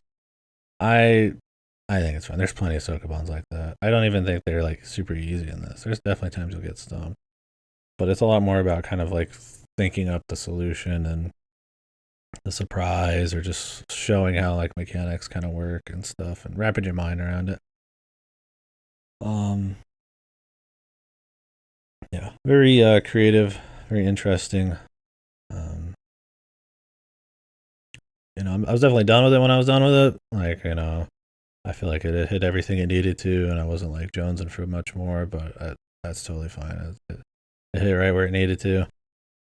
I'd really recommend it. One of the best Sokobans out there. Um, Not much of a art style, honestly. I don't remember how the music is. It's one of its biggest problems is, it is like a 20 plus hour game. How long did it take me? Honestly, visually, it's kind of ran its course after like 30 minutes. So you can play it over time and it's fine. I got like 18 hours on it. Um, I didn't do every single little post game puzzle, I think, but I did 100% on the way up to the end. So, yeah, good stuff. Just a really cool mind bending kind of take on Sokoban. If you like Sokobans, play Void Stranger, play Baba's You. Baba's You is also very creative, much longer and more varied on aesthetics, but also gets a lot more into sequence bullshit. This game, there's not that many ways to solve each puzzle, but each one's interesting at least. Baba has the problem of kind of running its interesting ometer out pretty quick. But I love Baba still. It just takes like, 5 times as long as Patrick Fairbox. Yeah, that's enough Endless Ocean. Too much for me, right? So yeah, definitely play that one. The next game. This, I mean, it was just a short little game, Cactus Man. I have a video of cactuses, but there's also like dirt. Cactus just made a little fun, like um, kind of mock up 2D platformer for his lessons and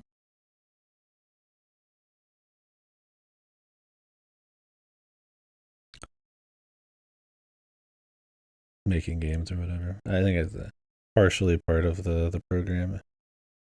I'm not gonna talk about that. It's a fun little platformer. Endless Ocean Blue World. I'm looking forward to the full Cactus game though when it comes out. 3D. Endless Ocean Blue World. More of the same. Better in some ways, worse in others. I would say overall I like this less, but it's more just because of one or two chief things and maybe running its course on the gameplay design and shit.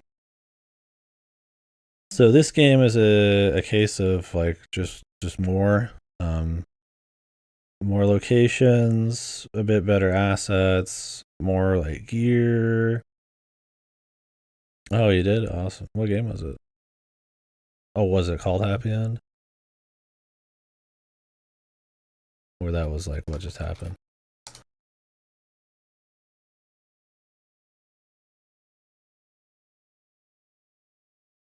Oh, test. Steam.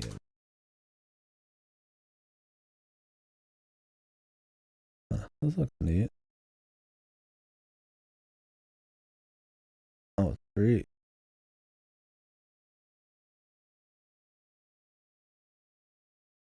Huh. Seems neat. Really, I got some diff. Maybe. Well, cool. But yeah, Endless Ocean Blue World. It's so yeah, you're going to more places like rivers and the Amazon. You're going to like Arctic places. There's like ghost ship stuff, I guess. Oh yeah, hey man. I mean, that's half of the goal with this is to get recommendations for people and just shoot the ship, whatever form that takes, I guess. God knows I forgot about all sorts of shit. I got my list, but even then, I mean, I will forget shit within that list. I have to go relook it up. I think that's why I need to write more notes on my list. But yeah, so there's gear in this, side quests, money. Really, it's a little bloated with that kind of shit. I don't think they thought about how tightly designed it all was, more than they just added more shit, more gadgets, and all that kind of stuff. And none of it really improves the core feel of the game or the campaign. It's just kind of like extra side crap to do. Um, it's still fun. It's still cool. I guess I'd put it as a good game. This one's getting a little closer to not. I think the biggest thing is honestly the music's not there, dude. You don't have her doing the music, it loses a lot of charm. It's this almost like serene, like experience going through like a very just campaign focused game with the first one, with her music just blasting, right? It's very chill. This one is a lot more quiet. It's got some tunes, but it's a little bit more focused on trying to like gamify more of it, and the gameplay is just moving the Wii cursor on the screen, so it's not too spicy there. And they don't really up the amount of learning. I really feel like it could have been a really cool like learning thing about all these fish and stuff. There's I guess a little shooting and stuff too. This one gets way more fantastic with the story as well. We've got like ancient like whales being summoned from around the world to crazy ruins and shit and bosses and yeah, it's a case of more is not always better. I don't think it would have hurt this game. I don't think it hurts this game in a sense. It's more that they just don't have some of the things that made the original super charming. And I don't think either game has got good enough gameplay to truly get by on doubling down on it and just adding more systems around it. Like you need that hook, you need that tune, the focus, or like we need to start moving into something else like education. Yeah, so I'm just gonna leave it in good games. It's maybe not, but I think we're gonna leave it there anyways. I still had fun with it on the stream, and I still think it's unique. Maybe it should be more notable. It's barely there, but I'll put it there. Honestly, I don't know.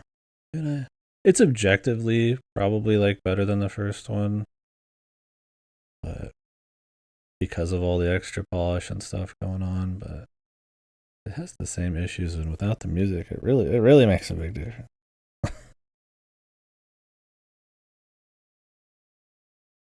I'm taking Blue World out. Blue World, I had fun with you. I think you're solid. I think I like the first one better, man. We're just gonna have the first one be on there.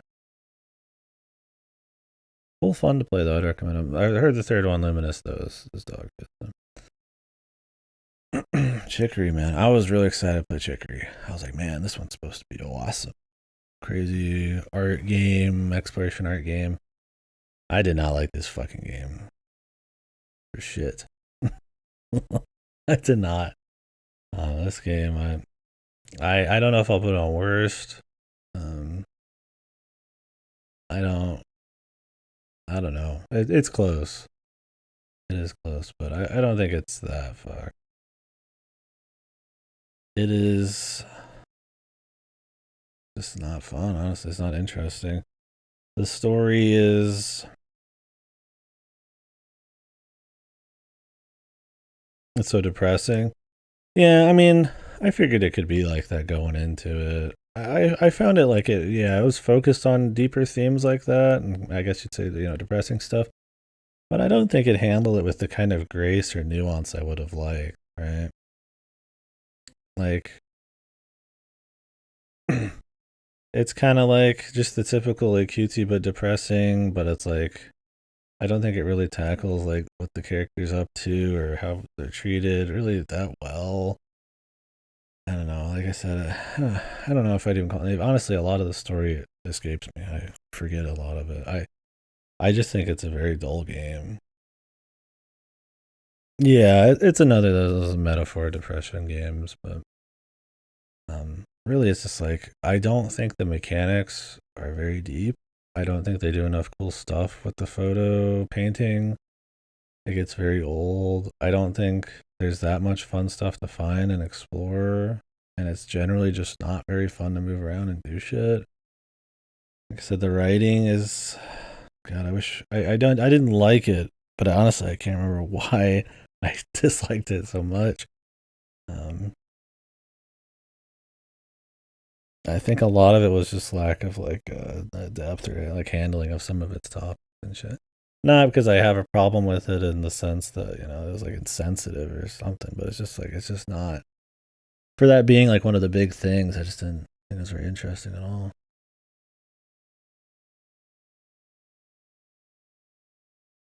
What was? Oh, just like being unfun or something. Yeah, I don't know. I just don't think it has like it looks cute when you're sitting here. Like, look at that, you're painting stuff, but all it is just for fun. And like that's fine, but it's like, and I'll paint almost every screen, but like they only can look so different. There's not like some crazy amount of depth to the drawing. I don't think there's like it always feels the same the whole way through, and it's a pretty lengthy, like almost 10-hour game. Like, there's just not much to find. The NPCs aren't that interesting. The metaphor for depression shit, and like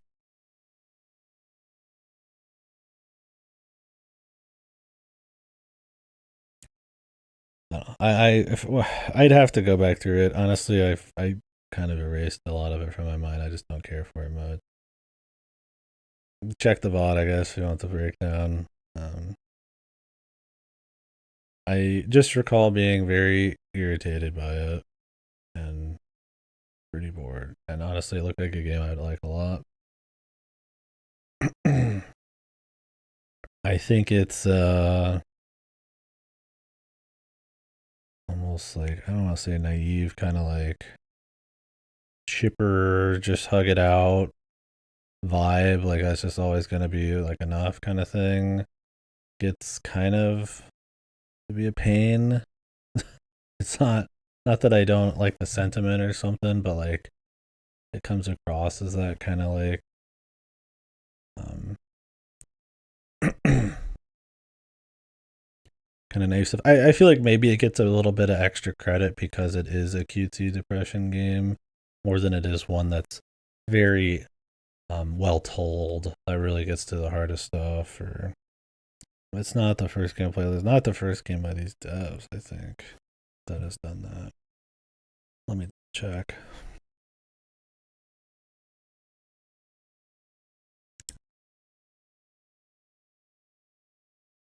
Wishes Unlimited.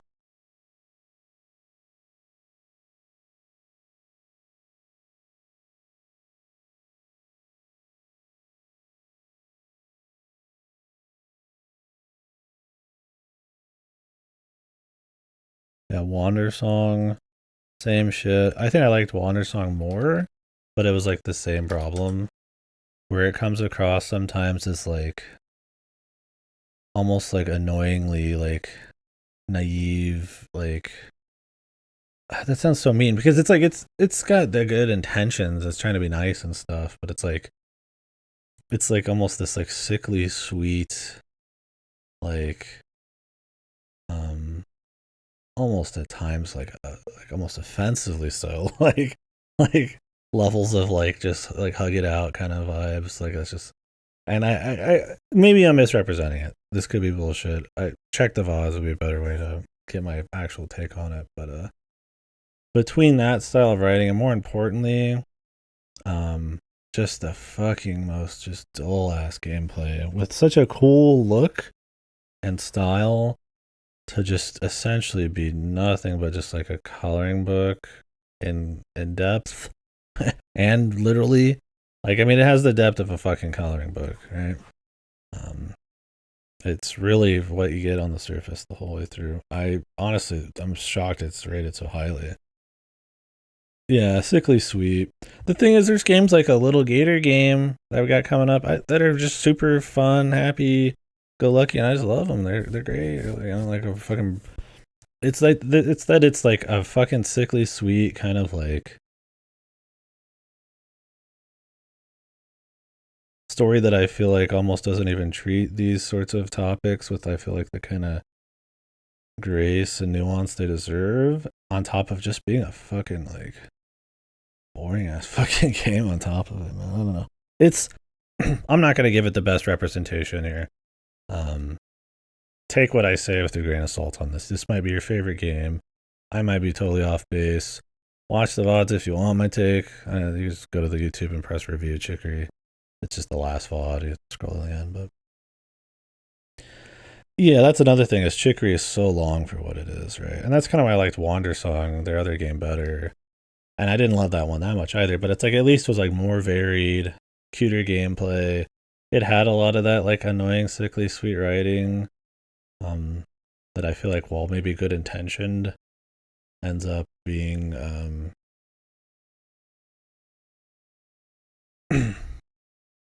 I wouldn't say irresponsibly, maybe eye rollingly at times. Pizza Tower? Oh yeah, get that, Bruce, for sure. Pizza Tower's great. It fucks.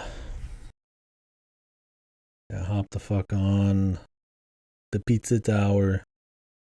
But yeah, Gator game is just as long as it needs to be. It's kind of like a short hike. They're also much more varied. And they tell like an important story about like family and stuff, like with Gator game. But it's like it doesn't pretend to be have some kind of crazy answer, be smarter than it is. It just kind of gives you the emotion in a nice little package, and it kind of goes with a fun little game of exploration. It's like, oh, maybe you'll think about a little something. It's the Gator Game's message is not a deep new message. It's maybe instead of working, you should hang out with your family or something, right? Like that kind of thing. But it's like it's a nice little way of saying it. This Chicory feels almost like full of itself at times. Well, same with Wander Song.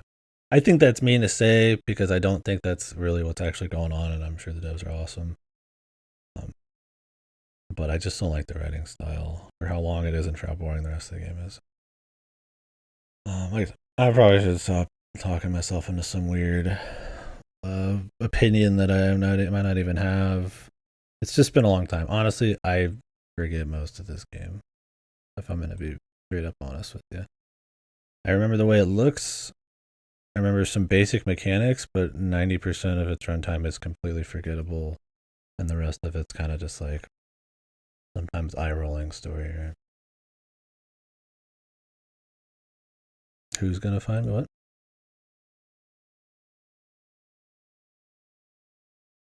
Oh, I mean, I don't care what people think about what I said. I just mean like it might not actually be what I thought after playing the game. I'm gonna be like somebody with, like 2 opinions on it.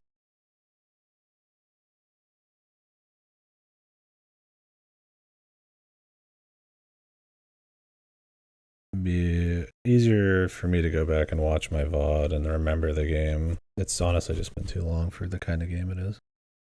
All right, next game. Yeah, I'm not gonna put it as a worst game. Like I said, I mean it's trying to do some cute things. It kind of looks okay. Um, it's close, but I don't think it's like as just fuck. Like I didn't completely hate my time with it. It's just like very weak.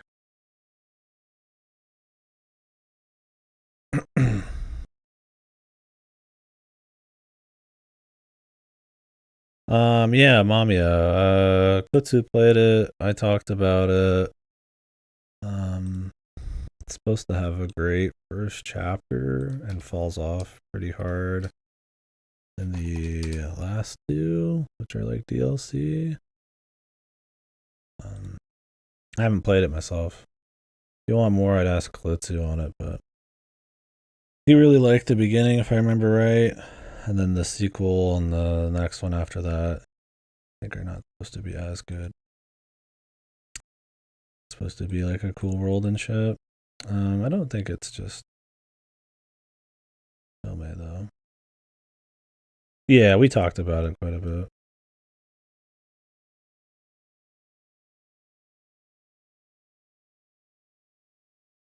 Yeah. Anyways, to wrap up the chicory thing, you might really like it. It might really be your speed. If you're looking for a very low engagement Zelda style kind of game, and you can get past some of the like kind of very surface level, sickly sweet dialogue, and you're okay with another metaphor for depression game, give it a go. It's not. I mean, most people love it. I bounced. I mean, I beat it, but I bounced mentally afterwards like a ball. But yeah. Anyways, I'm not gonna put it as worst. I don't feel like that shitty about it. Yeah. And like if you're after more depth on that, for some reason, for me, it'd be easier just to go to the YouTube. Like, who knows? I feel like I wasn't like off about what I said, but honestly, I remember so little about the game. I might as well be talking about something I've never even played before. I have like a feeling on it, so take it with a grain of salt. Yeah, you probably did. We talked about it a few times. I mean, I would talk about it sometimes, and then Klitz would talk about it over a few weeks when he was playing it. So I'm gonna save these chips.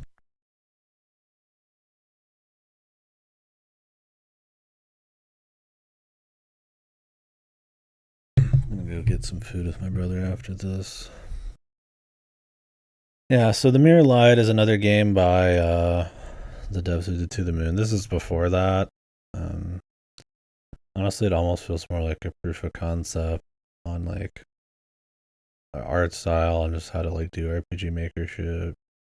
It's I wouldn't call it horror, but it's definitely kind of being a little bit more surreal, spooky. Not too much. I wouldn't call it. I wouldn't even put it in like the RPG Maker horror category. There's a lot of those, so it's like you kind of know what I mean, I guess. You've seen like your Ibs and Yuminikis and shit, but um, it's really not much of anything. It's free. I remember right, or it's like $1.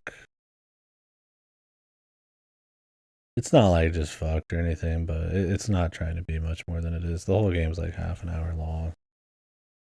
It's very cryptic. Even I think on what it means. I barely remember.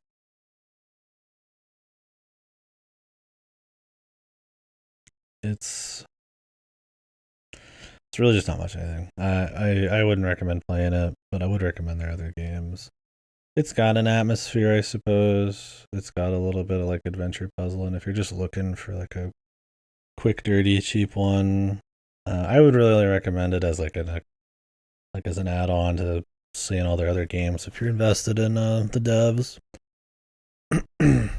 cool developers. I really like their game. Like I said, I think that hurt Chicory a little bit too. Bringing it back as playing that Afterlife through the moon and shit. You'll find that on I feel like some of these lists where it's like I'll play something that's like really well written and then it's surrounded by shit that's not, and then I'll feel like way more negative about it in the moment, and then like later on I'm just like whatever, and just kind of forget about it. Speaking of Finding Paradise, the other game made by that same dev, this is the hard sequel to the Moon. Super well written. I really like it. It's good. Polishes that humor out a little bit. Still has the same it's the same idea where it's like people going into somebody's memories to kind of change their memories or whatever. But there's always some kind of twist or some greater thing going on, and how it reflects to the main characters. And so To the Moon and its bonus episodes kind of have like a running story. This kind of continues that as well. Kind of, lightly continues sort of this overarching plot. I would recommend playing. Well, honestly, I played A Bird Story after this. You're supposed to. It came out before it, but honestly, I would let Finding Paradise just all exist on its own. It's a great game.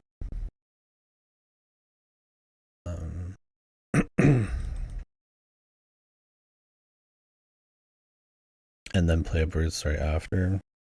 Bird Story does have to do with Finding Paradise, but it's nothing that won't make sense in the story already. And honestly, some of the twists and shit will kind of hit a little cleaner. But yeah, definitely would recommend. For the same reasons To the Moon is. There's a lot of nuanced stuff. It's just well written.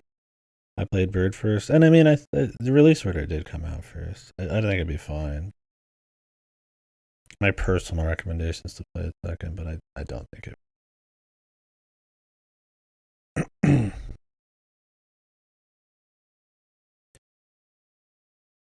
But yeah, so definitely give it a go. I really enjoy the writing on these bad boys. I don't know if this one hit as hard as To the Moon. Maybe it did. It was cool. They're short and sweet, not super long, but well paced. And I think the characters have enough depth and how to set things up and build off of stuff. Anyways, a lot of times video game writing doesn't. So right, yeah. Right. So yeah, Bird Story. That's it's essentially like a more like almost no dialogue focused, like hour and a half kind of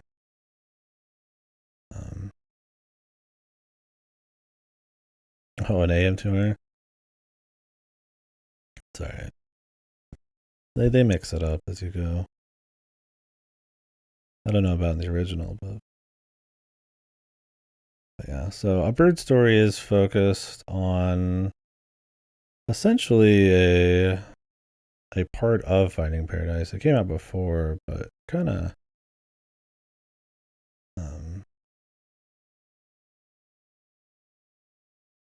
that they can tell a wordless story in RPG Maker is pretty interesting.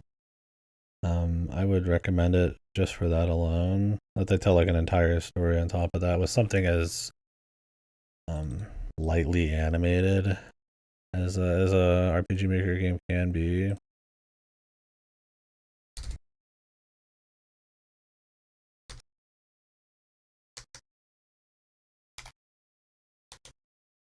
Put that on a notable little thing there. All right, bub. Sweet dreams. I'm about to stop for the day. I might get back on and do some other game, and we'll continue. We'll do like 50 of these every day or so. But yeah, I would definitely recommend Bird Story as well. It's very short, like an hour or two.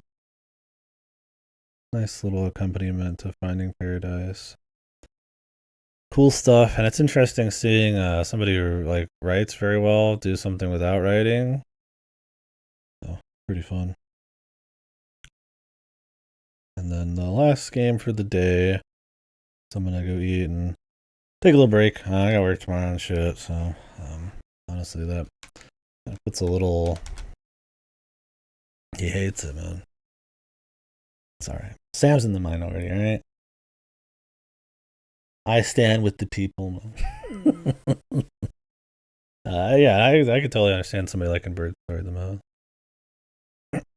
It's cool. But yeah.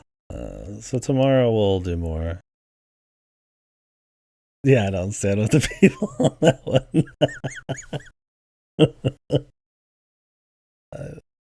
I flow like a leaf in the breeze.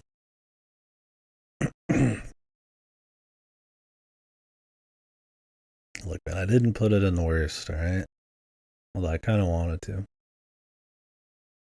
I just don't remember enough about it to feel strong. I have my vestigial feelings left over.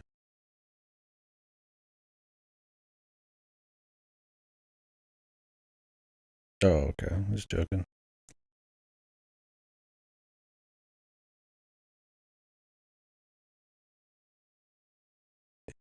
I guess to wrap out the day here. Yeah, I maybe don't like the comedy at all. Like I said, I feel like the To the Moon's comedy is maybe a little dated just because of the references, but I feel like it fits the characters. But I get maybe you just can't just bounce too hard. You can't get back into orbit. I think it tapers off as you go, but I also feel like the strength of the stories tapers off a little bit. Right. I think it all has a lot of meaning for the characters, though. Yeah, and they know when to hold it back and when you can read into it a bit more, especially as they kind of develop the character over time. But no, we've talked about it before. I don't mind talking about it more, but I don't want to drive you crazy saying the same shit. This trailer spoils like crazy. It does. It's like on his official YouTube too. I see. They do show a lot of stuff, huh? They show the context though, or do they just show a lot of stuff?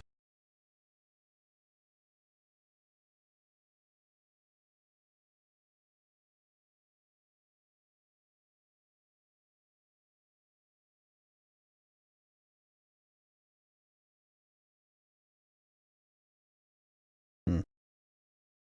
Yeah. So this is the To the Moon 3. So I would definitely recommend it if you liked Finding Paradise and To the Moon.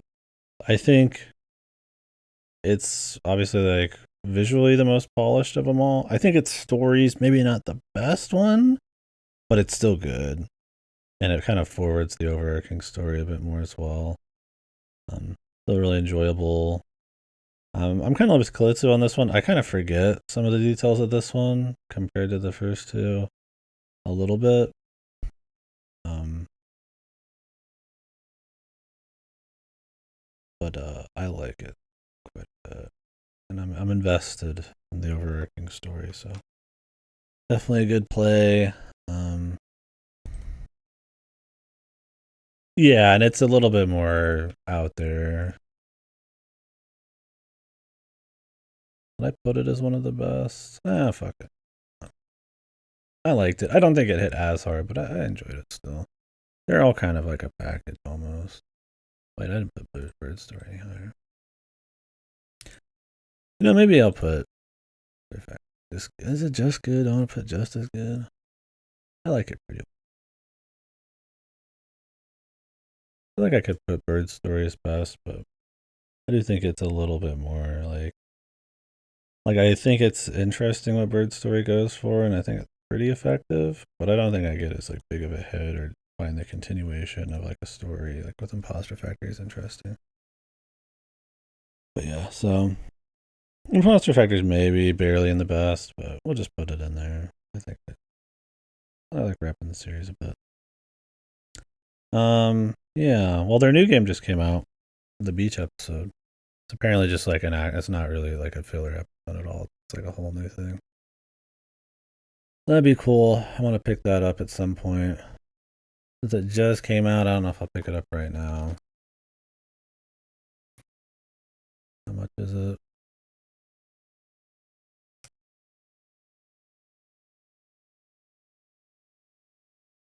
In the moon.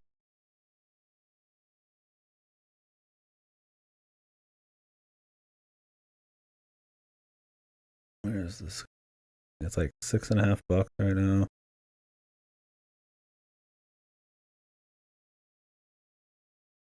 Yeah. Apparently it's good. People seem to like it. Um, it looks like it's like a 3 hour long thing. Important to the story, so I'll probably pick it up at some point. For now, though, probably not. So, yeah. Um, any hooser. I think that's gonna be it for today. Gonna take this over 3 days this time. Wow, I extended it to 2 days. Now I'm doing it over three. Attack that voice a little bit, and really to stay a little sharper. Um, I just got here. Oh shit! I went over your game. Wait, I didn't say much. No. We're looking forward to the next product, man. Your game, the Cactus Boss Fox game, dude. I forgot to put it in best, but I'll fix that later. Game of the year, even.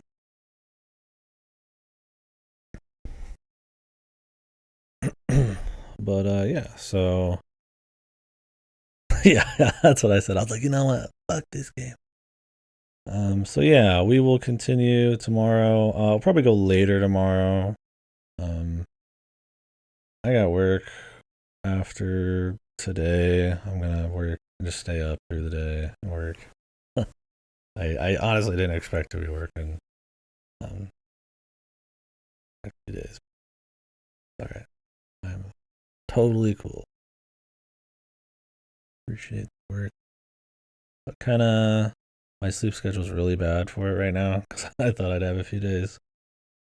So I'm gonna go ahead and just kind of chill. We're gonna do a little stream maybe, um, and then kind of continue this with a bit more energy tomorrow. Probably get through another 50. Maybe we'll just finish it if I'm feeling it. I got 140 games to go through. I've done like 52 in like 6 hours.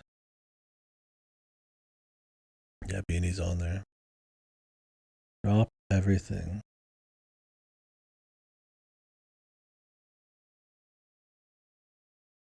Reciteer HD announced.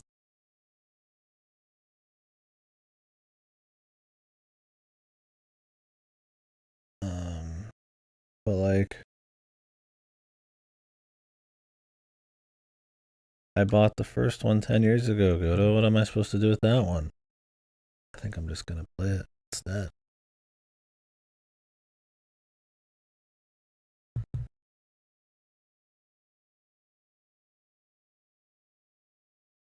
I have to play it. I have to be a proper consumer. Um, so yeah, I think it'll just be good for me. I'm gonna throw it, and I kind of want to play a little bit of games today too. So we will see. But whenever I have kind of work coming up too, honestly, I get a little antsy, and I kind of want it just to be a really relaxing thing. And if people want to come in with topics and stuff, you got 3 days to prep up anything you want, lists. They were pretty light, I'd say, on like discussion and stuff. Maybe these hours are the best here. we'll break into maybe more industry conversation next time. And whatever the fuck else.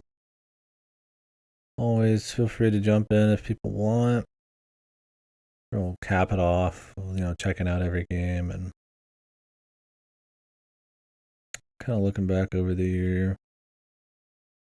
Not many 2024 releases on here yet, huh? This year really didn't have many games releasing till later. So probably will jump on tomorrow, similar time, maybe a little later, and probably go for a little longer. We got through 50 something today, but let's be real, this Yaksha cinematic universe probably took the length of like one game for all of them. There's not much to say, and I could talk longer about some of them than the games are in length, like Beanie. So it's not worth overly talking about some of them. Yeah, Yaksha's base. I would really recommend his entire list of games. Well, maybe not. I would probably not recommend.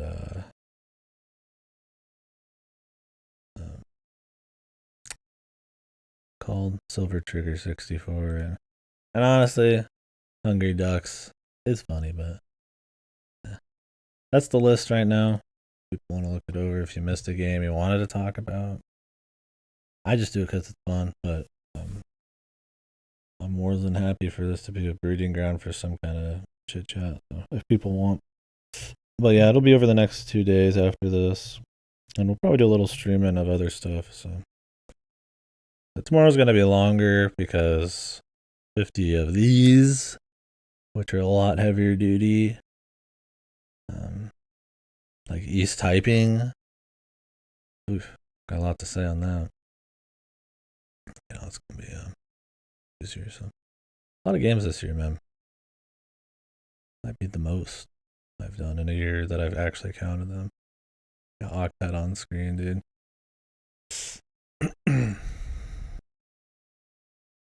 It's like I have like the only playthrough of Steins Gate 8-bit on YouTube that I saw. I happened to be looking around for like a trailer for it, and I just saw my own stream. Let me tell you, it's pretty hard to randomly find your own videos. I'm like, there has to be 0 videos on this shit, dude.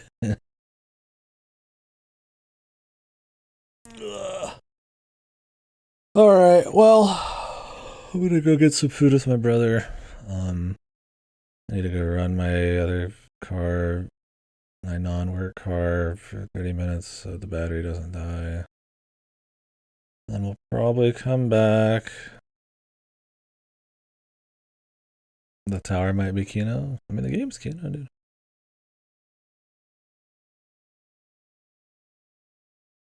Then we'll come back and I'll probably stream a little something else. Probably UFO 50. But I don't know. We'll see. Yeah, this is the list so far though on screen here. So, not a fair amount of best games. I think this year I played a lot of really good stuff. I don't think there's any I would consider iffy additions here. I think these are all a lot of fun or really interesting. Maybe Imposter Factory's like close to not being there. You gotta have Hilux. You gotta have Bean. You gotta have Super Kiwi 64. Yeah, I don't know. I was about to bring up Chicory again. I'm still like I really wish I remembered more about Chicory. I just remember very negative thoughts. Maybe I'll watch a little bit tonight. I was looking at Behind the Frame. I was like, man, that one was really well told. It's like 3 hours and it's actually fun. What the hell was that game's from? The best 2024 releases. Yeah, not too many here. Honestly, my work. I feel like I'm being maybe a little too generous on the worst game pile for trashing some of these games. Only Dragon's Dogma 2, 2 of the Prince of Persia games, and Deathmark 2. This one's a little more like ultra personal. I think if I was trying to force some objectivity, I'd be like, there'd probably be a few more in here. But it's like, it's really just games that I just felt very negative about afterwards.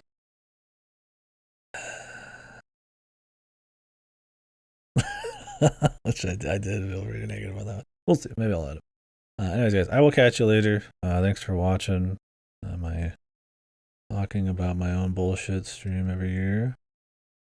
We will continue tomorrow. I will see you guys here in a couple hours, though, unless I decide to attempt